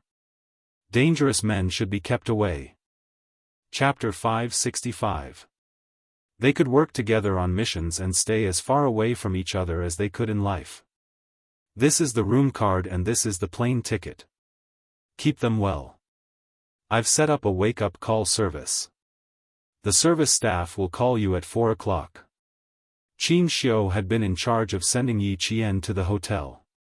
He took very good care of him and even prepared Yi Qian's military training uniform. This camouflage uniform was directly transferred from the army. It also has your school uniform. After you get off the plane, a car has been arranged. It will send you directly to the military training base. It's a little far and will take about 4 hours by car. It will arrive around noon. Qin Xiu was not only an interpreter by the leader's side. He also paid attention to the leader's residence and travel. The leader had arranged for him to take care of Yi Qian when he returned to the country and the province. This showed that the leader cared about Yi Qian. To Qin Xiu, Yi Qian was someone who had helped him before. He was even more attentive. "I'll send you back to the hotel now. Come, walk this way." Under the light, the man's face was handsome. He had the calmness of a mountain. When he smiled, he looked like a jade tree facing a flower and exuded the elegance of a rich young master. He smiled at Yi Qian. Even the hotel receptionist blushed. He was really a gentle and elegant man. Yi Qian did not know how to appreciate a man's beauty. When he heard this, he smiled and said, "No need, Interpreter Qin. I know the way." "I know the way?" Qin Xiu's smile deepened. His eyes were very dark. When he smiled, it was as if there was a small whirlpool that could suck people in. "Classmate Xiao Yi, there's a deeper meaning to your words." Of course there was a deeper meaning. Yi Qian looked at his room card with smiling eyes. The room number was clearly written on it. "Thank you, Interpreter Qin. I'll go up first. Goodbye." He did not say goodbye because the chances of them meeting again were extremely rare. She held a camouflage travel bag in each hand and left with light steps. She didn't stop until she entered the elevator. Before the elevator door closed, Qin Xiu saw her waving goodbye to him. "What an interesting girl." Qin Xiu waved back. After the elevator door closed, he said to the driver beside him, "Let's go back to the diplomatic compound first. When you were checking in for Xiaoya, Madam called and said that you can call her back to tell her that you are safe after you are done with your work." The chauffeur was the exclusive chauffeur sent by the Qin family to pick up Qin Xiu. He was very respectful to Qin Xiu. "Are you going back now? Or do you want to go back after getting on the bus?" Qin Xiu glanced at his driver and asked flatly, "Did my mom say anything else?" "No, he only said that you would give Madam a call after you're done with your work." Although Madam Qin's husband was a diplomat, she was also a businesswoman with a certain status in China. Therefore, she had the strong side of a businesswoman, and it was the same at home. She said that she wanted her son to call back, so she would definitely wait by the phone. Even though Qin Xiu was going home soon, he still couldn't avoid this call. "Mom, yes, soon." While Qin Xiu was talking to Madam Qin emotionlessly, Yi Qian had also returned to the hotel. She placed the note Xia Jinyuan gave her on the bedside table. After taking a shower, she quietly looked at the unopened note. Her eyes were calm, and it was impossible to tell what she was thinking. After a while, she turned off the lights and went to bed. The note was still unopened. At 4 in the morning, Yi Qian didn't even need to be woken up. She took the note in her hand again and slowly opened it. It was a phone number, not a personal number. Chapter 566. Xia Jinyuan had already turned in his cell phone before he left for the mission, so he had to wait until tomorrow to get his cell phone back. That was why he left his home phone number. Since he had broken his promise to Xia Jinyuan when he returned from Australia, Yi Qian still dialed this number. After about 3 rings, the phone was picked up and an extremely serious and authoritative voice came through. "This is Xia Xinhui." After about 3 seconds of silence, Yi Qian almost threw the phone out of his hand. Xia Xinhui. She had seen this name often. She had often seen this Commander-in-Chief Xia's signature in military documents. Sorry, wrong number. This was the first time in his life that Yi Qian had lied. Yi Qian would forever remember the taste of lying and would never let it happen a second time. Xia Jinyuan, who had just finished showering, walked out with steam all over his body. He had just heard the phone in the living room ringing, but now it was gone. It couldn't be Little Fox calling, right? He had asked her to call him when she returned to the provincial capital. Wrong number?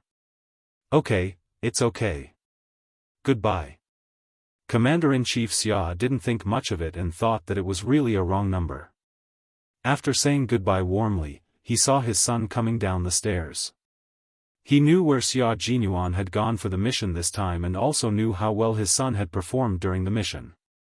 Like father, like son. How could Xia Xinhui's son be wrong? The father and son sat in the living room and chatted. However, they didn't know that after Yi Qian hung up the phone, he grabbed his luggage and almost ran away. It was too scary. She actually called Xia Jinyuan's home, and it was Commander-in-Chief Xia's home. It definitely wasn't someone with the same name. She could feel Commander-in-Chief Xia's military power through the phone line. How could it be someone with the same surname? At this moment, Yi Qian really didn't know what to feel. He just wanted to leave quickly, go to the airport quickly, board the plane quickly, and leave quickly. Xia Jinyuan didn't expect that Yi Qian had already called. He waited until 9 o'clock and still didn't receive a call, so he asked the guards at home if they had received a call from a girl. Naturally, the answer was no. Commander-in-Chief Xia's personal guard said, the Commander-in-Chief received a call at 4 o'clock in the morning saying that it was a wrong number. I heard the Commander-in-Chief hang up the phone and say with a smile, that girl is quite polite. Needless to say, it must be Yi Qian. Young Master Xia let out a long sigh. His luck with women was completely out of the question. He finally received a call from Little Fox, but he still missed it. It was 4 o'clock in the morning. Wasn't that the time when she had just finished showering and was going downstairs? After thinking about it, the corners of young Master Xia's mouth curled up slightly. His father had a habit of answering the phone with, "I'm Xia Xinhui." Little Fox often moved around the army, so she must be familiar with Xia Xinhui. She would definitely recognize him as soon as she heard his name. Poor little guy, he didn't know if he was frightened at that time. Yi Qian, who was so frightened that he flew back to the provincial capital, got into the military car. Listening to the familiar accent, the guilty conscience in his heart disappeared little by little. In the provincial capital in October, it was the time when the tiger was running amok. At noon, the bright sun shone on the students who had just completed their military posture.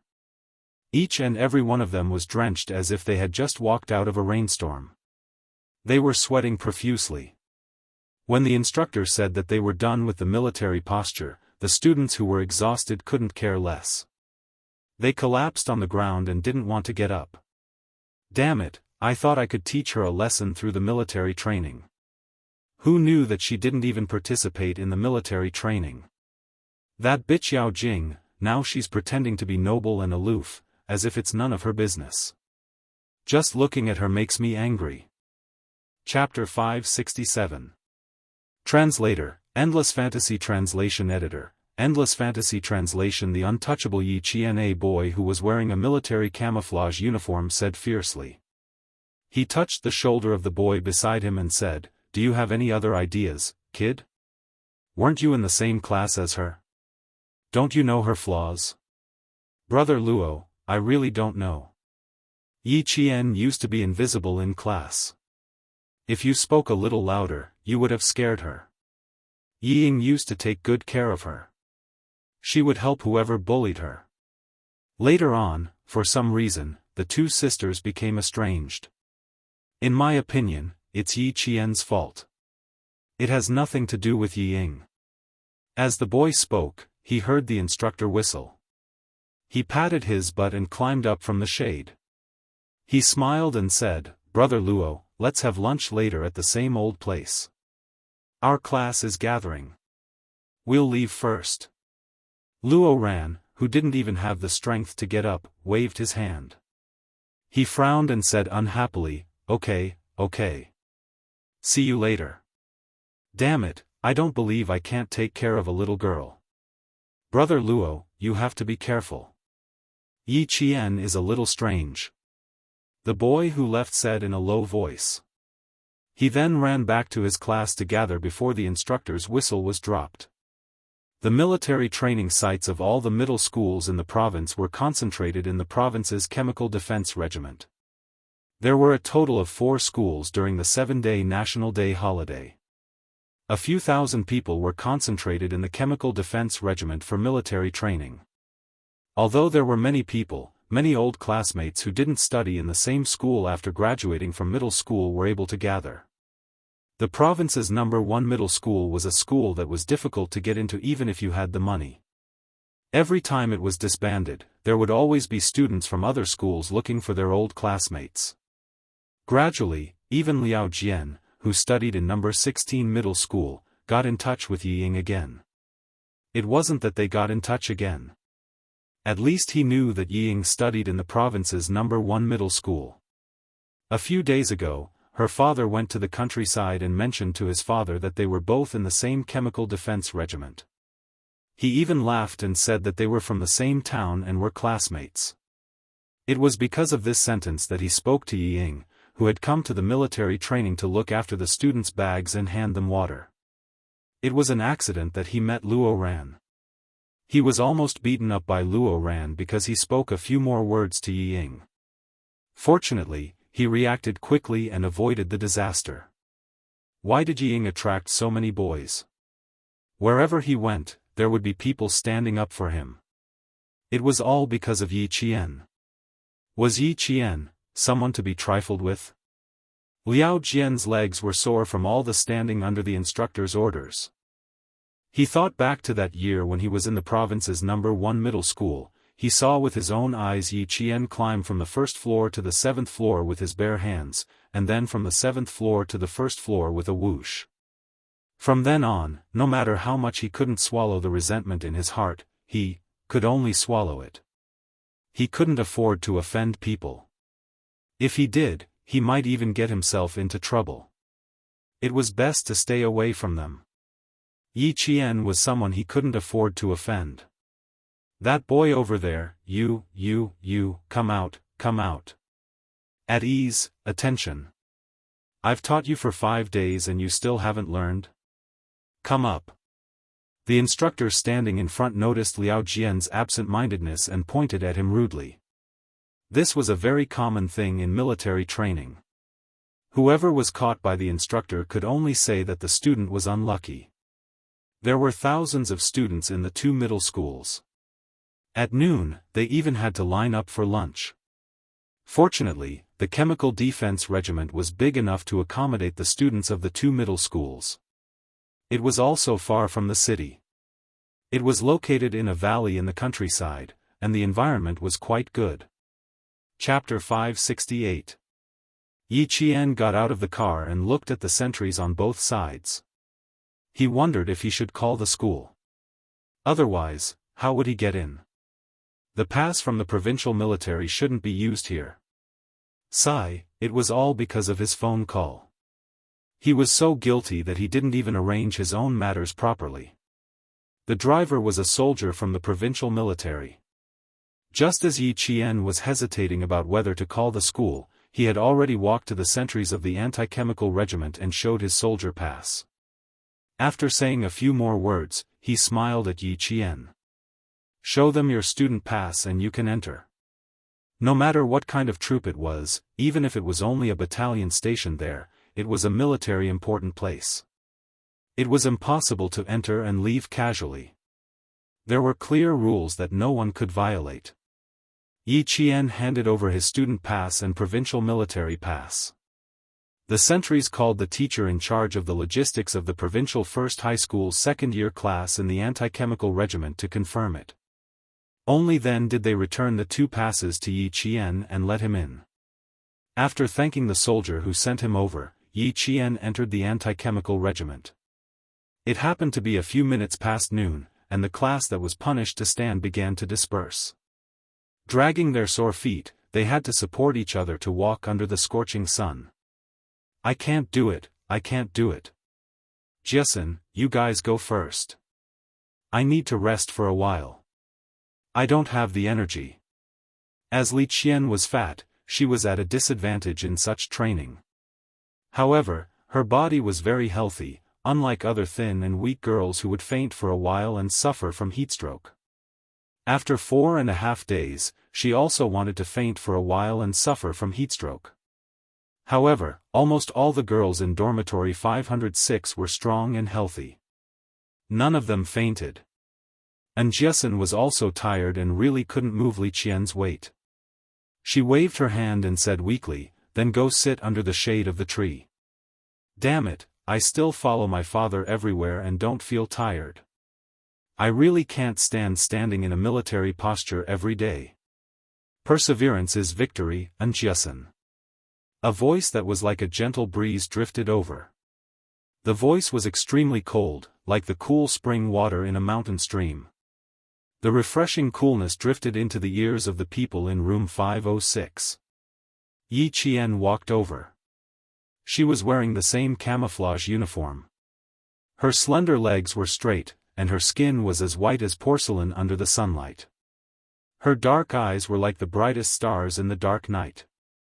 They were so clear that one could see the ripples in her eyes. "After 4.5 days of military training, all of you look like you're out of shape." But the instructor didn't collapse from anger. As she spoke, she easily helped up Li Qian, who was paralyzed and didn't want to leave. She wrapped her arm behind her shoulder and raised her eyebrows. "Not leaving? Wait to be roasted alive? If it's any later, aren't you afraid that you won't even have a bite to eat?" Yi Qian's appearance was so sudden that Jiasun and the others did not react in time. Li Qian, who was hanging on her, was still weak. She didn't react when she heard Yi Qian's voice. She said in a muffled voice, "I want to eat meat, pork belly, pork belly. I also want to eat pork trotters. Quick, let's go to the canteen." It was all thanks to her speaking that the other girls who didn't react screamed. And Jiasun even pounced on Yi Qian. Jane Eyre, I've waited so hard for you. I looked forward to the stars and the moon, but you're finally here.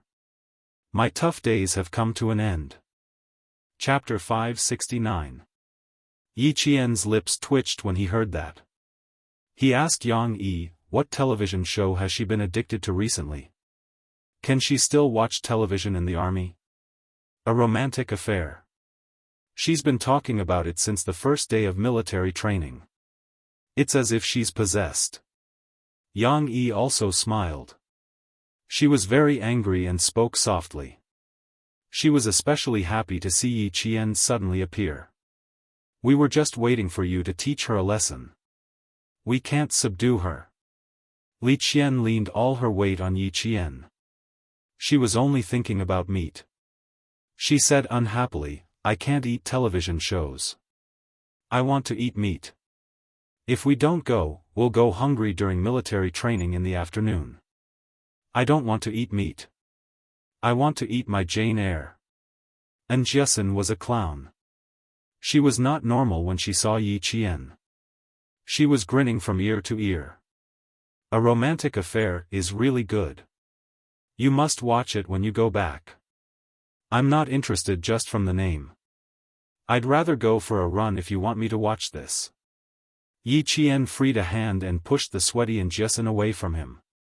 "Didn't you say you had no energy just now? You have the strength to speak now?" At the mention of food, Zhang Lizhen swallowed her saliva and said weakly, "Don't mention it. I'm already drooling. Let's go. There really won't be any food later." There were thousands of people eating in the army. Although there was still food, it looked better, especially when there was no meat in the end. When Yi Qian returned, Jiasun seemed to have regained her strength. She started chattering. When she mentioned the 4-day military training, it was a history of blood and tears. "On the first day, I was really quite happy, especially when I got out of the car. You don't know, Jane Eyre. Those soldiers stood motionless under the sun. They were really as straight as little white poplars. Their hats and epaulets were all glowing with golden light. They were so mighty." Yang Yi turned her head and looked pitifully at Yi Qian. "That's right. I was just like Jiasun. We were so happy on the first day. It was our first time entering the army. Soon, we'll be in trouble. In the afternoon, we'll be in a military posture for half an hour. Whoever dares to move will be circled around the field. At first, I thought they were quite friendly. They helped us carry water and luggage. But when we got onto the field, they were all black-faced tigers. Liz Hen was so scared that she raised her hand and said that she wanted to go home. In the end, Yang Yi seemed to sense that it was not going to end well. He quickly stopped and changed the topic. Let's go. There aren't many people left. Our class's dining area is just ahead. Hurry up. Thousands of people didn't eat in the cafeteria.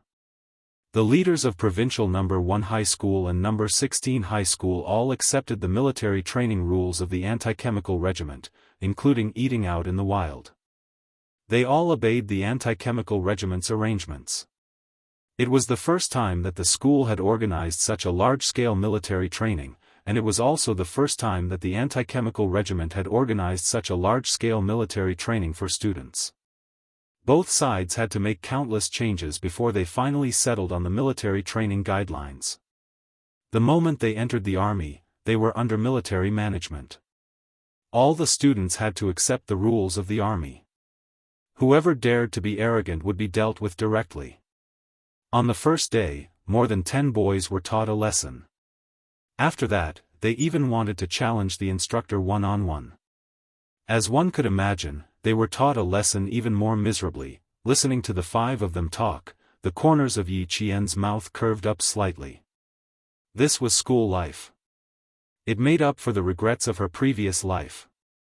She could happily walk under the sun with her peers. No matter how harsh the sun was, she was still happy. Chapter 570. Why did she choose to come back for military training? It was because she did not want to miss out on the good times she had when she was still a student. Yi Qian? You? Why are you here? Lu Xian, the class monitor, walked out of the infirmary with a bottle of medicine in his hand. When he saw Yi Qian, he smiled in surprise and said, "Teacher Tong said that you went to the hospital to take care of your family and would not come back for 7 days of military training. It's not even 7 days yet, why are you here?" Yi Qian did not participate in military training. Teacher Tong mentioned this to the class. Because Yi Qian did not attend the evening self-study session, the students accepted Yi Qian's absence. Since he was discharged, Yi Qian naturally came back. Now that the vice-class monitor is here, the class monitor will have less trouble. Jiasen's straightforward and generous personality was obvious to everyone in the class during military training. She was forthright and dared to take responsibility for her actions. Even the instructor said that she would join the army if she could not get into university. Because of this sentence, Jiasen held on for the sake of her pride. Lu Xian smiled, "That's good news. Yi Qian, have you eaten lunch yet? Go to Teacher Tong's later and report to her. She has to arrange a bunk for you. Otherwise, you won't have a place to sleep at night. Military training is good for you." Lu Xian's grades were not the best, but he was very willing to do things for the class. Therefore, no one had any objections to him being the class monitor. He was usually a little naggy, but when he was meticulous, even the girls felt inferior to him. As a matter of fact, he began to remind Yi Qian what to do later. His finger was still pointing at Yi Qian. When he saw the camouflage uniform, he scratched his head in embarrassment. "I'm dizzy from the sun. I didn't even realize that you were wearing camouflage uniform." The camouflage uniform you're wearing looks much better than the ones we're wearing. The colors aren't quite right either. Ours are more white while yours is a lot darker green. Why does it look so good?" All along, Yi Qian had the habit of letting others finish talking before he spoke. When their gazes fell on him, he smiled and said, "I didn't get it before this. I got it directly from the army. It should be the soldier's usual training uniform, so the color is a little darker than yours. That's not right either. Why does it fit you so well?" No, it doesn't fit either. It's just. Lu Xian sized up Yi Qian, who was dressed in camouflage, and felt that something was amiss. When she spoke, her chin was slightly clenched, but her back was very straight. Although she was still holding on to Li Qian, there was an indescribable charm about her. It was very special and very spirited. After hearing Lvxian's words, Jiasun and the others finally reacted. Yi Qian smiled faintly. There's nothing different about you. It's just that the camouflage you're wearing is different. Jiasun, who was most familiar with Yi Qian, heard Yi Qian's cool voice and looked at the increasingly beautiful face in front of her. She couldn't tell what was different about this familiar face. Her heart was beating so fast that it made her panic. She realized that, she didn't dare to look into Yi Qian's eyes. That pair of smiling, watery eyes had too much darkness that she couldn't look straight into. It was as if, she had to see if Yi Qian's expression was good for her to speak.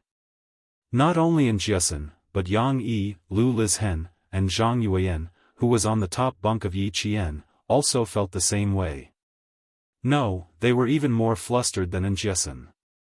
Chapter 571. They couldn't tell exactly what had changed, but they felt that Lvxian was right. After sizing him up for a while, Lvxian shook his head. No, it has nothing to do with the camouflage uniform. It's your aura. That's right. After thinking of an appropriate adjective, Lvxian said seriously, your aura is very different. Even if we wore the camouflage uniform, we definitely wouldn't have your aura. Yi Qian, you look like a soldier, but we're still students standing in front of you. Lvxian's grades weren't the best, but they had always been stable. His EQ was also very high, so he was relatively sensitive. Yi Qian was wearing a suitable camouflage uniform, with a brown military belt around his waist and a pair of black training boots on his feet. He stood in the sunlight with a smile on his face, but his gaze was extremely cold. He had the aura of a soldier. It was an aura that only soldiers who had experienced the flames of war could have. Even ordinary soldiers couldn't compare to him. Yi Qian calmly observed the reactions of Jiasun and the others. He laughed. It's good to be like a soldier. If I can't get into university, I'll join the army. It's so good to join the army. You don't have to think about anything in the army. You don't have to think about grades, what you're going to eat tonight, or what you're going to wear tomorrow. The army will plan all the seasons for you. It's so convenient. Jiasun and the others couldn't help but laugh when they heard this. The strange feeling in their hearts was swept away. Yi Qian was still the same Yi Qian. He had never changed. He was still the Yi Qian they knew. Lvxian said, so that's all you think about. Yi Qian, oh Yi Qian, you clearly didn't have to participate in the military training. Now you know how tiring it is. You'll be so tired that you won't even have the strength to hold chopsticks. I haven't tried it yet, so I must. Yi Qian lowered his voice slightly. He looked up slightly and saw Luo Ran and a few boys standing not far away. They were staring fiercely at him. No wonder he felt someone was staring at him.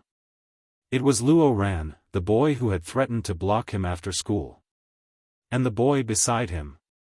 Ah, isn't this my old classmate, Liao Jian? Why did Liao Jian also come to the province to study? That's not possible, right? Principal Rong wouldn't accept a student like Liao Jian. However, it was also possible that Luo Ran had been recruited. Liao Jian, on the other hand, was so frightened by the sudden sight of Yi Qian that he subconsciously retreated.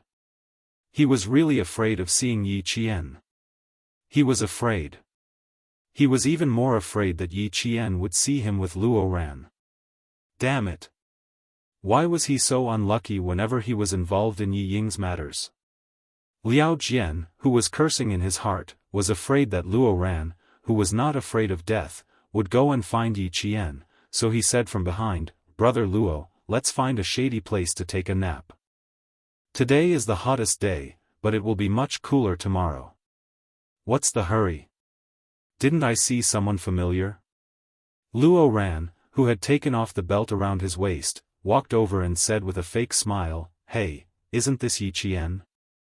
Didn't you say that you were going to the hospital to be a good student and be filial to the elderly? Why are you here?" From his voice, it was obvious that he wasn't a good student. However, he couldn't stand Boss Luo, who had donated 500,000 yuan to the school. No matter how bad he was, the school could only accept him. Lu Xian also knew why Luo Ran wanted to find Yi Qian. It was because of the basketball incident. He ignored him and said to Yi Qian, "Let's go eat first. We'll gather at 2 p.m. You can sleep for a while. You can't go back to the dorm. Just find a shady place to sleep." Chapter 572. With his classmates around, Yi Qian didn't want to talk to Luo Ran and said, "Then hurry up. I can only support Li Qian. If one of you faints from hunger, I can only leave it to the class monitor. I want to eat meat. Without meat, I won't have the strength to hold chopsticks." After Zhang Bin's reminder, Anjesun knew that she couldn't clash with Luo Ran. She pushed Yang Yi and Lu Lizhen and said, "You can't stand anymore. Let's go, let's go. I'm afraid there's no meat, but there should be some vegetables." Lu Xian, who also didn't want to cause trouble, chuckled. He couldn't hide his gloating expression. "Although there's no meat, we can definitely fill our stomachs." This time, it was Li Qian who wanted to cry. "I want to eat meat, I want to eat meat, don't say any more. I want to eat meat too. I want to eat meat too." Even a gentle girl like Yang Yi was shouting. It was obvious how much they wanted to eat meat. It wasn't that there wasn't meat for them to eat in the military, but that the consumption was too high. They really wanted to eat. At the beginning of the military training, Luo Ran had been thinking about how to teach Yi Qian a lesson. In the end, he didn't even meet her. Now that he saw Yi Qian, how could he let her go so easily? Seeing this, he snorted coldly and walked over to block Yi Qian. "You want to leave? Aren't you quite bold? Why, are you scared now?" The boys beside him, except for Liao Jian, all laughed. "Of course I'm scared. Who is our brother Luo? Even the principal has to give him face when he sees him." "Ha ha ha, brother Luo, why don't you just let her kneel down and kowtow to you and admit her mistake?" "That's right. Our brother Luo is magnanimous. If she kowtows and admits her mistake, he'll let you go." "Yi Qian, don't be so tactful. In any school, there were bad students and troublesome students. Luo Ran was both a bad student and a troublesome one. Because of his father's wealth, there was a bandit spirit among the students that said, 'Those who follow me will prosper and those who oppose me will perish.' He was close to Yangheng in school, so he had been suppressed by Yangheng until now. Now that he had cut ties with Yangheng, there was no one more powerful than him to control him, so he began to act arrogantly. Yi Qian made him lose face. If he didn't get back at him, he wouldn't be able to take it lying down. Plus, with Yi Ying's incident, he had a huge grudge against Yi Qian. The words of the boys hit the nail on the head. He sneered and said, "Did you hear that, Yi Qian? My brothers are fighting for justice for me. What about you? Kowtow and admit your mistake, and apologize to Yi Ying as well. Then we'll forget about this. Otherwise," Anjesun's eyes were already burning with anger. She had a fever and her entire face was flushed red. Yang Yi couldn't hold her back in her anger. She suddenly rushed in front of Yi Qian and shouted angrily, "Luo Ran, don't go too far." "I've gone too far? Do you know what she did to me? In front of hundreds of people, she scolded me until my face was covered in blood. Am I going too far?" Luo Ran was furious. He looked at Anjesun with eyes full of hostility. "Who's the one who's going too far?" He kept saying, "You're the one who's going too far." His foul language was disgusting. The boys around him were even more eager to see the world in chaos. They all shouted at the side, "You too, don't bully brother Luo because he's easy to talk to." You still have to apologize. Brother Luo, I think these two girls really don't take you seriously.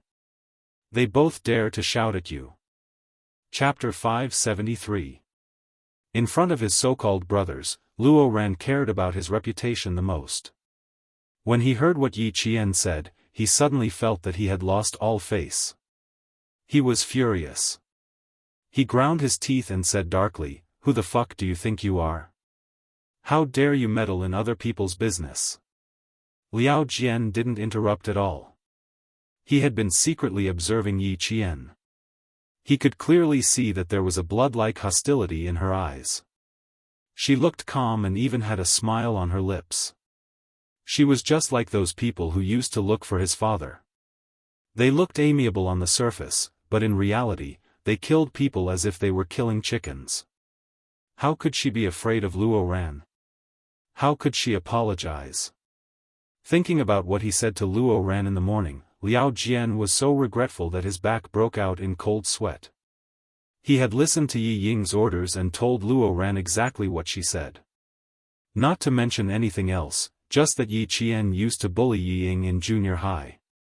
She used Luo Ran's hatred for Yi Qian to take revenge on Yi Qian even more.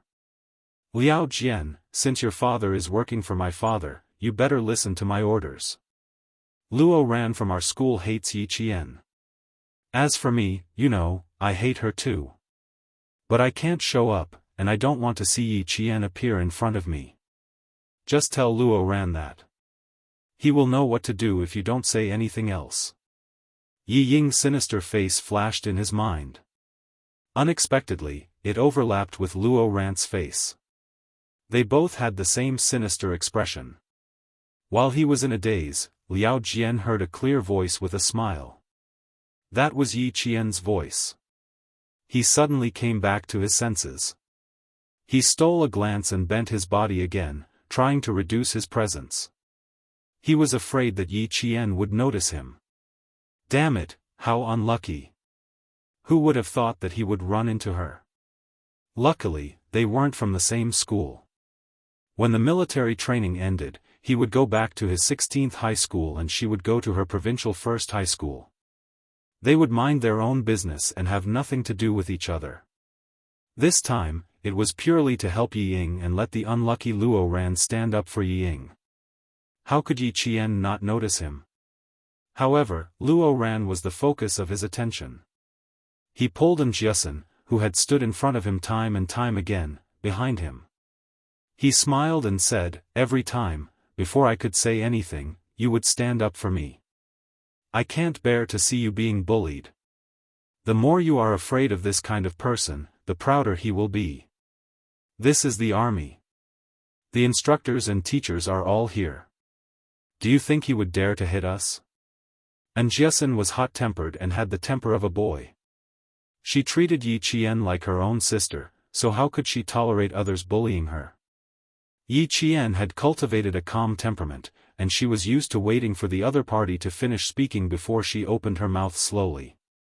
Now that she looked at Jiasun, she couldn't help pursing her lips and smiling. It seemed that the next time Jiasun was around, she would have to speak first. She said softly, "It's useless for you to argue like this. Let me handle it. You stay behind and watch." She was calm and unhurried. She used this kind of attitude to deal with things so that the troublemaker would see that she was full of confidence and wouldn't dare to find fault with her. Luo Ran and the boys behind him saw that Yi Qian didn't look angry at all, and even had a slight smile on her face. They couldn't help but feel a little embarrassed. For example, Liao Jian had the urge to run away. Yi Qian was indeed not afraid of them. Think about it. How could a girl who walked out of a war with a gun be afraid of them? Her body was already tainted with hostility. This alone was enough to make Fang Liao Jian and the others feel uneasy. Chapter 574. Luo Ran, do you think I'll apologize to you? Yi Qian raised his eyebrows, a smile as clear as water on his lips. You accidentally threw the basketball at my face, and I was just returning it. Didn't I apologize at the time? Why, do you feel wronged again? Luo Ran, you're still a guy. How can you be so narrow-minded? Ying doesn't like guys like you. Firstly, it was for his reputation. Secondly, it must have something to do with Ying. Now that he was in the military, there was Jia Xian, who had a firecracker personality, and all the girls in the dormitory. It was indeed not a good idea to have a conflict with him. Pulling in Jiasen behind him, Yi Qian smiled faintly and said, "The instructor is here. Feel free to look for me if you need anything. Goodbye." There was indeed an instructor walking over. After 4.5 days of military training, all the instructors knew that Luo Ran was a problematic student. The first time he was punished, it was for forcibly occupying the bathroom of a guy in his grade. The second time he was punished, it was for hitting a guy who said he couldn't even walk properly. The third time he was punished, it was for putting down the national flag and tying it around his waist. 3 different actions, each more serious than the last. The last time he tied the solemn national flag around his waist, his military training results were the worst. With this record, he couldn't even join the party. "Luo Ran, what are you doing?" An instructor with a sharp gaze walked over and asked. Beside him was a lieutenant colonel with 2 bars and 2 stars. He was the political education director of the Chemical Defense Regiment. With so many students, the military was under a lot of pressure. They were afraid that something would go wrong, so they had to tighten their management during the students' break time. Once they noticed something strange, they would immediately send someone to deal with it. When Luo Ran stopped Yi Qian, the soldiers who were monitoring the entire field immediately noticed that something was wrong. They immediately contacted the instructor and the political education director to prevent Luo Ran from causing trouble again. Even the political education director had stepped in. Luo Ran glanced at the officer's epaulette. Originally, he looked down on normal soldiers, but now his arrogance was reduced. He said in a low voice, "What can I do? I'm just chatting with a classmate." Reporting to the instructor, it wasn't a chat at all. When Jiasen saw the instructor and the man beside him, who looked quite imposing, she glanced at his epaulette and asked Yi Qian quietly, 2 bars and 2 stars. "What rank is this?" 2 bars and 2 stars. You can also call him Mao, a lieutenant colonel. What kind of official?